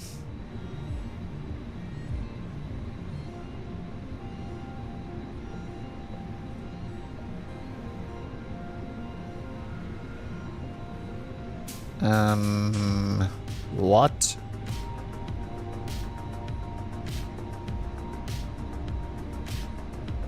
I mean, the METAR is showing QNH. Showing... Oh, do I set it? Oh, here we go. That's why. There we go. Right. Okay. QNH 1005. Alright, B, that's set.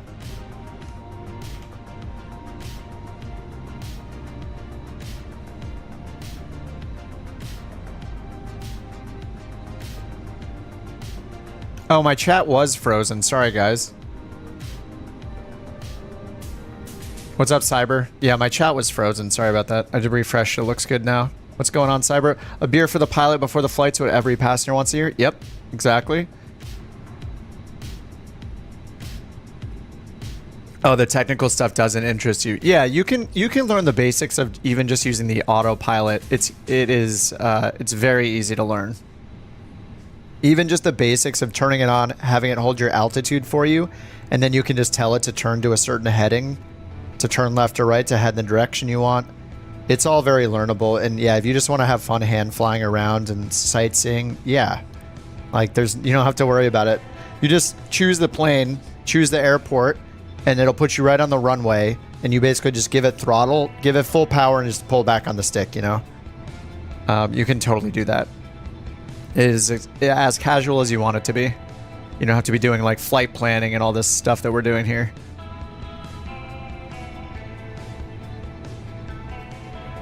Okay, 1 plus F for that. Okay, did I check everything down here? I think we're good down here. I did the performance. We got 136. Let's get our... Or we already got our clearance. And they just gave us the Alta 1K. So let's pin charts and see what our altitude is. Because they didn't give us an altitude. So I guess we have to find it ourselves.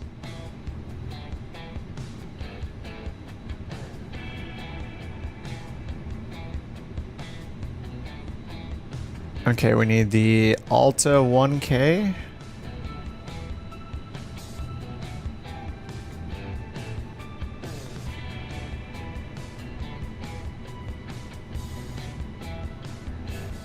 Oh, okay, so the Altav 1G. Okay, so each one of these has multiple departures on them. So I'm looking for the Alta V1K. This is the 1G, 1H, 1J. Oh yeah, it says K right there. Whoops, 1K. Altav 1K. Okay, that's our SID. And transition altitude is 13,000. And then for the Altav 1K, climb direct to Botim. Okay, so it's got all the waypoints in, and then we got 2,900, 7,000 or above. And then we're ending up at Altav up here. Flight level 200 or higher. Okay, so I assume during that we'll get an altitude. So I'm just gonna set it up to, I guess, 20,000 for now. Maybe I'll just set it up to our cruise. I don't know. I'll just set it up to 390 and we can always change it. Whatever. Virtual ATC, what are they gonna do? Okay, flight directors are on. Constraints. Let's turn this one over to plan. Okay, let's get the other charts. Let's get the taxiway. Airport briefing. New layout implementation. There we go. Airport info and minimums. And runway 33 right is behind us, so we'll just turn the nose around. Or nose right is fine. 33 right is a 327 heading. We got a 13,000 foot runway. All right, and then on the other end, we need the VUTEB 3 Echo star. VUTEB 3 Echo RNAV arrivals right here. Okay, and then we'll need the taxiway diagram. Airport briefing. Airport, the 10-9. Okay. Crazy. Okay, and then 12 right is the approach we're expecting. Cat 3 ILS, heck yeah. I see 100 in my future. Definitely a 90, maybe a 95. If I get really lucky, 100.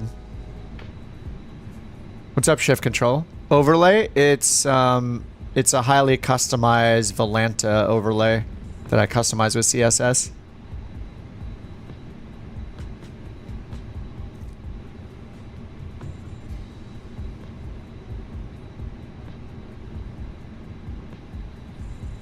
Three right was an emergency landing site for the shuttle. Nice.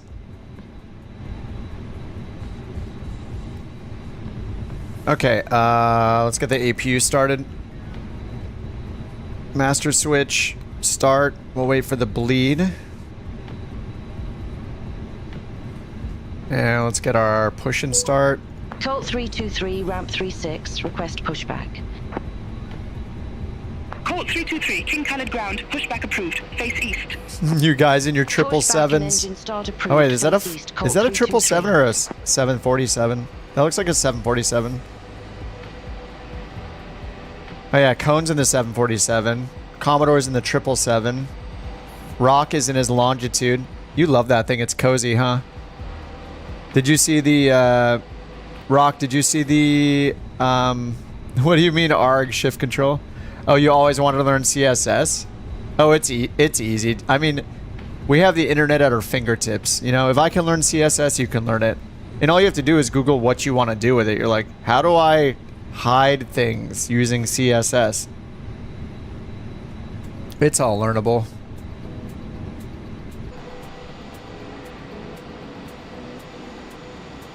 I mean, CSS is not very intimidating. It's like, oh, what's the identifier for the text on the screen? Okay, now I want you to hide it, or I want you to make it wider. I want you to change the background color. It's, if you just look at it, you can almost tell what it's doing just by reading it.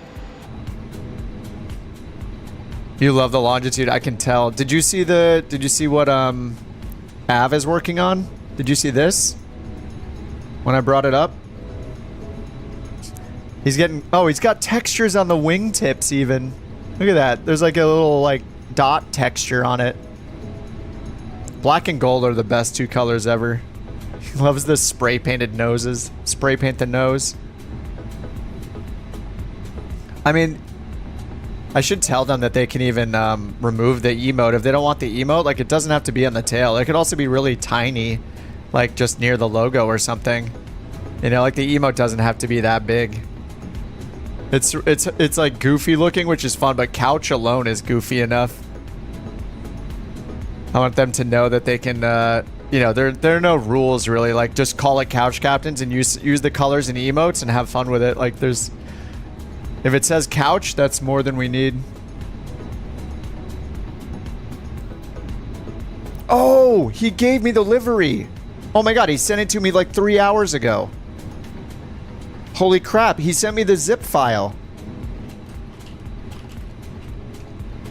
I don't know if you guys want to reload your flight, you guys in the longitude, but I'll throw it on the Dropbox or the Google Drive link. I'll throw it in there right now.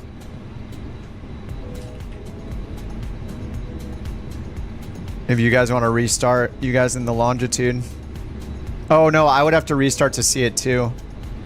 Well, I mean, you could see it yourselves though.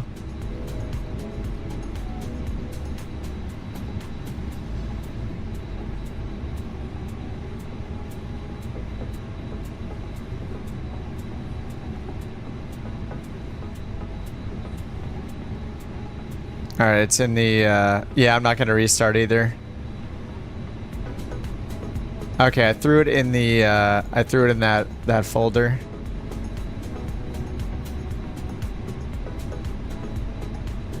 All right, we're back. Doable. Yeah, CSS is a good skill to have if you're a nerd. You want to make the internet.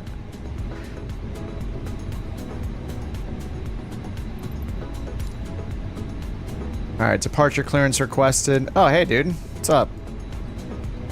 Oh, see ya.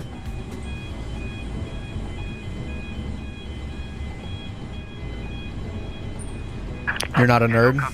We are ready for pushback. Well, you should be. Do it. All right, he's ready for pushback. I'm ready for pushback.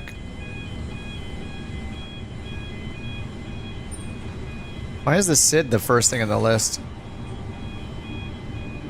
All right, so we're gonna go back here, 3-3 right, turn nose to the right or face south on the apron. Departure checks completed. Bypass pin inserted. All right, the puppy's ready to go. You ready? Okay, he's ready. All right, we're gonna expect them to tell us to release the parking brake. We gotta set our flaps after engine start. APU's on, there we go, good timing. External power off. Now we'll get the fuel pumps on. And we need nav light on 1. Oops. That's a click, there we go. Strobe to auto. And we're about to need the beacon light on. Let's get the beacon on now.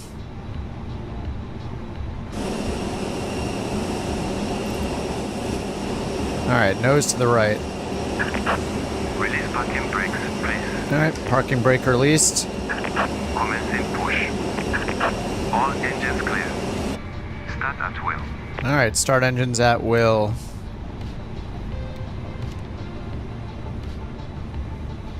Alright, engine 2. Oh man, I don't need to introduce fuel, it just auto starts. Alright, we'll have to listen to it.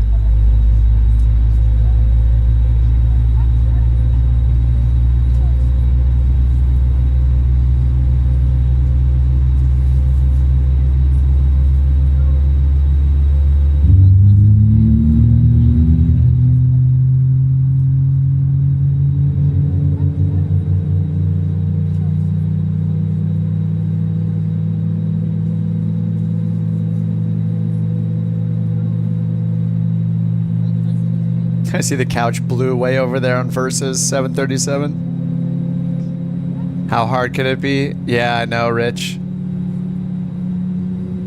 It would be nice if it was possible. Long enough term, everybody's going to be cloud computing anyway, cloud gaming.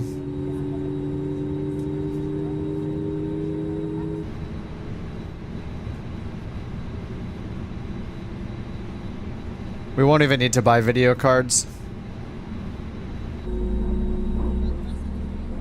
Alright, left engine starting. But yeah, I agree, Rich. It's gotta be frustrating. You're like, come on! Just make it work! Hot and high Dubai ops.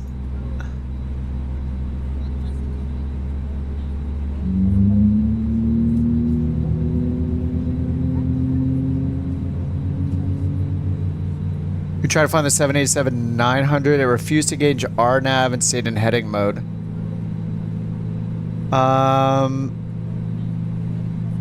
Were you close enough to the intended course? That happened to me once when I was trying to turn it on for takeoff. If you're too far from the active course, kind of like even with the Garmin, you have to be close enough or at least turned enough towards it for it to let you use LNAV.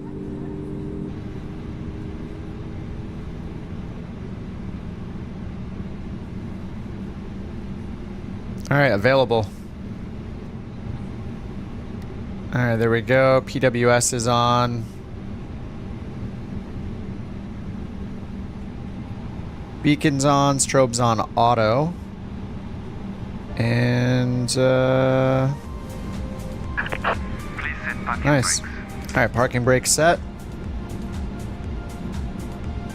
Nose wheel steering disconnected. Does it always say that? Alright, we're gonna want max auto braking.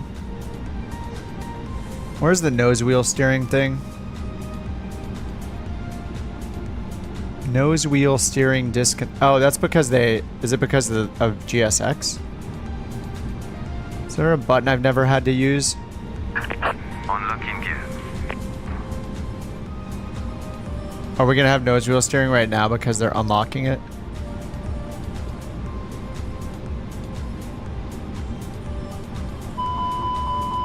Oh yeah, slats thing. There we go. Slats. Alright, cabin. Oh yeah, it was because of them. Nice, that's cool. Left is clear, right is clear. Alright, let's get our taxi Colt instructions. 323. Request taxi to the active. Seatbelts on. That's on auto. Right taxi via Mike Charlie Juliet. Mike Charlie Juliet. 33 right taxi via Mike Charlie Juliet Colt 323. Alright, arm the spoilers. And we need to set our CG, which was 32, I believe. Right around there. Something like that. I know we just got the 777. I hope they make 777. Oh, a 77X. What's the difference? What's the difference between the 777, the 77W and the 77X? Is it even bigger? Alright, this guy's just standing here. Oh, there he goes. Bye-bye! The crab, Swiss cheese, and bye-bye emotes are in progress. I got some sketches of them. Sushi's usually cool with me sharing the sketches here. These are, obviously these are no... She sent me these earlier. She started the crab and the Swiss cheese. The crab's gonna have like googly eyes though, and she's gonna put a little captain's hat on it. So it'll be fun. And then she's gonna work on the bye-bye one. Just gonna be my emote with waving, going bye-bye. Which is a super manly way to say bye on ATC, if you guys didn't know. That's what I'm all about. Okay, auto brake is set, and we got our taxi instructions. Let's get taxi lights set there. Good. And oh yeah, APU bleed off and APU master off. Good. I'm not using a checklist, so this could go horribly wrong. Flight directors are on. Luckily, unlike the Boeing, this has all, like, the memos here are so nice in the Airbus. It's very, very nice, I will admit. Okay, and for taxi, they gave us Mike, Charlie, Juliet, which is, of course, all wrong, so we're just going to go down here to 33 right. Oh, it's behind me. Alright, parking brakes off. Oh, the brakes are hot. Look, the brakes are steaming. Why?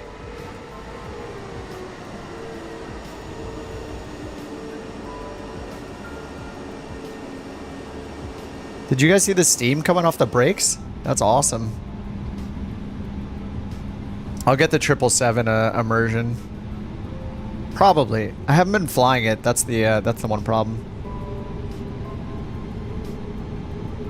More range, bigger, and new engines. Awesome wingtips, yeah. The awesome wingtips is definitely the most important part.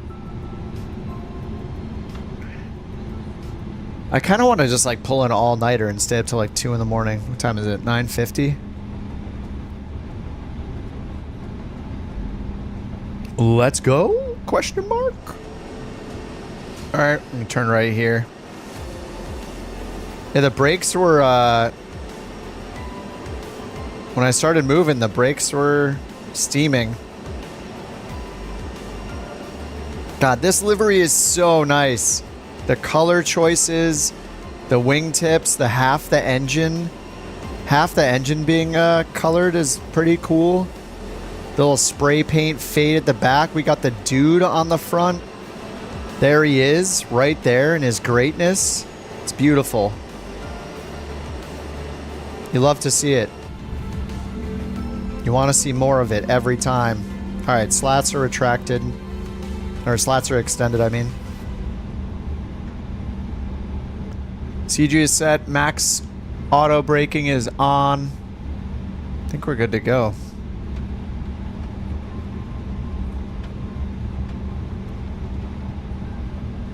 This is fun. Sincerely, thank you guys for hanging out in the chat all the time. I would not fly nearly as much in the sim if you guys weren't around every stream. I really appreciate it. It's fun just chatting with you guys for like hours. And everybody's better than me at landing, so...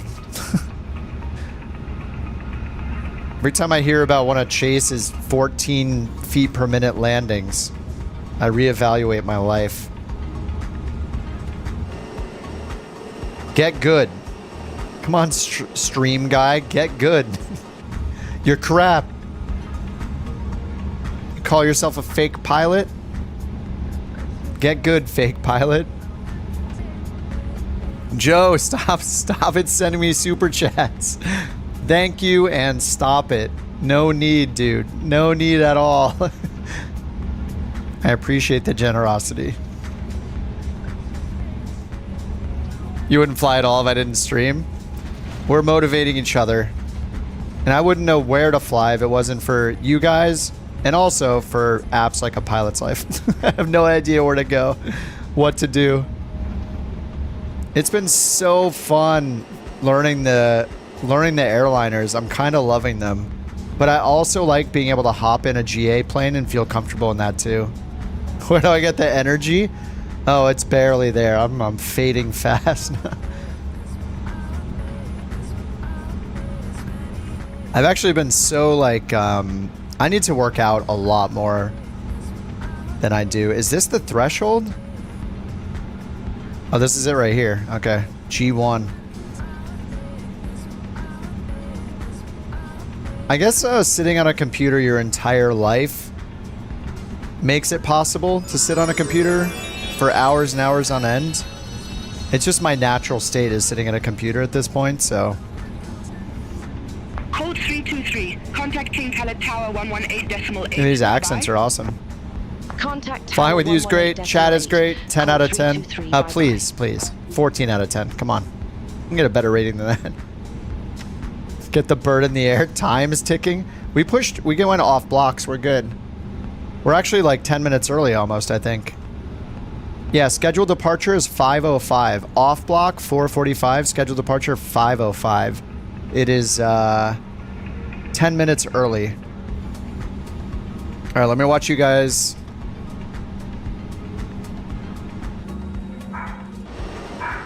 All right, there we go. Let me watch a couple takeoffs here, especially the 747.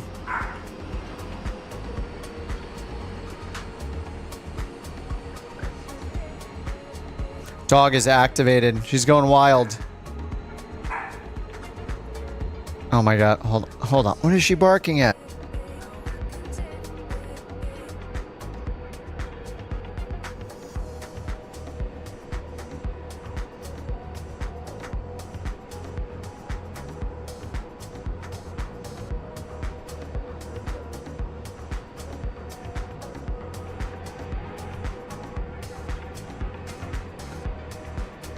She's barking at Ice Road truckers. Okay, I'm sorry, guys. Let's go. The dog. Normally, she's a 16 out of 10. Right now, she's a 10 out of 10. That's a low rating. Oh, man. It's going to be next flight? Okay, if we do another flight after this, I'll restart the sim and we'll see the longitudes in their glory.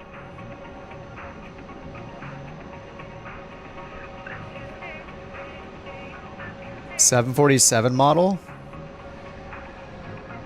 What do I see? Where's Cone on my screen? There's Cyber. Oh, Cone's way over here. 747-8? That's the default one, I think. Oh, I'm way too close over here. Actually, for the longitude, I'm probably not too close.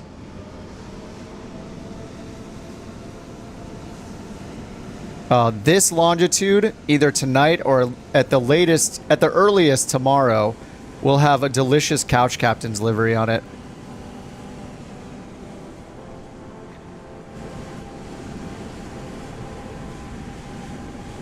Gear coming up. The Redbird has launched.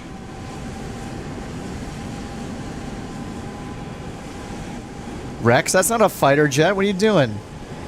Who let Rex fly the longitude?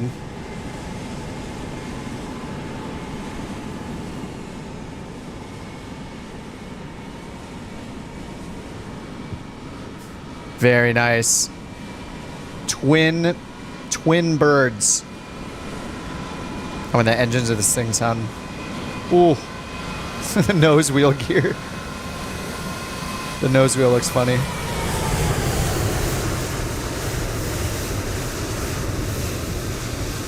Holy, that's a big boy. So if that's set for all first class, how many people are on that thing? 16? 17? Every single person gets their entire own couch in a Couch Captain's configured plane. It's not just a bunch of lazy boys. Like, they literally have like a 10-person couch each. That's how we do it. Chase is in the 777 Emirates. Colt 323. The gear, yeah, I don't know what's up with the nose wheel. All of the nose wheels are turned sideways. King Khaled Tower, wind 285 at 4. Runway 33 right, cleared for takeoff.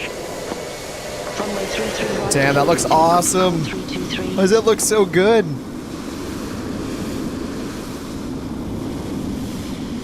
Which one is that? Is that a 787? Is that one of the mods? I have the 8 and the 900. The 777. I mean, it's just too good. So I guess Chase has the scenery for this airport. All right, this is efficiency here. 2 at the same time. Oh, he missed him. That was perfect.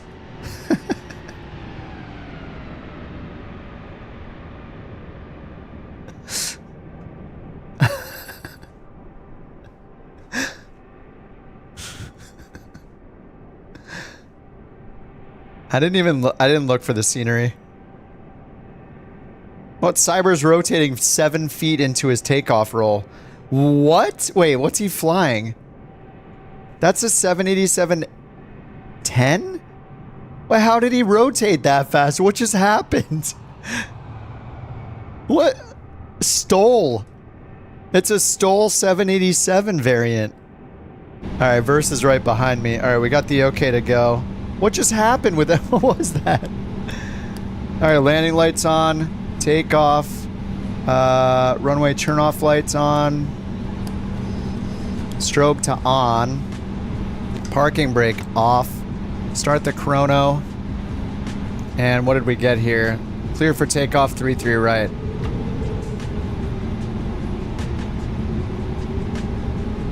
Max power takeoff.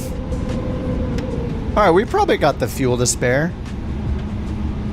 We could do a full takeoff thrust. Oh no, oh, you're not requesting one. You're saying that the 787 did a max takeoff power. Use the whole runway? It's like a 14,000 foot runway. What are you, crazy? Alright, we're gonna flex this thing because I'm a good boy. I follow the rules. That's one thing about me in real life. I follow all the rules. I'm a good boy.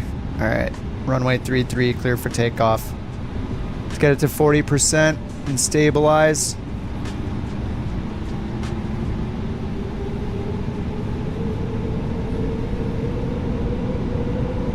Beautiful. Alright, we need the flex D10.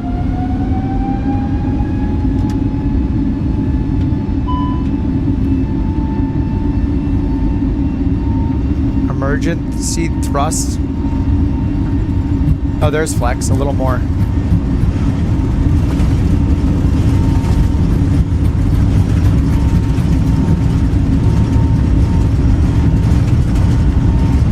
That's quite loud, sorry.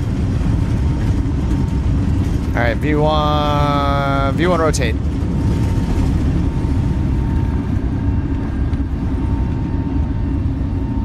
Positive rate, gear up.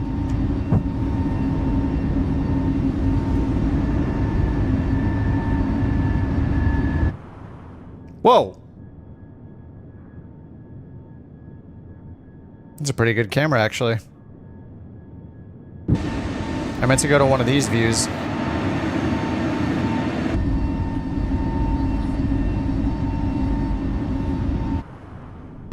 Oh no, I'm messing it up.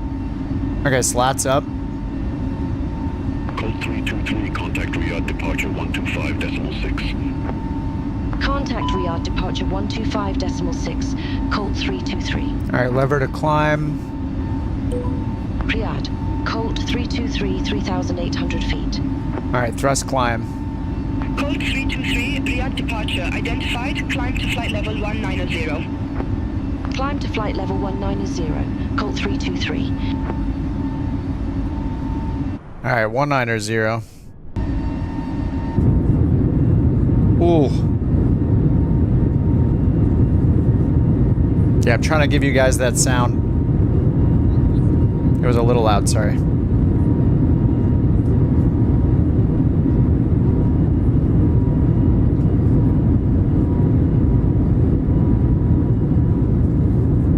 There we go. Oh, we can see the shadow.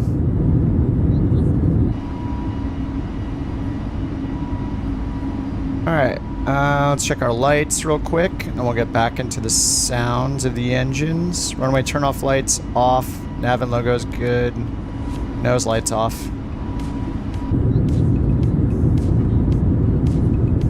We can see the heat blur at the bottom here.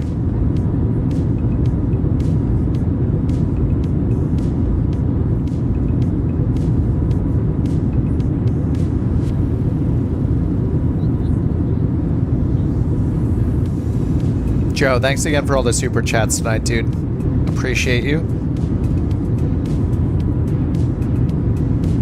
Damn, this looks awesome. I need to fly more places in the world.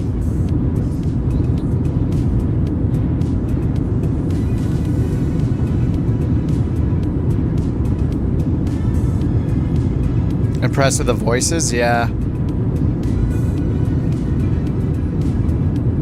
Yeah, the like regional accents sound good. I don't know how accurate it is to this, you know, I'm just a dumb American. I don't know. If it doesn't sound like me, I don't know where someone's from because I'm a dumb American. But to me, yeah, it sounds like they might be accurate. YouTube entertainment at its finest. We're just chilling, flying fake airplanes around the world, having a good time, cracking a beer. Making some mistakes here and there, but it's cool. I'm really hoping for some effects, but I don't think we're going to see any because it's not human enough. Alright, there's 10,000. Let's get the landing lights off. Strobes are auto now. And nav and logo lights good.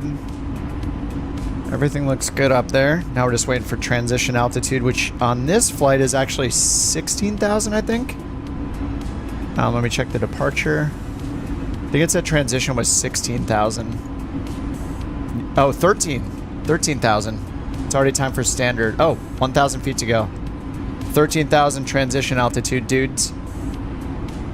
Oh, whoops. I got to change to legacy. Controls. Legacy. There we go. All right. Standard altimeter, guys. 13,000 feet.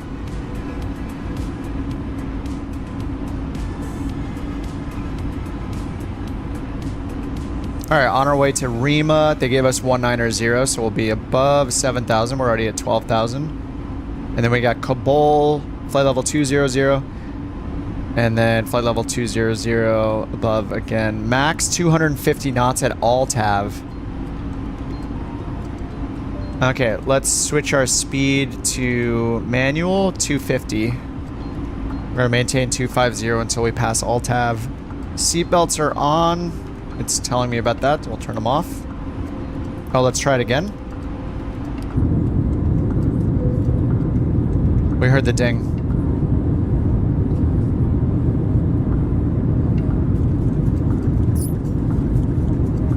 Oh, the speed brakes are up because of the speed, huh? Yeah, the spoilers are up because of the 250 speed restriction, I guess. Yeah, it's putting the speed brake up. Wait. Nope, it's not. The speed brake... Oh, no. Okay. I had my physical speed brake lever in the deployed position. It just happened to read it and put the speed brake up. I didn't touch it myself. It just happened to be down from when I turned the mixture off in the Duke. That's the same as my speed brake. It's mixture or speed brake lever. Oof. Big oof. 390. Climb to flight level 390, Colt 323. Alright, 390 is set. 18,000 feet. It means nothing to us here.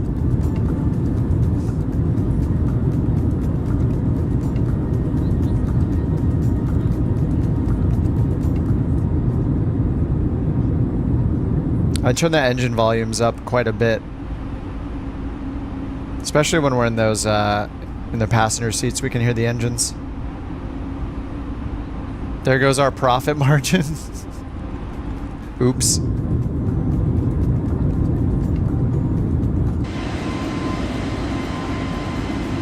Whoa, what is that? What the heck? What is that?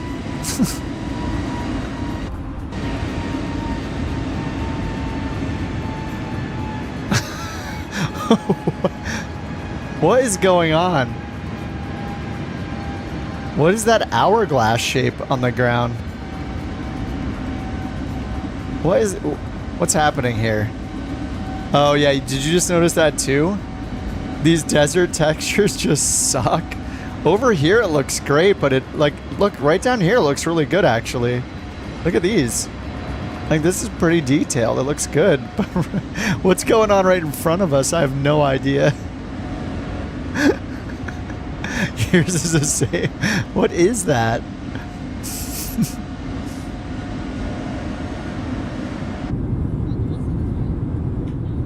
I mean, the rest of it looks pretty good. It just right underneath us looks strange. Something's going on.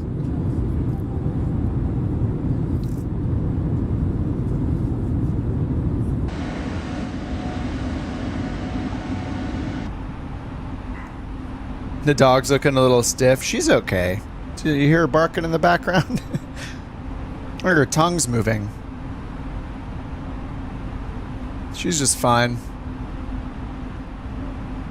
Yeah, artifact from satellite images, yeah. Waiting for a random baseball field?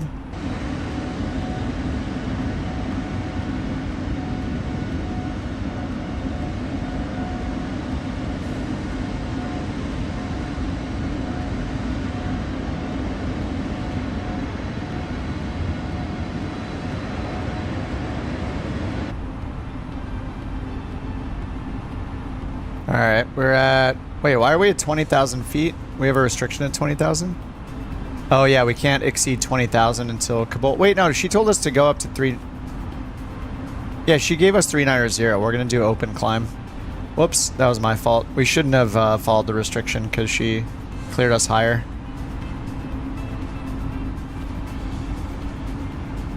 I do have it on 250 knots still, though.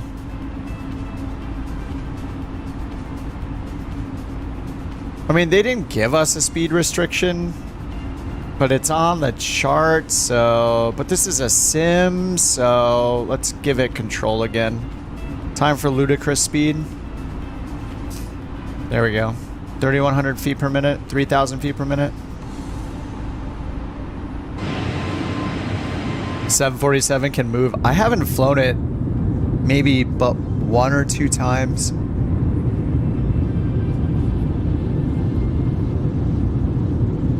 Not much scenery. The satellite coverage here is probably bad.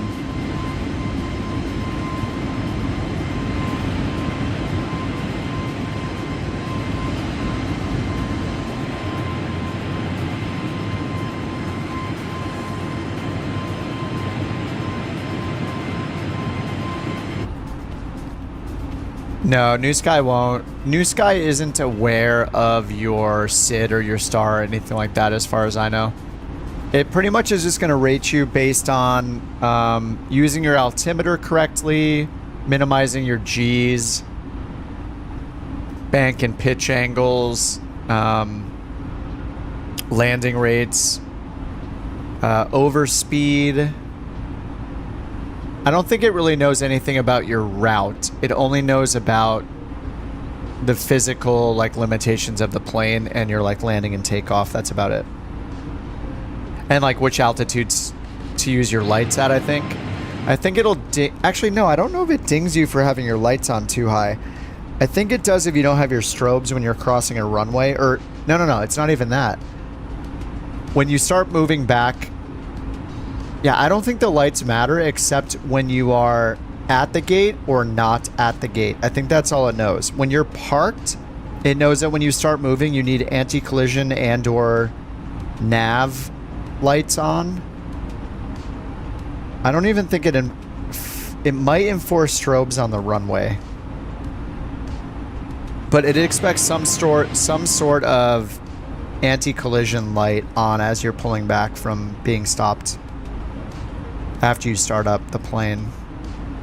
It's kind of limited. They have a whole wiki about it, but yeah, it's most of the points being deducted are from centerline on takeoff, centerline on landing. Oh, they do ding for landing lights above 10K, but that's such a weird. That's like a regional rule. Like GA planes will leave their lights on at all times in the US. So I don't know if they account for that or not. Like back when I was learning to fly the Vision Jet, a real world Vision Jet pilot said they leave their landing lights on at all altitudes. They just always leave them on. Maybe for airliners it's different because they extend.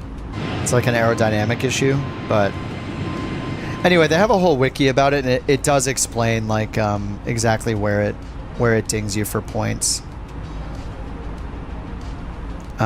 Right here. So we go to the rating system, auto rating system. So emergencies, you can actually click for emergencies. So if you do want to simulate emergencies later during the flight, there's a declare emergency button right here, which is pretty cool. And then over here, yeah, so there's crashes. This is what On Air Company needs to do is how it detects a crash. It shouldn't be based on the sim saying there's a crash, because then it's game over from hitting a bump on a runway. Time acceleration's allowed. You can teleport and slew when you're on the ground, so like GSX and stuff like that are fine to use. You can't refuel in midair. That makes sense. You can't change your weight in midair. Makes sense. So here are the basics. Altimeter, a correct altimeter setting. So it looks at real world, and it gives a tolerance plus or minus 2 millibars. So in this case, like you have to be, if it's 1013, you can be plus or minus 2 from that. So they want to make sure you're close enough to what the METAR is reporting. Nav lights or position lights used whenever electrical power is on. So, and then, New Sky requires them whenever the aircraft is moving. So that's one of the big ones is nav. So for us in this, we have nav and logo lights. So that needs to go on before we're moving. Usually you put it on as soon as you get electrical power. Beacon lights or anti-collision lights signal to the crew that it's unsafe to approach. Requires this light to be on when the aircraft is moving or any of the engines are running. So if you don't put on beacon and or anti-collision lights before moving from your original park position, it'll ding you for that. Contact Doha Center 126.7, Colt 323. Have a good day. Okay, landing lights. Oh, set by the airline. Okay. New Sky only requires pilots to turn landing lights off when above the altitude set by the airline. I don't think I have that option. I think it's under the SOPs. Yeah, there's no option. Ticket price, fleet type ratings, pilots, minimum hours, minimum flights. Yeah, we can't set that. The only SOP settings are allow time acceleration or not. We have that turned on. We allow it. Landing configuration cannot be changed when you're 500 feet AGL or below. So like if you're under 500 feet and you're suddenly putting flaps out the last second, it dings you for that. That's the default position.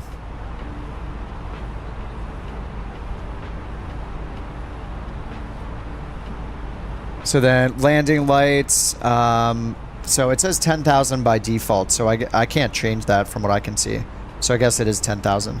So they have to be off when you're above 10,000 feet. Stall and overspeed, so yeah, these are the normal things like your stall, overspeed warnings, minimum, maximum Gs. So anything 0 to 2 Gs is fine. Anything over 2 Gs dings you. So it's a little more lenient. Takeoff and landing, yeah, early or late departure.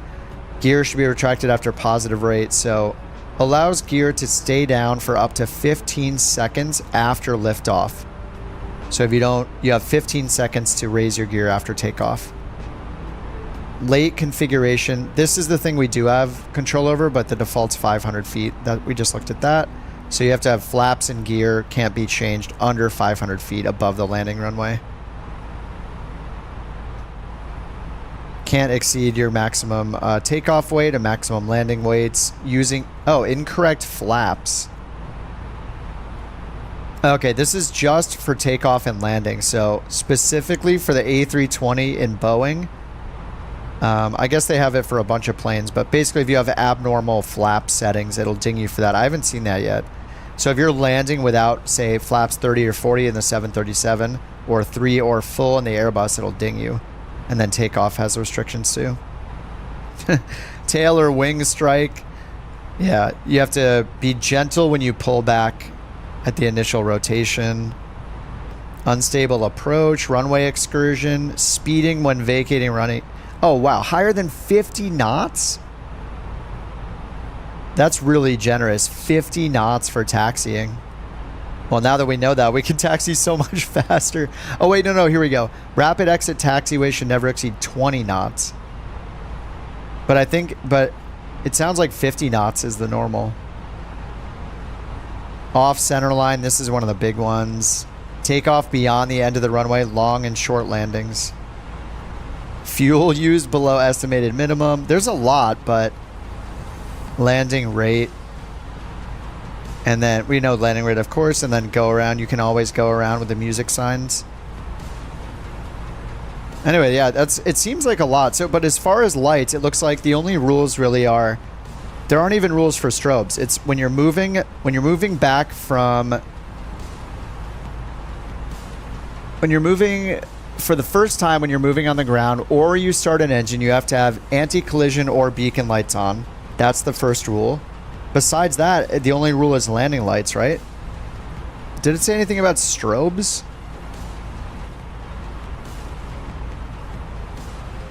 Okay, here we go. Strobe lights. I think I skipped this one. Strobe lights are only required to be on when in the air. And actually, to my knowledge, when you have an auto position for a strobe, auto strobe means when you're off the ground, it'll turn the strobe on. So if you have an auto, you can just use that. But I think technically in the US, you're supposed to have your strobe lights on when you're crossing runways or entering a runway. I'm pretty sure. Yeah, it cares about landing length and center line. Those are the big ones. I mean, it seems like the majority of it is just like, if you forget your lights for too long, you're going to take a big hit. And then it's all about center line, landing G-forces, and landing length, you know. There's kind of a lot of rules, but I think the things that they have tolerance for are generous, which is nice. Like, I mean, going 50 knots on a taxi, 50-knot taxi speed. All right, we're at 350.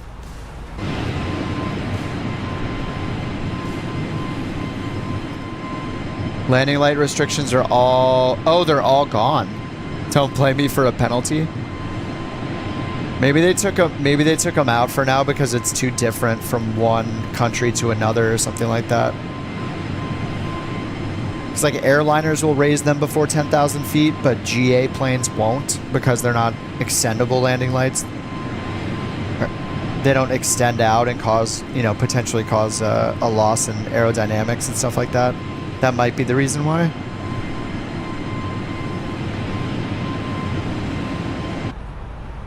You're at 45,000?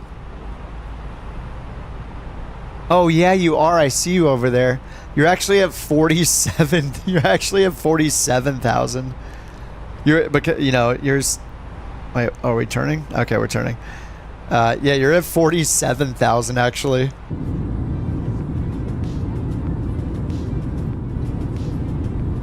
If it was Barrow compensated, you're at 47,000.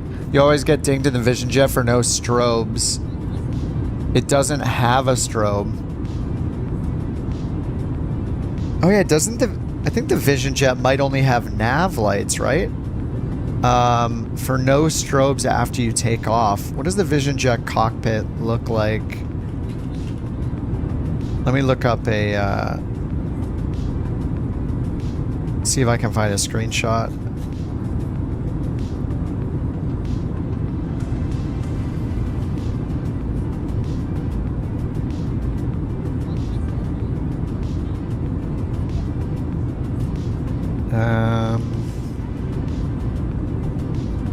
If Josh was here, he could tell you. You lose a whole point every time.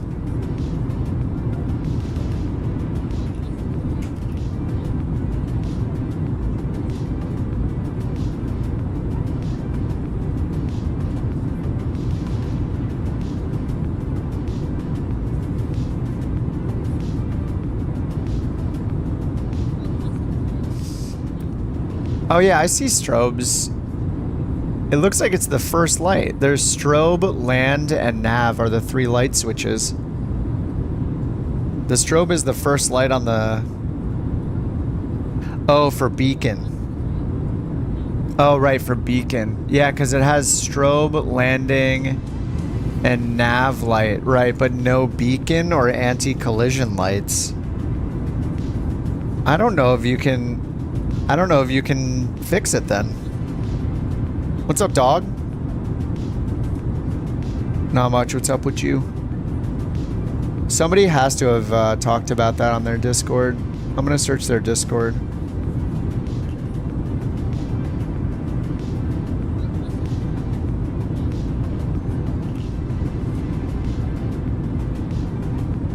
I would just ask them on the Discord. Yeah, almost nobody has said anything about the Vision Jet on their Discord server. I would hop in there and tell them. Because they should let you use the, like, the nav light only.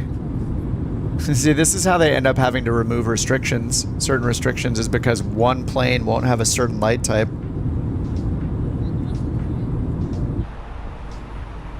Alright, we're at 390. We finally made it. Make sure all my lights are off.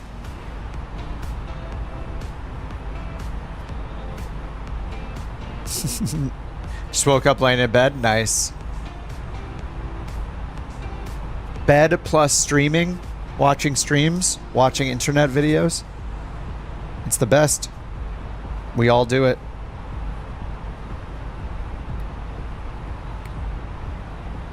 Oh man, do we have a ways to go? Let's see here.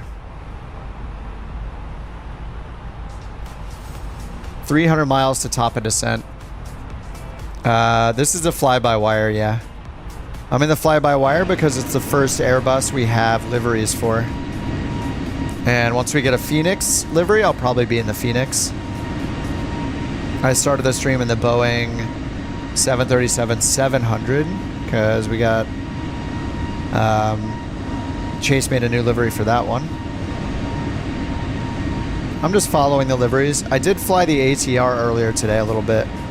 I have to learn the checklist on that. Yeah, it's the fly-by-wire A320 Neo.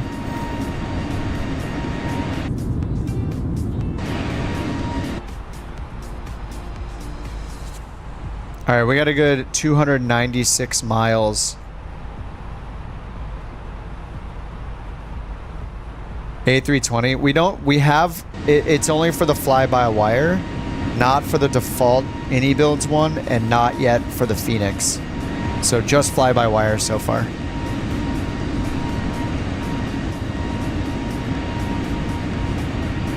So that's why I'm in the fly-by-wire. There are 4 different ones.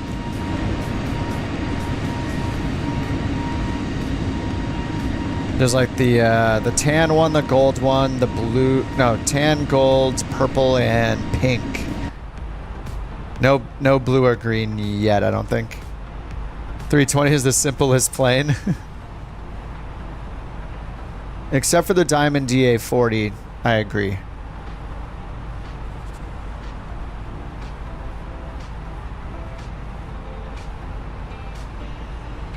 All right, pin charts, star. Let's unpin this SID. Clean up my pin charts here. We don't need the taxi from Saudi Arabia anymore. All right, we got the star, approach, and taxi. Airport elevation 62.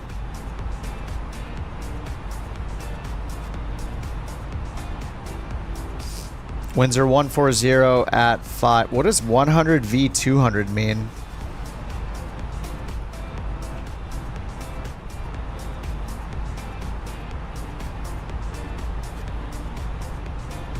Oh, wind direction. Oh, nice. I don't think I've ever seen that.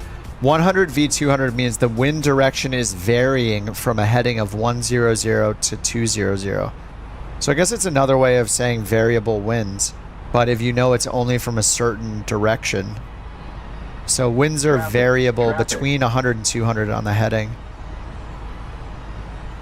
Oh no, the traffic.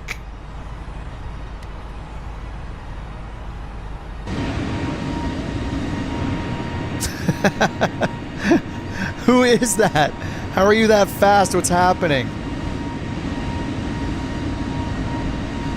Is that the A220 again? It's the 220. It's got to be the A220. It's Pickle Rick, isn't it? It's going to be Pickle Rick. He's just flexing his A220 that has the worst avionics anyone's ever seen in Microsoft Flight Sim. Come on, show me Pickle Rick. Show me the name. Why is there no name? Show me the name. Oh, it's Austin. Oh, no, he's in the 600. I'm so wrong. I'm wrong about all of it. It's not Pickle Rick and the A220. It's Austin in the 737-600. Why is his landing gear down? Wait, why is his landing gear down? Not me. Oh, that's you, Nick. It is a 600. I'm so bad at identifying planes. Why is the gear down? Microsoft Flight Simulator things. He's just flexing on me. He's like, not only can I pass you while you're in cruise, but I'm doing it with my gear down, and I don't even care. He's flexing. That's what's happening.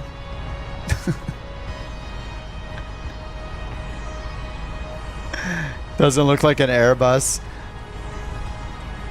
The engines on that thing looked way bigger than I thought they would. I swear the gear's up. I mean, let the evidence show the gear's down.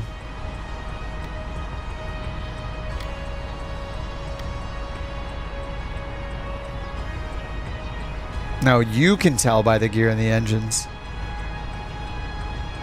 All right, I think we need some acceleration here. 263 miles till top of descent.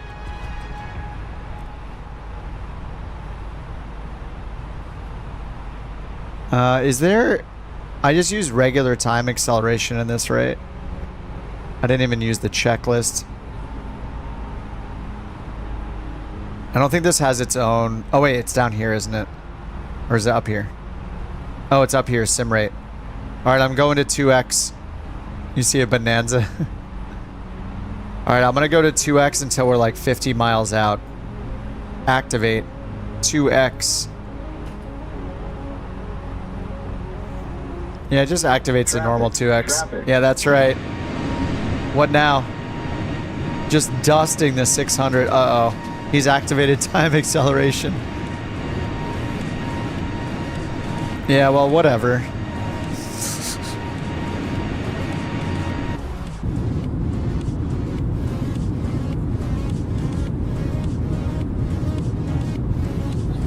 Where is he? Where'd he go? He's going right through me.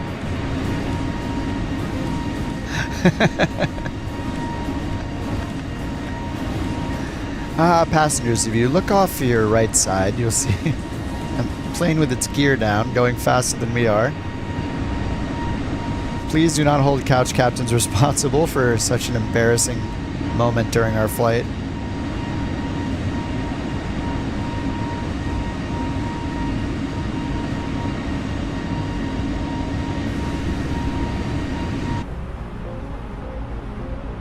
...1980s approach to fuel management.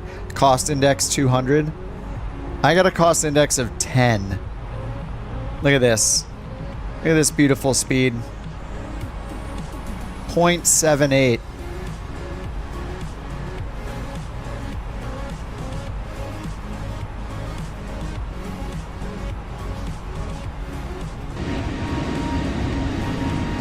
What is that?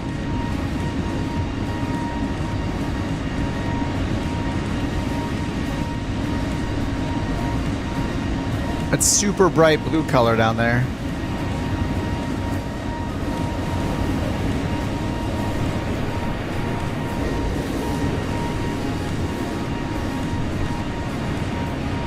I mean, this looks pretty awesome right now, though.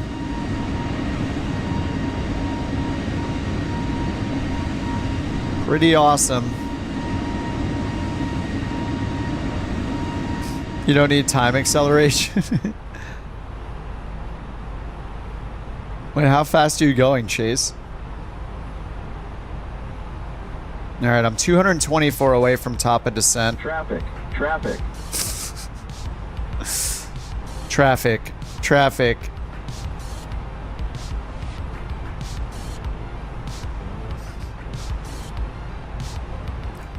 Wait, what's this altitude reporting knob do? Oh, that's me sending... Oh, that's mode C, of course. This is on auto. I don't think there's any way for me to turn the TCAS sounds off. Salt ponds? The blue?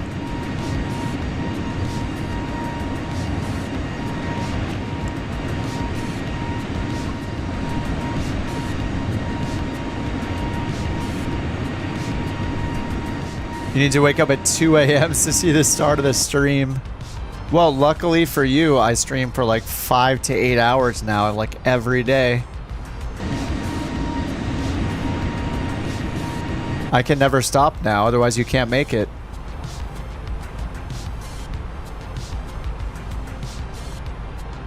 Dude, Rock is at 47,000 feet. He's at 45,000 like on... yeah, we're streaming tomorrow, Nick, because tomorrow is Saturday. And that means I'm going to try to find somewhere cool in the world to fly. And we're going to just take it very casual and just fly around to a bunch of airports. I think we need to do a bunch of like really difficult grass strips to balance out all of this. All this hard surface runway action we have.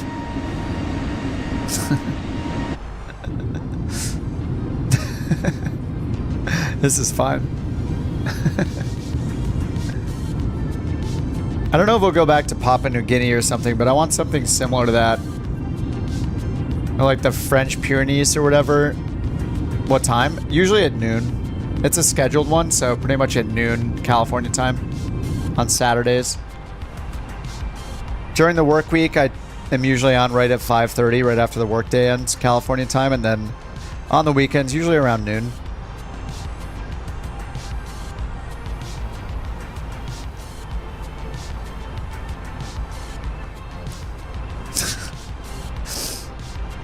Okay, how's our 186 till top of descent? All right, so let's do our landing calculations, I guess. This takes about 20 minutes to do, so let's see, runway elevation and runway heading, runway slope, LDA, our approach speed, and our estimated weight. I'm gonna put in, let's see, I'm gonna put in our weight from our OFP. Estimated landing weight 117025. Flaps full. Traffic. I always do flaps 3 by accident. I'll try to do flaps full this time, and we're gonna use reverse thrust, sure. Yeah, maybe I just won't use reverse thrust for once. All right, now let's go and look up the data for runway 12 right. Pin charts, taxi. And actually, we're gonna need probably the airport info continued page. All right, 12 right. Traffic. All right, here's 12 right. 119, and the elevation is 11. So runway heading 119, elevation 11 feet, and we'll assume it's dry. Contact Doha radar 126.7. Have a good day. QNH is showing 0995. 995. Traffic. Temperature 37. Traffic. Okay. Get out of here. What the? Oh, my sim is freezing. No. Hey, Yudi, what's up? Autopilot landing? This isn't auto land, but I probably won't use it. I try to turn off the autopilot. I'm trying to hand land them most of the time just to learn the planes a little better, because I'm pretty new to airliners. But yeah, I'll probably turn off the autopilot like 1,000 feet AGL, something like that. This is a Cat 3 ILS, so we could do the auto land if we wanted to. The plus side to the auto land, though, even though it sounds lame to use the auto land, the plus side for the stream's sake, dude, the sim is still frozen actually. Oh no, it stole my keyboard. Oh my god, it stole my mouse, that's why. I'm dumb. Let's turn off the TARA right now. The plus side, we're going to get a master caution. The plus side to using the auto land is you can get some cool camera angles and watch yourself land, so. You want to learn the autopilot? Can I teach you? I probably could, but to teach people on a live stream is not the greatest. Most of the videos I have on YouTube are for smaller planes, like the Garmins and stuff like that. Have you used an autopilot in a small plane? If you've used the autopilot in a Garmin, like a Garmin autopilot, or even a basic like Bendix King autopilot or something like that in the sim, then you have a good foundation already. It's not going to be too hard for you to learn an autopilot in a big plane. But you should start learning an autopilot in a small plane first. I mean, you should learn everything in a small plane. No autopilot. Yeah. So it's just like anything. If you try to do the hardest thing possible, it's going to be even harder to learn as your first thing. You should start with the simpler ones. So like try like the Diamond DA40. You started the game straight from taxiing an A320. Yeah. If you actually want to learn the realistic stuff, you need to learn it in a realistic way, in my opinion, which means starting with a small plane. Because it's not even just about learning the autopilot. Like, if you want to learn, like, there's so much to learn that has nothing to do with the plane itself. Like, you have to learn how to look up the weather, how to set your altimeter, how to choose which runway to take off from, how ATC works, what rotation speed is, what a V speed is, you know, like how to configure your gear and your flaps. And there's so many things to learn that have nothing to do with which plane. The little planes are unstable. They may feel unstable, but the difference is that if you're flying this plane and you make a small correction, it's going to feel like it's stable, but this thing is 100 times the weight. So you're suddenly going to be off really far away from the runway. With a small plane, a small plane is an agile plane. You can correct, if you make a mistake, you can correct that mistake much more easily. If you make a mistake in a plane like this, it's much more unforgiving, especially when you're coming into land. So the best thing you can do is learn a small plane. If you want to learn, like, if you actually want to learn all the ins and outs of how things work when you're flying, you're going to learn so much that applies to every single plane that you don't want to deal with all these controls and all these controls on day one. Like, you're setting yourself up to get frustrated and get confused and get failed. Is it easy to do all that on a keyboard? No. Unfortunately not. Like flight simulation, if you're just trying to play with a keyboard and mouse, it's very, very difficult. You need at least, I would say, a flight stick. Any kind of stick or yoke is going to be a huge, huge benefit if you're doing the flight sim. Like a stick that has a little slider for your throttle, you can totally get by with that. Like a cheap Logitech stick, HOTAS, even just a stick alone. A lot of sticks have a tiny little slider on the bottom of them that you can use for your throttle. So it'll feel weird to have your hand on the stick and your other hand on the stick on the base of it. But oh, what's our top of descent here? 85 miles. I'm going to turn off time acceleration for now while I'm blabbering here.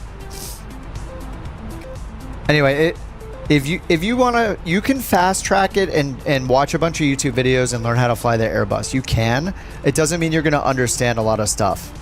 And that's fine. If you just want to get it off the ground, you want to get to an airport of your choosing and be like, yeah, I did it. I landed the Airbus. That's totally fine. You can do that. But if your goal is to like understand things step by step, then it's going to benefit you a lot from starting in a smaller plane. Like the simulator is meant to simulate reality, right? Like it's not perfect. Real world pilots will find tons of things that are inaccurate. But in general, the goal of the simulator is to be realistic. So if you want to learn in a realistic way, you need to learn as if it's real life. And you're not going to be in an Airbus on day one in real life. So it's just up to you. You can hop in right on the runway, Google and YouTube, and figure out the recipe for press this button, press this button, press this button, and hopefully get to your destination. That's doable. That might be all you want to learn, and that's fine. Like, that's totally fine. You don't have to learn the realistic way. If your goal is to learn the realistic way, you should start in a realistic way, which is in a small plane. And you can jump right into learning autopilot in a small plane. That's what I did. Like, I've just been getting into airliners after like 4 years of simming, but I did GA a lot. Smaller planes for a long time. Because I think they're fun. Like, it's nice being really low to the ground in this sim. It's beautiful. Buy the F-35? Well, you can do that. Like, I don't know anything about the fighter jets, about military jets, so it's up to you. That's a totally different skill set. Like, learning fighter jets is totally different. You can do that, learn how to land on aircraft carriers. You can learn how to fly helicopters. I know nothing about flying helicopters. I suck at flying helicopters. Gliders, also, same thing. I know nothing about flying the gliders. There's so many options, you know? It has as many possibilities as like the real world has, you know? There's so many different planes, like hundreds of planes. Helicopters are hard. Part of flying a helicopter is having the right gear.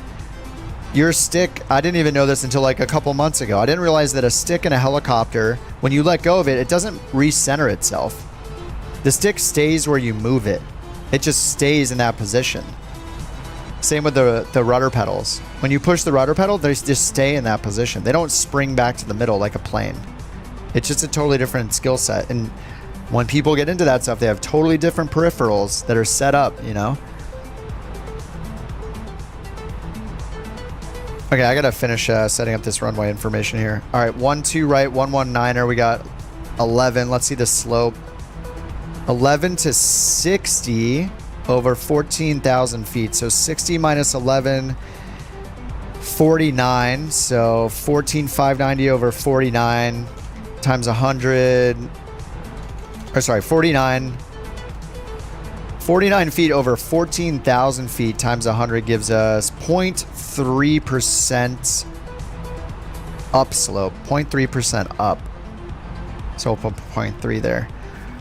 Okay, runway LDA. So the LDA is different from the full length. So we have to go to the second page. Airport minimums. We need LDA for 12 right.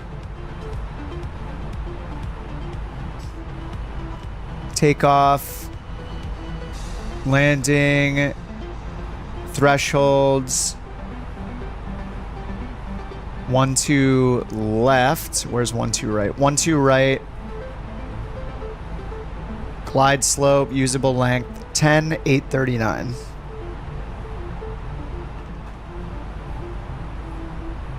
Okay, approach speed, FMC, or McDo. Okay, let's figure this out. Cruise. Next phase. Whoops, I was hitting the arrow. Descent, approach. Okay. So METAR 140 at 5 and 37 for the temp. When I say 140 at 5, I'll double check that. 140 at 5? Yeah. And altimeter QNH 0995. 995 QNH. Okay. So approach speed's 123. Gotta go back here. This is so much work on this plane. 1, 2, 3. Now we can calculate. Okay, we can do low even if we want. 10,000 feet. Do low or medium braking. We'll just do medium. Top of descent. How long? Progress. Oh no. It's under performance, right? 42 miles top of descent.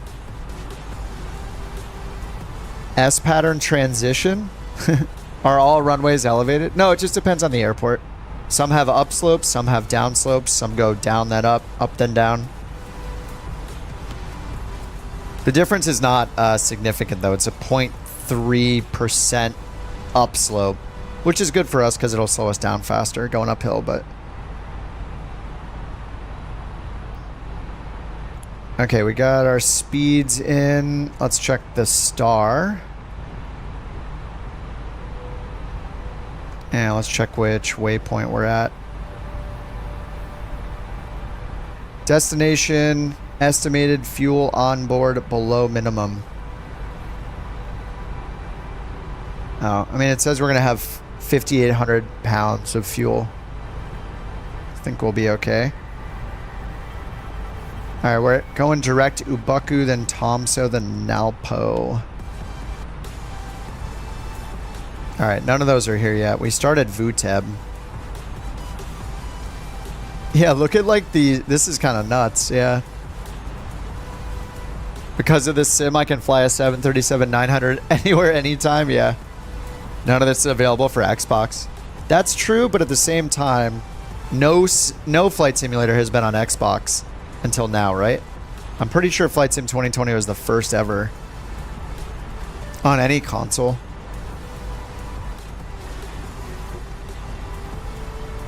Oh, a glider group flight is a black screen you're working on aircraft specific. This right here, this is an Airbus style flight computer. You can call it the McDo or the FMC, the Boeing, the other one. Oh, the tablet. Do you mean just the iPad over here? The tablet is, this is basically, yes, this is specific to this plane, yeah, but a lot of airliners have this, even some smaller planes. It just depends on the quality of the plane.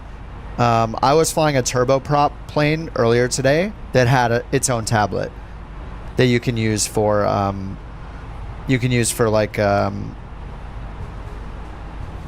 usually it's for things like opening the doors, setting chocks, checking the status of your engines, repairing engines. It just matters the plane. There are various qualities of planes you fly in the sim. Some are very basic and don't have all the bells and whistles. Some of them are very advanced and have things like wear and tear. You lose tire pressure. You have to fill up the tires. You have to do a walk around. You can break the engine. You can have engine failures, you know, all that kind of stuff. So it depends on like the quality of the plane that you're flying. A lot of the airliners, especially the really high-end ones, they have all that stuff modeled. But yeah, there are smaller planes that have iPads like this. Does any airport support attaching an air bridge? Attaching an air bridge? I don't know what that is. What's an air bridge? Okay, let's see what's next here. Okay, we're just on the star. We're gonna do auto brakes medium. TCAS is on standby. Top of descent. It's gotta be like right now, right? Performance, 14 miles. All right, I'm gonna tell them we're ready for descent. Colt 323, ready for descent. Colt 323, Route 3 Charlie, runway 30 left. Descend to 8,000 feet, QNH 090905. View 3 Charlie, runway 30 left, descend to 8,000 feet, Colt 323. Wait, we got 8,000 feet, 30 left. All right, they changed the runway. 30 left, QNH is 090905, and descend to 8,000. All right, we're going to start our descent to 8,000, then we got to set up for the other runway. Okay, 8,000, open descent. Oh, air bridge is a jetway? Oh, connects the aircraft gate. Yes, I just did it for this flight. The default ones in the sim work decently. They're not too bad. A lot of them will work with the default sim. There's also an add-on called GSX. There's a lot of add-ons in the sim. GSX is, if you rewind... Oh, sorry, you're on Twitch, not YouTube. If you go to my YouTube instead, or watch the replay later, you can rewind it, or just on Twitch watch the video replay. You can rewind back and watch me do it. I use an add-on called GSX, and it gives you fueling trucks. You see all the passengers board. If you're at a jetway, it'll attach the jetway and they'll board through that. If you're not at a jetway, stairs will be attached and they'll get on buses. They'll arrive on buses and walk into the plane. Yeah. That's an add-on, but you can attach the jetway at most airports. Yeah, even by default, it works decently. GSX is just the next level where you see the passengers and you can call in the fuel truck and watch it refuel you in real time and all that stuff. Okay, so we need to set up for runway 30 left now. So I was set up for 12 right, so now we have to redo everything. All right, so we're gonna unpin this. We're gonna look at 30 left. Yes, there's an auto land for this one too. Maybe I'll just use the auto land. Okay, so we got 30 left, and initial approach fix is all dot. That's the only approach. So let's program that. Flight plan, destination, arrival. 30 left, and we're still on the star, which is the Voot B3 Echo. That's the 3 Delta. Where's the 3 Echo? Okay, the 3 Echo doesn't apply anymore. Oh yeah, they gave us the 3 Charlie. All right, we got switched to the Voot 3 Charlie. All dot, nice. Okay, all dot is the initial approach fix. Okay, we're good there. Let's set that. Let's look at the flight plan. Look for discos. Decel. All dot. Okay, that looks good. Outside air temperature right now. What is it? Negative 28. Minus 28 Celsius. Have I ever done auto lands? Yes. Yeah, the Airbus is so much easier to auto land with too. Even manual landing in the Airbus is so nice with fly-by-wire and with the auto throttle on until you land. It's so nice. It's just way easier than the Boeing. Boeing feels like you're doing it manually. How do you steer the pushback vehicle? Through the ATC menu, it gives you, by default, it gives you a few options when you're calling ATC. You tell the ATC ground crew over your radio, you hit ground services, you say attach pushback. Then you can say straight, left, or right. Those are the three simplest. And then again, like everything, there are add-ons that make it better, where you can control it. GSX, that thing I talked about that brings the fuel and the passengers, that has its own pushback thing as well. And you just tell it like, okay, push me back with my nose to the left, and it'll generally really accurately push you back onto the correct lines and everything. No, I haven't flown the 747. I mean, maybe like twice ever. It's been a long time. Okay, let's check the frequencies. 111.3 down here, RadNav. 111.3, IDBW, and 299. Yep, that's the right identifier. That's the right course. Minimums, it's Autoland, so we're going to be Cat B, ILS, Cat A. Aren't we in a class Charlie? Anyway, we're just gonna tell it to Autoland. All right, course, it's got 299, so we need to set on our performance. We're gonna set 0 for our radio minimums. Which runway? I got 30 left. The sim's freezing right now. 30 left. I set up for 12 right, but we got 30 left. All right, 0 on the radio minimums.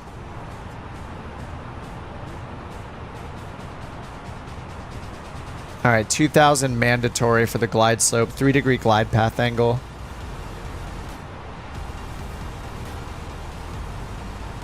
Okay, I think we're fine here. That's pinned. We got the star. And we got some speed restrictions on the star too. Hi, puppy. The puppy is here looking super cute. You're such a cutie. She's got such a cute face. Yeah, you're cute, like the neck scratches. Yes, a little intermission here during descent for puppy neck scratches. Yeah. Okay, so let's just double check if the METAR has changed. It has not changed. Boeing's basically manual. It is nice doing the Autoland in the Boeing. It's just a little more work.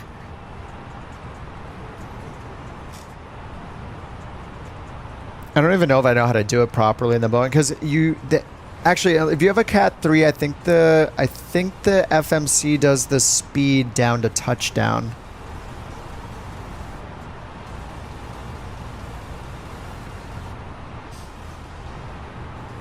Okay, radio 0, we're at 22,000. Oh yeah, what's our transition altitude?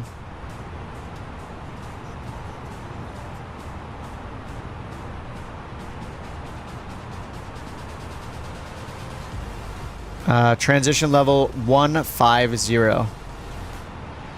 in Dubai. 150. Alright, I might as well check the checklist here. Approach, Barrow, Ref. We set our radios, our minimums for radio. Auto brake as required, we're going to do medium. And then engine mode selection as required. Okay, landing. Landing, no blue and ready. Alright, we're still at 20,000 feet, so 15,000 for transition level. 15,000. And then there's no standby altimeter in this thing, which is weird. But they gave me 995 for the altimeter. I'm just gonna do it way in advance. 995. All right, we're at 18,000. Transition level's 15,000. That slowed us down a little bit.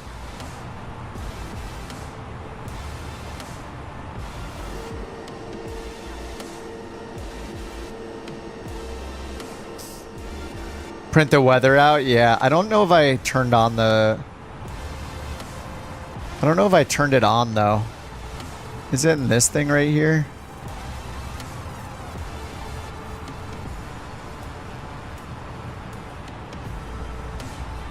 Consult message record.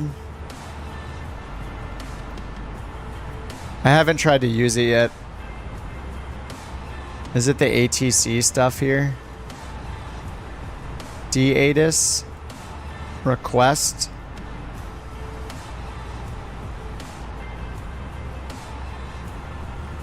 No ATIS report received. Print automatic. Okay, nothing happened. I don't think I think I had to like agree to install it or something.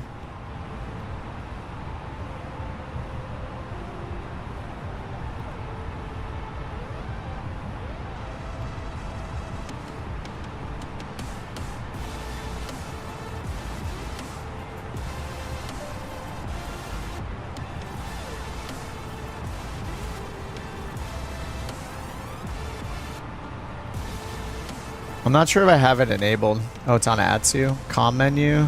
Oh no, it's data link, isn't it? Oh, data link print. Data link available. Print. Oh, it's coming out. Ah, hey, what the? What's my camera doing? AOC only. HF not installed. Well, that's useful. I think I didn't install the printer or something.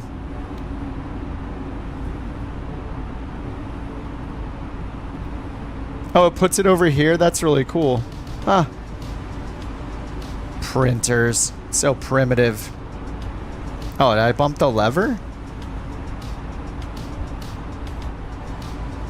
Why does it say lever climb? The lever is in climb. What is it talking about? Manual thrust. Is this not in climb? They're both in climb. What is it talking about? That's the climb detent. That's the climb detent. What's happening? Okay, now I guess I just had to move it. That's weird. Why didn't it say lever, take it out of climb, which it's already in, and then put it back into climb? Why didn't it say that? Instead it said... Yeah, I just did it, Sean. Didn't I just do it?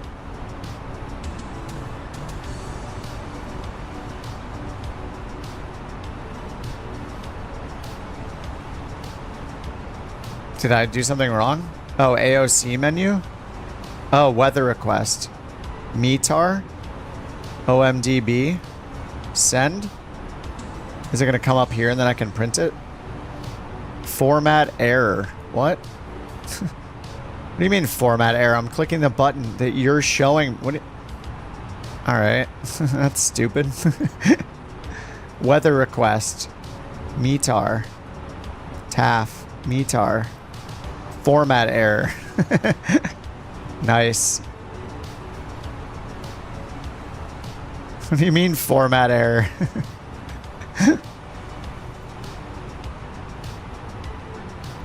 Free text. Received messages. I didn't ask for... I didn't send any requests out though. I have to do this first. I have to do a weather request. AOC ATIS request. Select arrival or departure. Okay, arrival send. Oh, this one. Request sent. Okay. Receive messages. ATIS. DATIS not available. Print. Let's print that.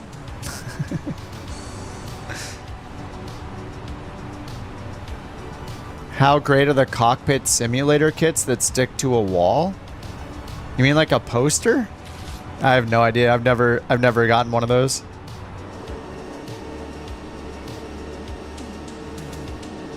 Okay, how are we doing here? 16,000 feet, still descending in open descent. By panel, do you mean it's just like a poster, right? Yudi? Thanks for the follow, by the way, dude.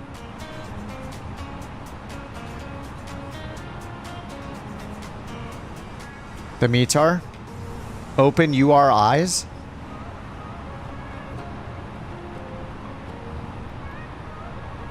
I mean, I got the, yeah, I got the METAR over here already, though.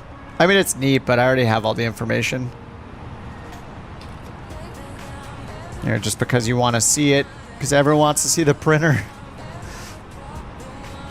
How does this thing even exist? I'm way too high. I've been in open descent forever. Okay, we got it. There it is. I do see the convenience though, because it's you can look at it while you're filling this out, which is kind of cool. So I get that. I'm way too high. I don't feel like I'm that high. We're at 15,000. We're going down to 8,000. Open descent. Thrust is idle. And yeah, we're definitely high on the star though. Yeah, this says 11,000 or below. We're at 15,000. I'm just gonna get the speed brake out, I guess. It's fine, they'll vector me around.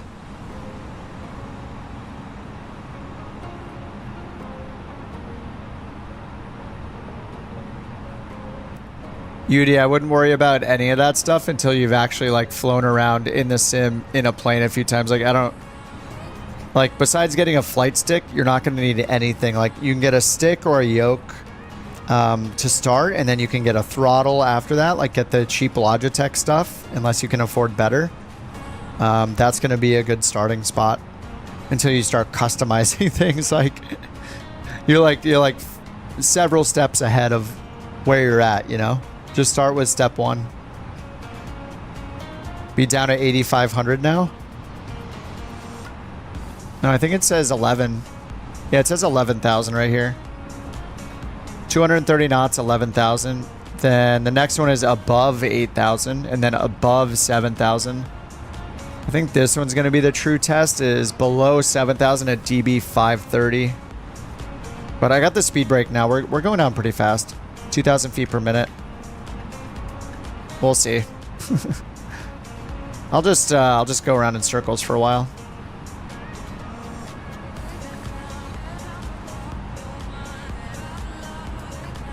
Free text is if you want to message someone on another 320. You type in their flight number. Are you guys going to send me a printout? It just says shite landing.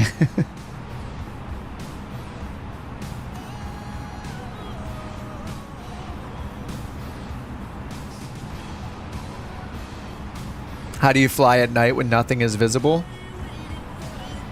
That is what IFR is for, which means you can fly completely relying on your instruments right here without even looking outside. You fly in here. You don't even look outside. And up to a certain point, you can basically take off, and then shortly after takeoff, you could technically be able to just stare at these instruments only without ever looking outside, and then end up at your destination like 100 feet above the runway or 200 feet above the runway, and then look back outside and land.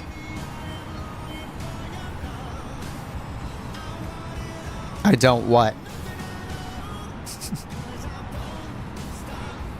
All right, 10,000 feet. I guess we'll get the landing lights on.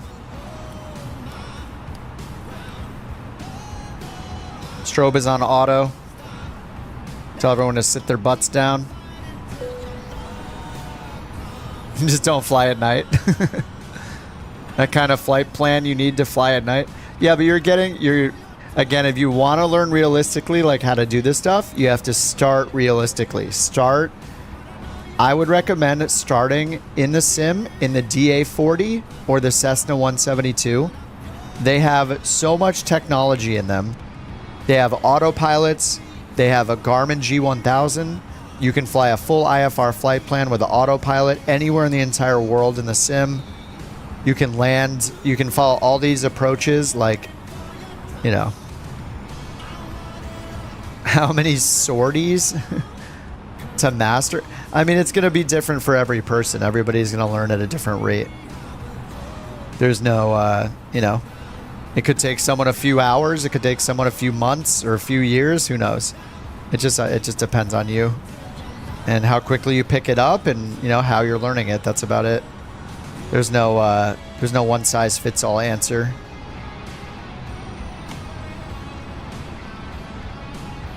$10,000 hours. Real world pilots can get their private pilot certificate in what would you guys say, like under 100 hours, maybe like 80 to 120 hours, something like that, in flying hours. I don't know the average. It matters where you're flying in the world in real life. So I mean, if you fast track it, you're gonna, like, look at it this way. If you spend 10 years doing anything, are you going to be better than the guy that spent a week doing it? Yeah. Okay, if you spend a month learning something, are you going to do better than a guy that spent an hour on YouTube? Yeah. So, however much time you put into it is how good you're going to be at it. There's no shortcut. Like, even if you fast track it and you get lucky and you do a couple flights, that doesn't mean you know everything about the plane. It doesn't mean you know everything about weather. It doesn't know if you know how to talk to ATC. Like, there's so much detail to learn that if you rush it, you're basically gonna. It's the whole you don't know what you don't know problem. And if you go too fast, it's like the combination of that and like the Dunning-Kruger effect, where once you start getting competent at something, you start overestimating your ability. And then after a while, time goes in, all of a sudden you think you're like the best of the best, and then you're like, oh no, I actually almost know nothing. And then you're down in the trough and you're like, well, I don't know anything. I feel like I'm starting over. That happens when you start learning a new skill. So you're going to get out of it what you put into it. Like, there's no magical matrix injection in the brain to learn everything instantly. If you put in 10 hours, you're going to know 10 hours worth of stuff, you know? You're not going to know 1,000 hours worth of simming without putting in the time. You know, it's just that simple. It's with any skill. People want a fast track, but nobody can actually do the fast track. It's the same whenever somebody sees somebody, they're like, oh, this person's now suddenly a hit musician. They're a star overnight. And it turns out, most often than not, that person's been working at it for 15 years. So, you know, it's the same thing. There's no shortcuts. You want to fly aircraft like the Concorde and the Top Gun? Well, luckily for you, actually, is it still available? I think it's still available. In Microsoft Flight Sim, there is Maverick with the Dark Star, and there are missions, and there's a Super Hornet. So it sounds like you might want to learn like flying fighter jets. You can do that in Microsoft Flight Simulator, but it's not going to be as detailed as a sim in Microsoft Flight Sim as it is going to be in like DCS, for example. If you want to learn fighter jets and do combat and stuff like that, you should play DCS instead of playing Microsoft Flight Simulator. If you want to learn commercial flying and general aviation flying, then Microsoft Flight Simulator is the way to go.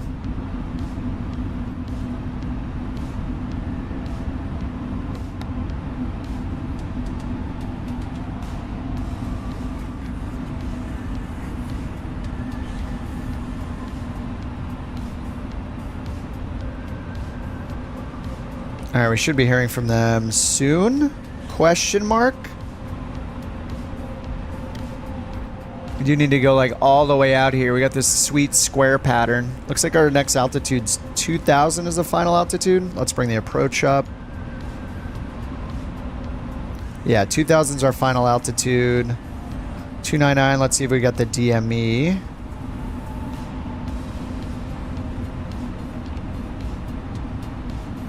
We do DME 4.9 because the airport's right there.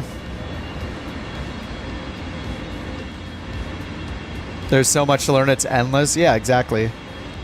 Yeah, an instrument is a good analogy too. I mean, it's with anything that's complicated, you know, like, and anything can be made complicated. Like if you want to be the best at knitting, I'll be like, oh, knitting, you just like knit the sweater, right? It's like, oh, you just land the plane, right? You take off and you fly to the location you land. Yeah, you just pick up the needles and you make the pattern, right? It's like, hey, you could like put a lifetime into becoming really, really, really good at that one skill, whatever it is. And you could be the best at anything or adept at anything. It's just up to you where you want to spend your time. But if you want to actually be really good at anything in your whole life, like, you're gonna have to put in the time, and there's only so much time you have. So, you know, you could be a beginner at 100 things, or you could be, you know, intermediate at 40 things, or an expert at 4 or 3 or 2 things. You know, like, it just depends on where you want to invest your time in your life. And for, like, you know, and this is, to be fair, this is for entertainment. I love learning stuff in general. Like, I'm just a person that loves learning things. And, you know, I don't plan on flying real planes, but I get a lot of satisfaction out of learning this stuff in the sim. Played trombone for 5 years, yeah. Dude, I've been playing guitar for a really long time, and I feel like I'm an intermediate guitar player, even though I've been playing it. Maybe I'm like a 5 or a 6 out of 10. Like, I'm not horrible. I can learn most songs, but I'm not like shredding and writing music. And those are different skills anyway. Playing and writing are totally different skills. Are they going to let me descend or what here? Announce on... Oh, no. I got the bug where it says announce on frequency. Descending via Vute 3 Charlie. Yeah, it was... Beyond ATC was just frozen. It literally just said announce on frequency. I don't know why it said that. The last time I checked it, it was... what it's still showing now, which is descend via.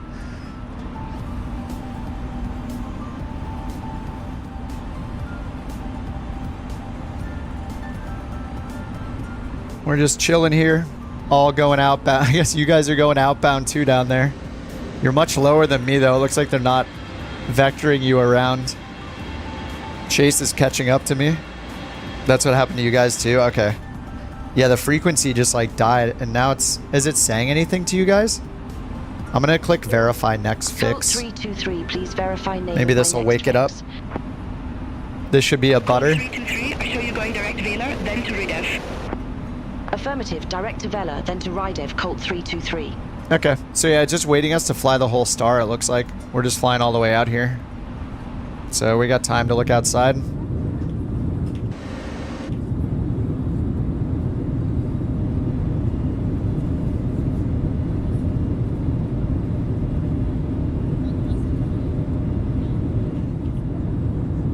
This is the best view. 9.02, nice Rex. You had to contact tower, advise them you were landing? Oh. I think it's waiting for us to get past all these waypoints on the star. Like, look at all these waypoints taking us, like, way out.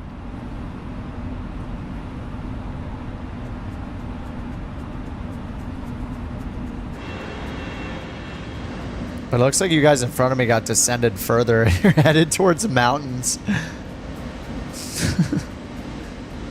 You have a small TV next to your sim. You can follow YouTube step by step. Nice.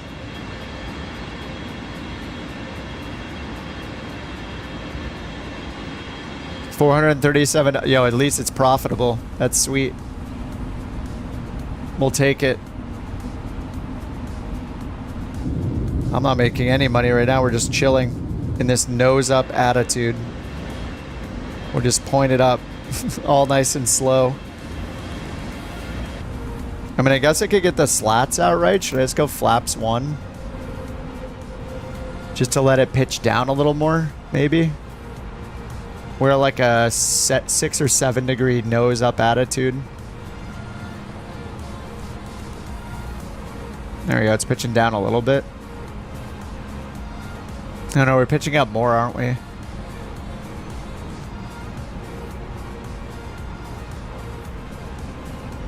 No, I'm gonna put those back up. That was a bad idea. It's just slowing us down way too much. Oh, most of the time you lose money. Yeah, it's like a few passengers. $437 of oil money. You don't follow if you think it's bugging. Yeah, we're coming up on the turn here. I should probably just descend. I need to get down above 2,000 feet. I'm just going to set it to 2,000 and hit the descent.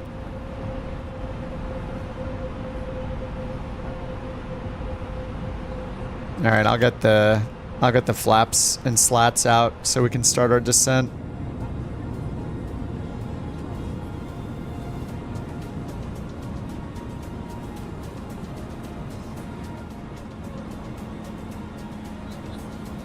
Yeah, Concorde's commercial. Yeah, you can fly the Concorde.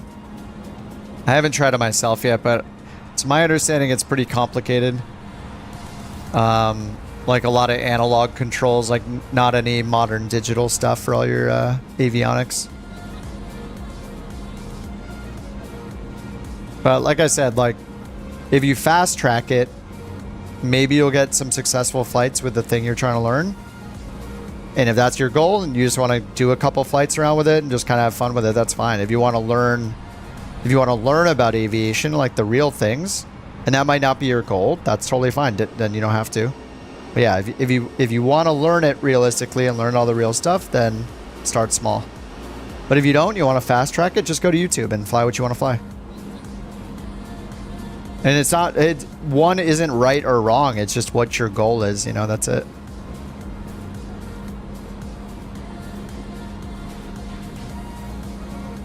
Yeah, Sean, it's super pretty. You can't fast track the Concorde. I mean, you might get lucky, but yeah, I mean, the thing is, people getting in the plane and starting on the runway and taking off is one thing, but as soon as you actually want to get to another airport, just being able to navigate to another airport is something that is a learning curve, you know, like that is going to take time to even learn how to get somewhere. So you're going to have to learn how to navigate. It doesn't matter what plane you're in. That's like you're instantly hit with the it doesn't matter what plane you're in problem, which is there's so much to learn regardless of which plane you're flying. That you don't want, you know, 500 buttons in the plane when you can fly one that has 50. So it's just going to be much more difficult, and it's going to get more frustrating when you're trying to find all those controls.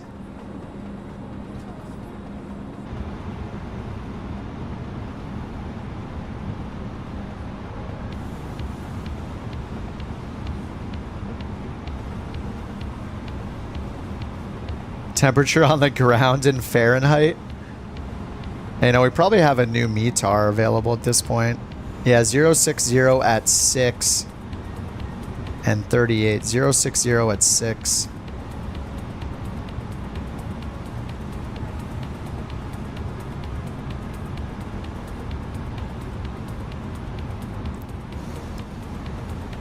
And 38, 123, 0, full flaps. I'll try to get full flaps out this time.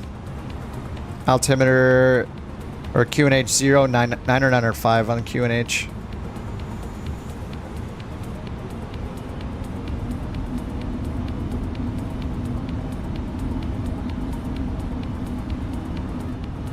We're 24 miles out still.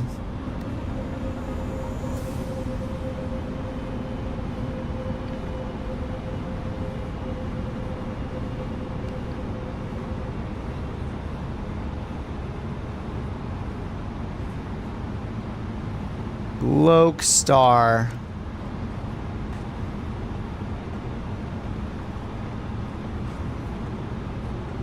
Actually, we're just going to do Loke and trying to give it control of the altitude.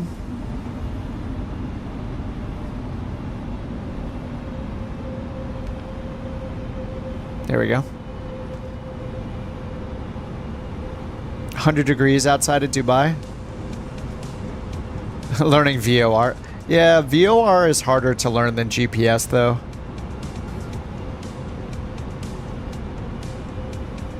Yeah, VOR is like, I feel like you could start with GPS and then if you want, go back and learn VOR. But I guess real world pilots, like, I'm pretty sure my girlfriend learned you know, obviously just pattern and, you know, just flying visually and all that. And then eventually started using VORs first. Already on the final? Already?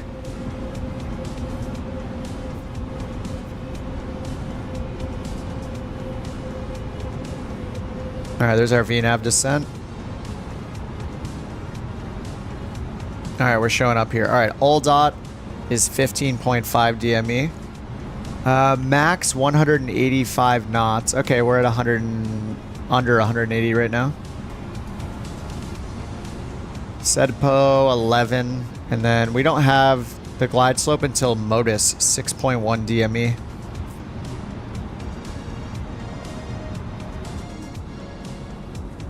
This is pretty cool.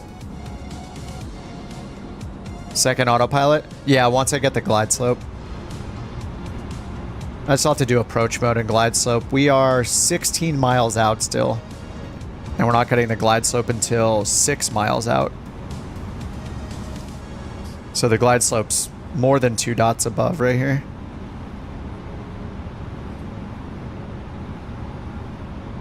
Yeah, but it's a dry heat. Yeah, exactly.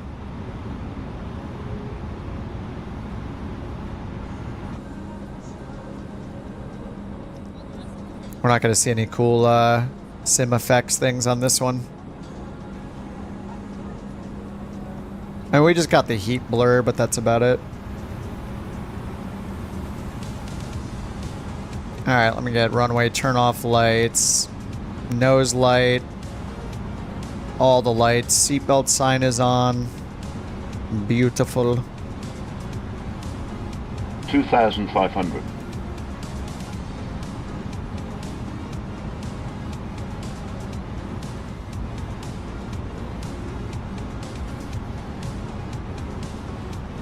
Yeah, mandatory 2,000 feet before capturing the glide slope.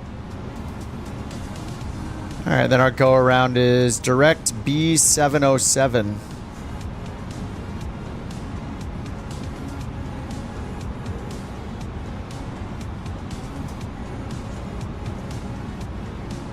Alright, altitude capture.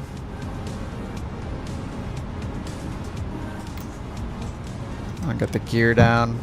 10 miles out.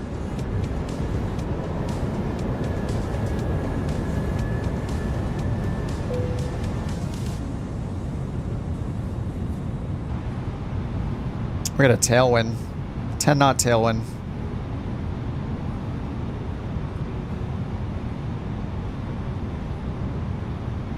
Alright, 2009 DME. So now we'll do approach mode. Flaps 3. Flaps full.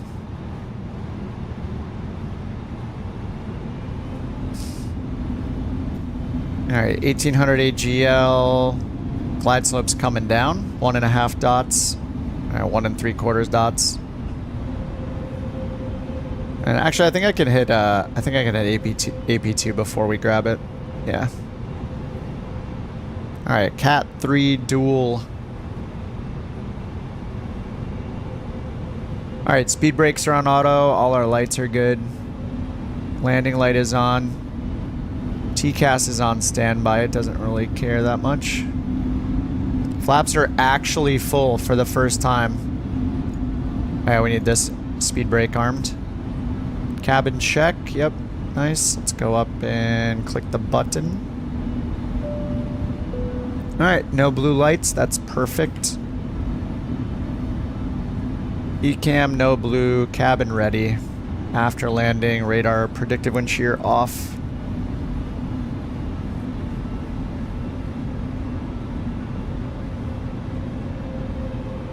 Now we can just watch. We can just chill out. Auto land is the best.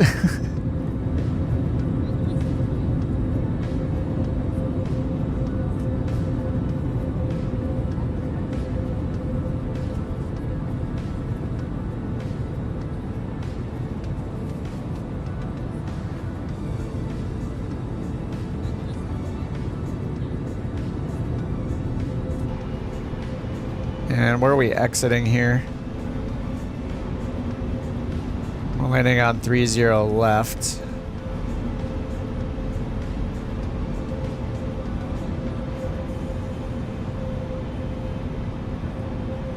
All right, turn off to the left. Kilo 9, Kilo 8, something like that.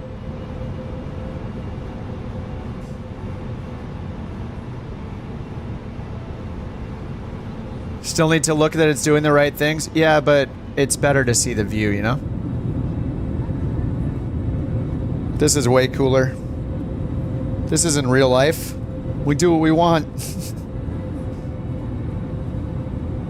Yeah, just pull out. Yeah, just pull the throttle to idle at when it says to.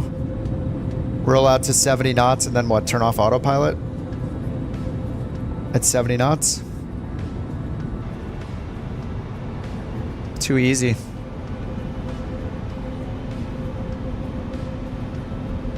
I mean, this is cool, but this view is way cooler.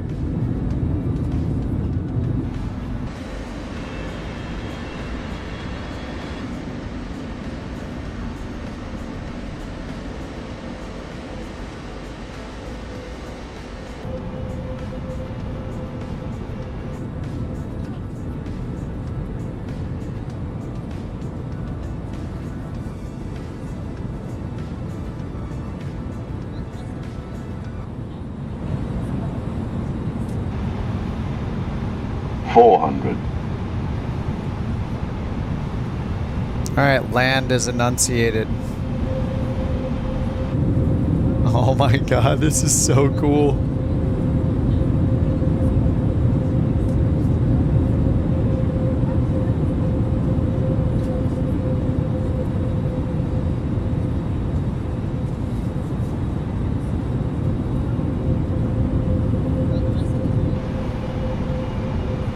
Above. 50, 40, 30, 20. Minimum retard.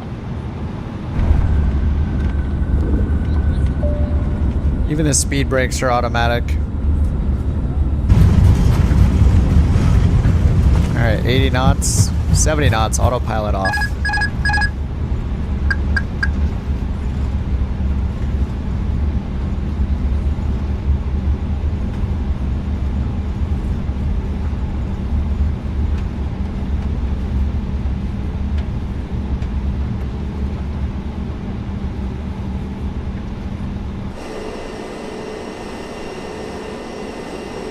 Hot brakes, baby. Hot brakes.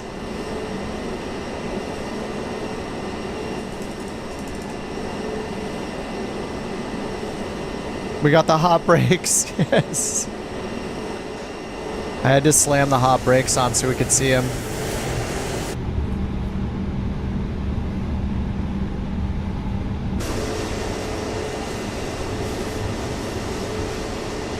Bye-bye. See ya, dog. Auto brakes on, flaps are all the way up. Landing lights off. Nose off. Wing off. Strobe, auto, runway turn off light off. Taxi on. Now we need to see the boys.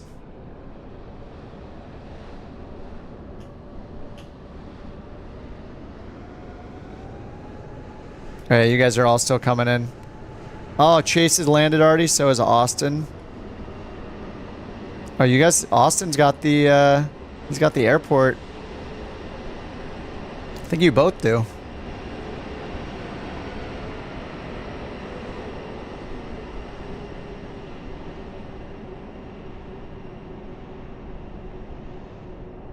Perfect Cat 3 landing. Thanks, Sean.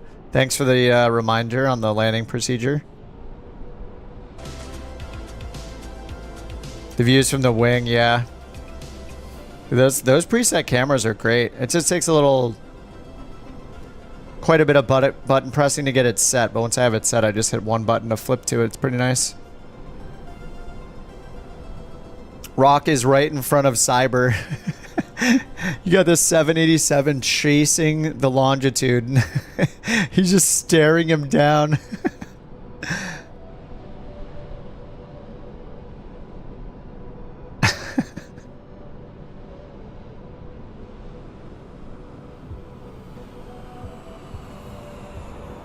A double landing.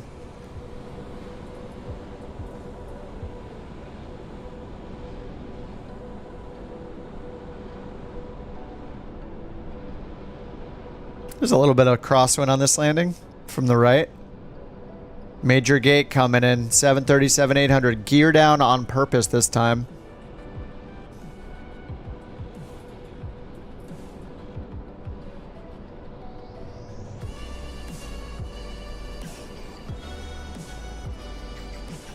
Whoa, whoa. He's down. Oh, now he's down. Little in the right lane, but it's good. Couch captain's down. Oh, the sim froze 30 feet above. I look lime green. Oh my god, here comes the 747. Look at that monster. And then Jules behind him in the 777. Not the 777X though, it's a 777W. Would you call the 777W a W or the 777X a W? Which one's a W?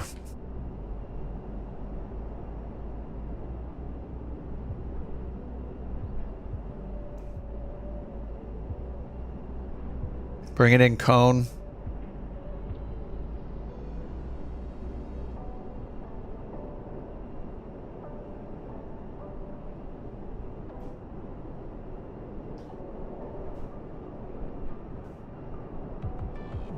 The 777W. You want the X though, right, Jewel? Alright, we got a little crab action going here. Yeah, the windsock was showing a little bit of a crosswind. There's the sock right there.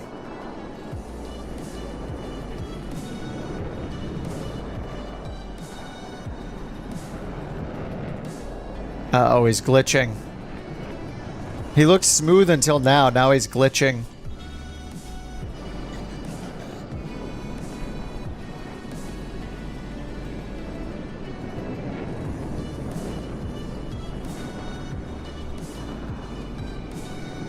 Oh, the gear finally came down.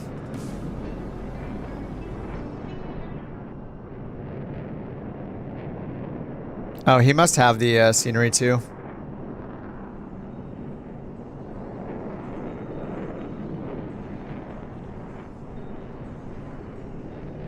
Weather in South America is looking bad. Which 747's the Salty? Do people use the Salty still? Is it a mod of the default? Or is it like its own plane?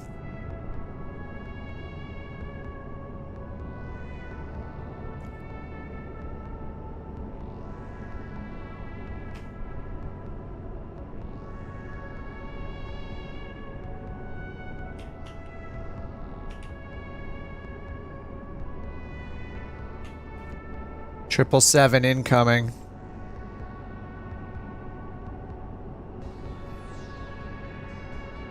Are you saying you want to chase the bad weather, Chase?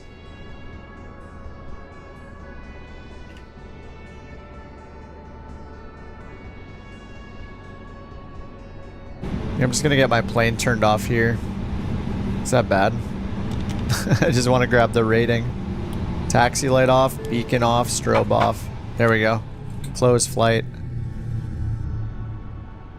Alright, flight closed. 9.31, even with an auto landing. The takeoff. Off centerline landing? No way. I got dinged for the landing with an auto land. Only I could do that. And the takeoff. I thought the takeoff was fine too. Feels bad. It's still higher than my current rating though. I'm like a 9.1. That's an improvement. You have it installed but never used it? Yeah, I saw it on the fly-by-wire installer. The engines aren't even turning. It's impressive. They're not just idle, they're completely off.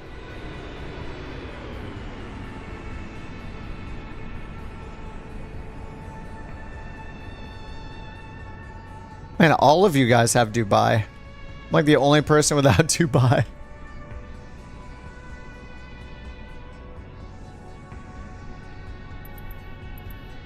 Alright, what gate is this right in front of us?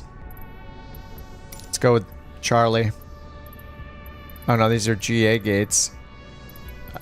Why can't you go back in GSX? It's so weird, right? It says gate, but then it says... Okay. That's a heavy gate.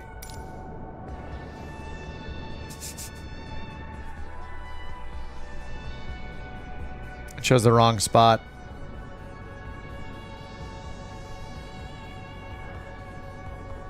You got tank for takeoff the same? Yeah, maybe a misalignment.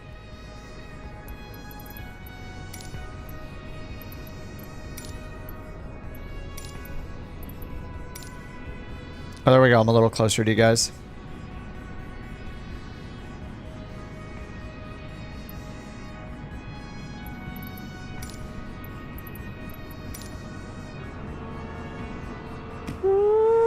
There we go.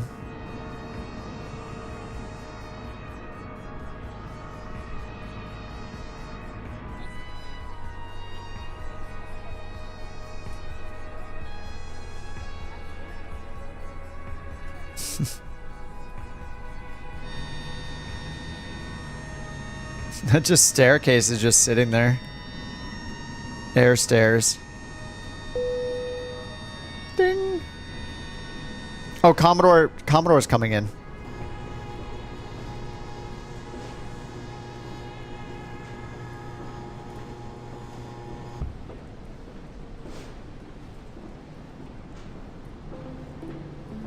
He's again somehow in a nameless plane. Is it going to show a Bonanza? What's going to happen here? Oh, and he builds it at Dubai. Nice. Need all the airports. Bring it in, Commodore. Oh man, are we doing another flight? All right, we're gonna have to do a poll. It's pretty late.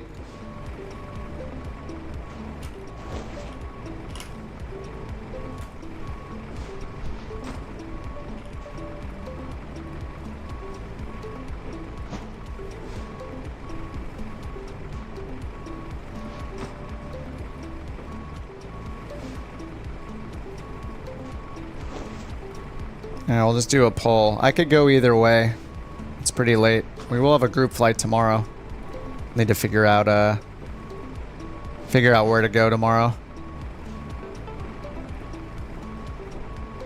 I have no idea what Commodore's in. It says he's at 300 feet, but it looks like he's at like 10,000 feet. Yeah, I think sleep is the responsible choice. It's almost midnight here. Yeah, it's showing him. What is he in?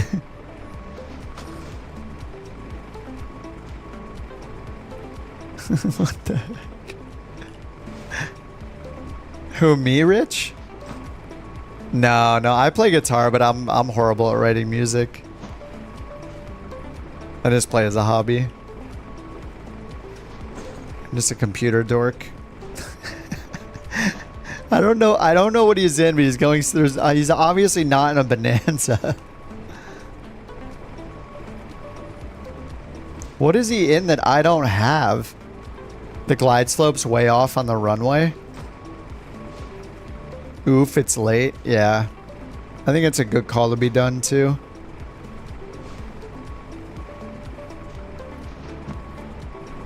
Commodore, what are you flying? Are you in the chat? What are you flying right now?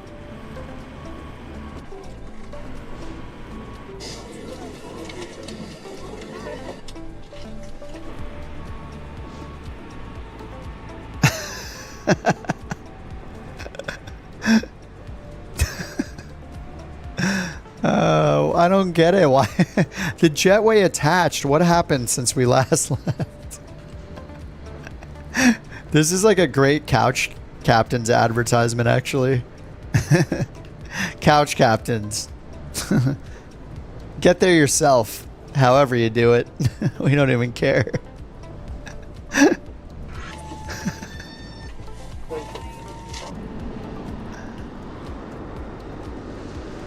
Wait, where's my plane?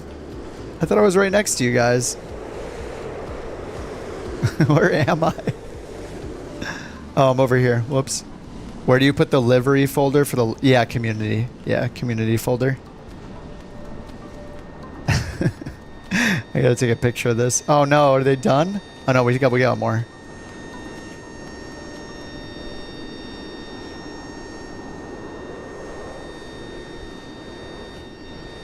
Quick screenshot before we call it a night.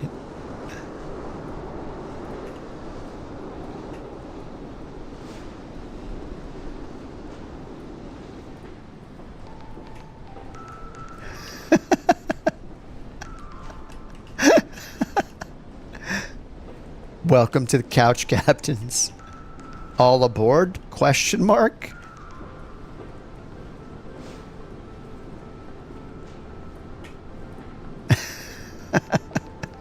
It makes them look gigantic too. It didn't show up after rebooting the sim. You didn't put the... Did you unzip it into your...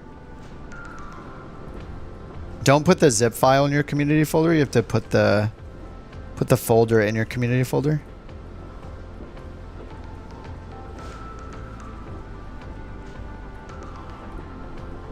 The zip file has a folder within it. You put the folder into your community folder, not the zip file. Psychedelic. That was pretty fun. All right, the poll's 50-50, so we're going to take this opportunity to sleep. We'll be on in the morning, or in the at noon. We will continue the shenanigans. It's the weekend. I have nothing going on tomorrow. I got something to do on Sunday for once, but that'll just take a few hours. Oh, I love the shadows too. That's beautiful. You love to see it. All right, dudes. I will see you guys tomorrow. Thanks for all the flying. We got a good 6.5 hours almost. I'll see you guys for a group flight tomorrow. I don't know where we're flying yet. I'm gonna try to find somewhere new. Should we go like Central America? I feel like we should do Central America. Maybe we should do South America again. I don't know. Alaska was so fun though. What if we do some crazy... What if we put on skis and we go in Alaska and find some really short strips? Because there's so many tiny little strips there. You can't... Like we were looking for big airports and we couldn't find any the other day, so... I know Alaska's like kind of overdone, but we don't go there that much. I think Alaska might be fun, and we can put some skis on our 172s and our DHC2 Beavers and stuff like that. That could be fun. Anyway, if you got any suggestions, plop them in the Discord. You're thinking South America would be cool? South America, grass strips. I want to get some like super bush flying in. We got to get like...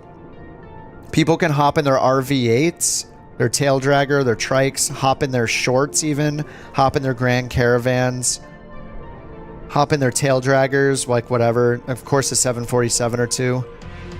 Yeah, maybe short airstrips in South America. And there's that South America mesh that I bought when we did South America, the Orbex one. So it's got some good mesh. All right, guys. I'll see you tomorrow around, yeah, it'll be precisely at noon. Gonna wake up, get the coffee going, and we'll find some small airstrips to fly to in South America probably. Thank you for assembling the Couch Captains. I hope our rating went up tonight, but if it didn't, who cares and who's going to stop us? The Andes.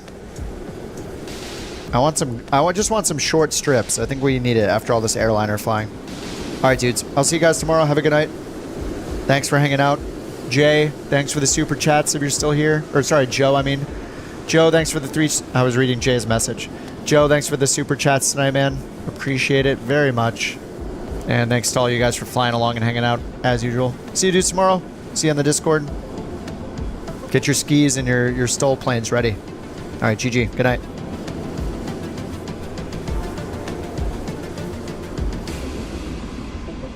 Whoa, what's happening to the brakes? What the heck?